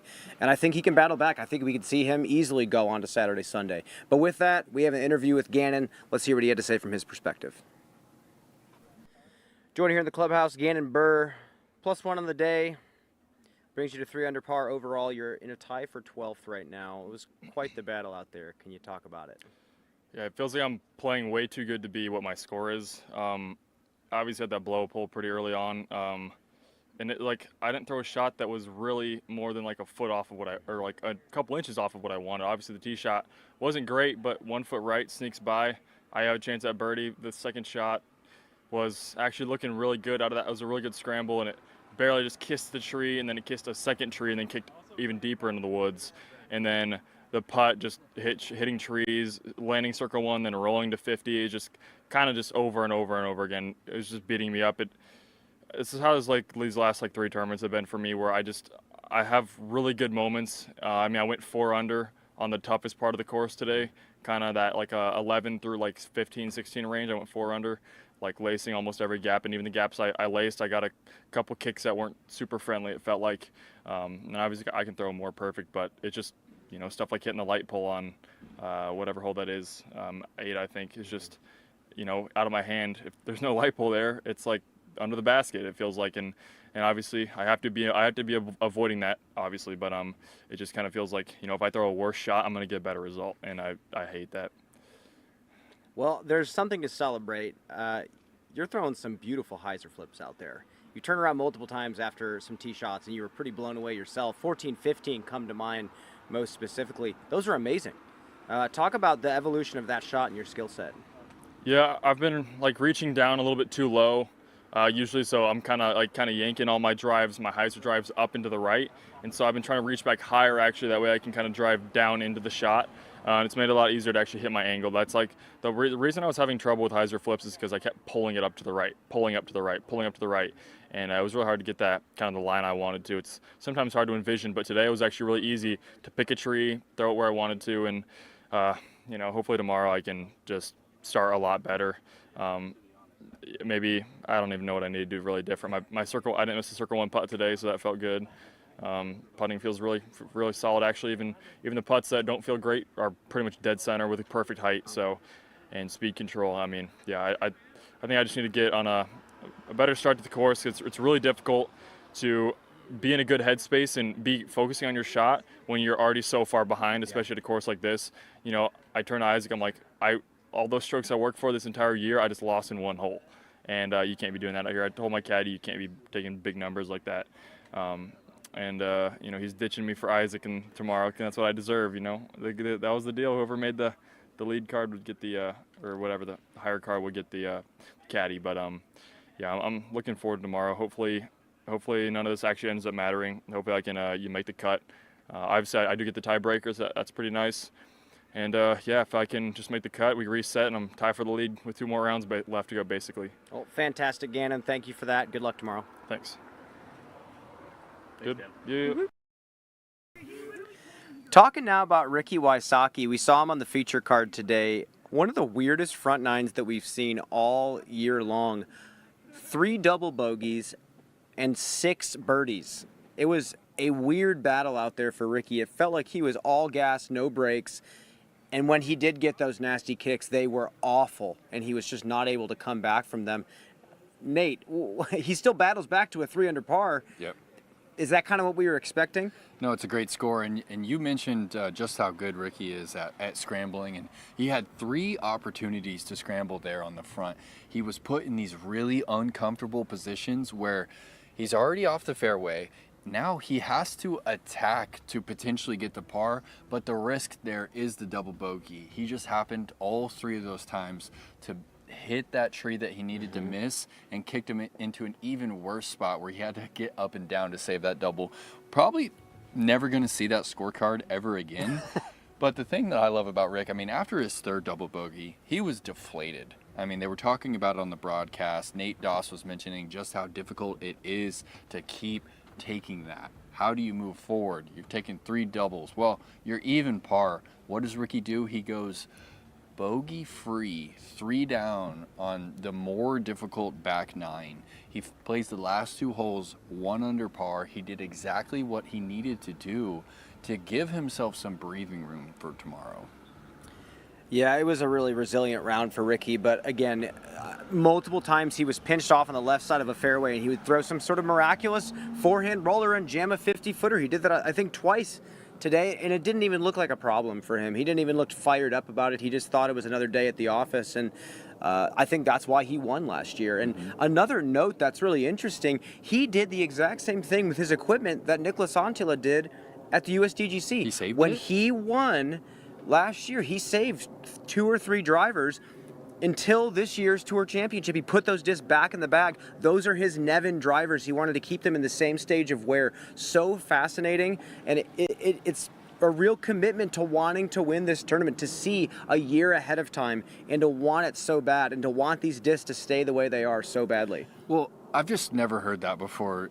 Nicholas shared It's that with fascinating. us. Ricky doing that as well. It's just really unheard of in our game, and that to me shows exactly how specific the lines are out here at Nevin. That 2 top athletes understand that their equipment needs to be at the exact stability required for this exact hole. That's disc golf to me. That's why it's not a stock shot game. I mean, this is not golf. Like, every shot is situational, and to the point where people are saving their equipment for 12 months. A disc, he's probably saving like a couple felons or something, a couple beat felons that are just the perfect stability, maybe a beat, driver enforcer or something, but it's just incredible, and I think unique to our game. It's a really unique portion of our game. I think the relationship between equipment and player is just fascinating in this sport, and we're continuing to learn new things about it. With that said, another player we got to talk about, Kyle Klein, shot a 5 under par today. We talked to him after his round. Let's take a listen. Kyle Klein, U.S. champ, trying to also be the tour champion. You were a 20-footer away from a bogey-free round today. Talk about that. Yeah, just I had 18, 20-footer on hole 1. Maybe I'll give myself credit, 22. But just fell out of my hand first putt of the round. I'm not going to say it was nervy, but it was just a bad putt. But other than that, yeah. Yeah, and then you played clean the rest of the course. I mean, talk about that. Are you taking your foot off the gas at all, or are you sending all those shots and you just weren't in position to score as much? Like, how do you go bogey free the next 17 holes? I don't know, I'm not attacking by any means, but I'm definitely trying to put myself in position to get birdies when I can. And I think I was just scrambling well today. That was the biggest thing. I throw a bad tee shot, bad up shot, I got up and down. So that was the biggest thing. Yeah, and after playing some of these new holes in competition, like, how do you feel about a 5 under today? It felt good. It definitely felt nice. There was a couple There's a couple putts I definitely missed towards the end, circle's edge and out, but I think 5 under is a pretty good number. But I'm going to try to strive for that 7, 8, or 9. See what happens. Cool, and you're sitting pretty good right now. 8 under par overall for the event. Looks like the cash or the cut line to advance to Saturday is sitting at 3. Are you going to change your game plan up at all tomorrow to ensure you make it? Not planning on it. I'm just trying to stick to what I've been doing because it's been working pretty well. All right, Kyle. We'll see you tomorrow. Thank you.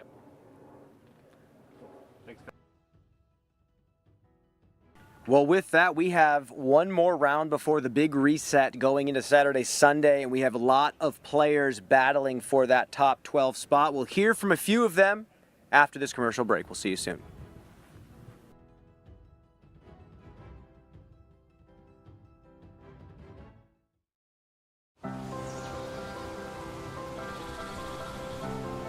We are the Disc Golf Pro Tour. We exist not just in the throws and the putts, but in the hearts of those who make it possible. We are a story. Behind every disc thrown, there is a team. Professionals bound by respect, care, and a shared passion. We work tirelessly to create disc golf's grandest stages at the world's premier venues. Together with volunteers and fans, we form a community that not only shares the love of disc golf, but enriches lives beyond the game.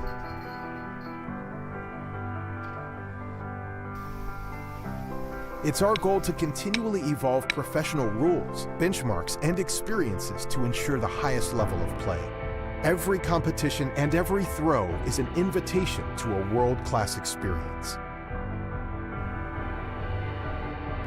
This is who we are. This is our story. Welcome to the Disc Golf Pro Tour.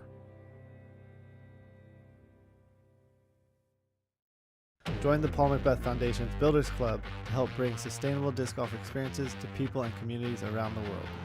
For a small monthly donation, you can help us make a real impact.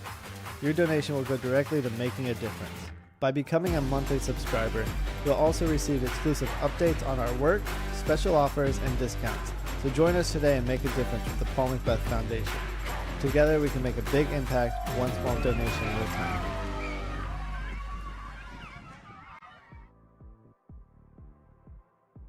You can watch the Disc Golf Pro Tour Championship and more live pro disc golf coverage here on the Disc Golf Network. Use the code TCLive at checkout for 20% off your first month subscription. Scan the QR code or hit the link in the description below to subscribe today and wrap up the 2023 disc golf season. And as we wrap up today here in Charlotte, North Carolina, let's take a listen to an interview with James Proctor, who is just a stroke above the cut line. Let's take a listen. Here now with James Proctor. James, I thought the course was hard, man. I mean, 5 down through the first 8 holes, 6 down through 10. Yeah. Talk about that front 9 and just how clean you played it.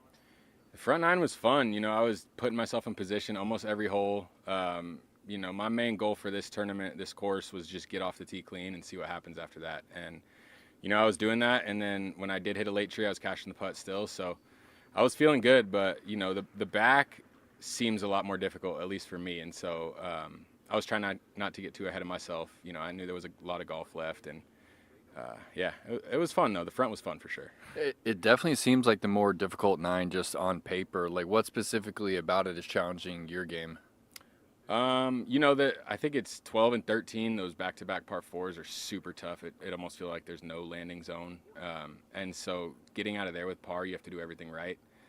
And then there's a couple tough gaps. I mean, 16's a tough one. I think 14's even a tough gap. So, you know, it feels like you just have to work a little bit harder to get those birdies.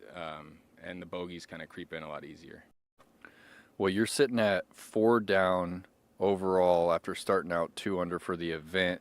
It looks like 2 or 3 under is in right now. What do you think it's going to take from you tomorrow to secure your spot into Saturday? Who knows? You know, I mean, everyone that's battling for those spots, they're so good. So everyone can shoot 5 tomorrow. Everyone can shoot even tomorrow. You know, it's this course.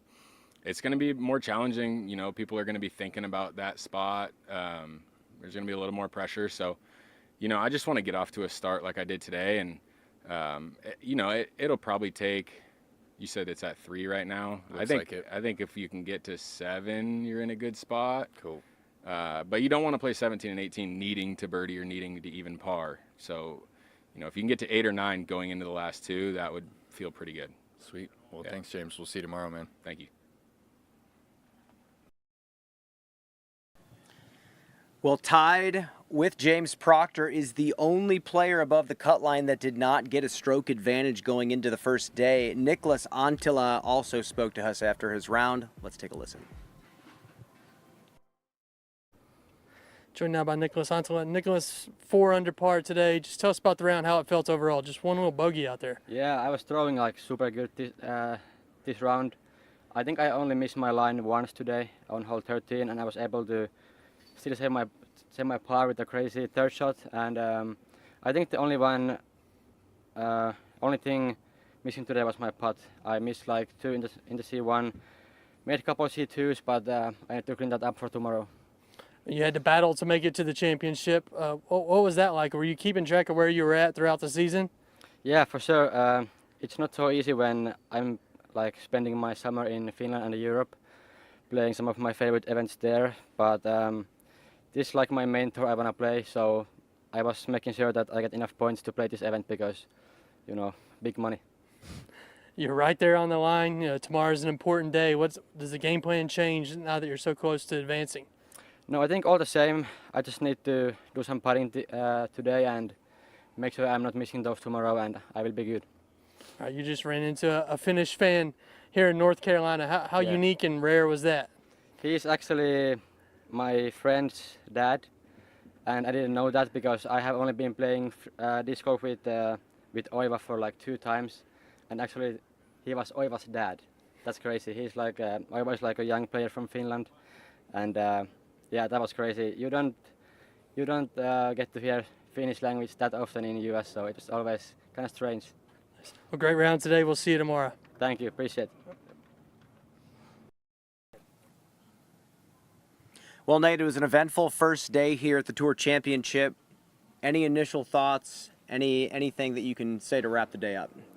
I mean, this is one of my personal favorite courses to watch disc golf at. It's so unpredictable, and the shots required to score out here are just mind-blowing. So whether you got yourself a ticket for the weekend or you're at home watching on the Disc Golf Network, soak it up because this is a great place for the Pro Tour to have the Tour Championship. Can't wait to see who makes the cut and can't wait to see them duke it out for $40K. One more round tomorrow before the big reset. Going into the final 2 rounds, Brian Earhart, Nate Perkins wrapping things up today. Good night, folks.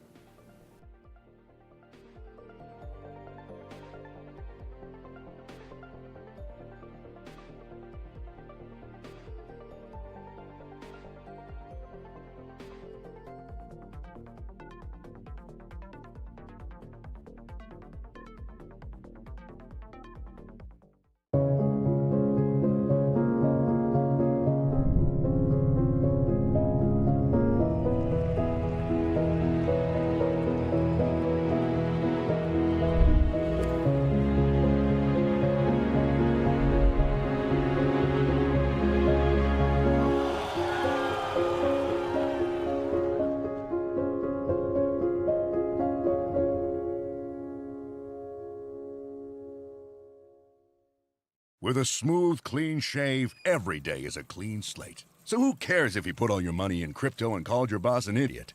Barbasol. It's a can of can-do. Nice Valley, Montana. With my family, when we were bored, my parents would just be like, go outside. That's where memories are made. It's such a part of childhood that I feel like is being lost today, and I have desperately tried to instill that into my kids. I want to be known for winning a lot of tournaments. Hopefully I get to a point where I can be dominant in an era with so many people coming up in the game. So hard to stay consistent at the top. That's kind of my goal, is to set the new standard for this generation.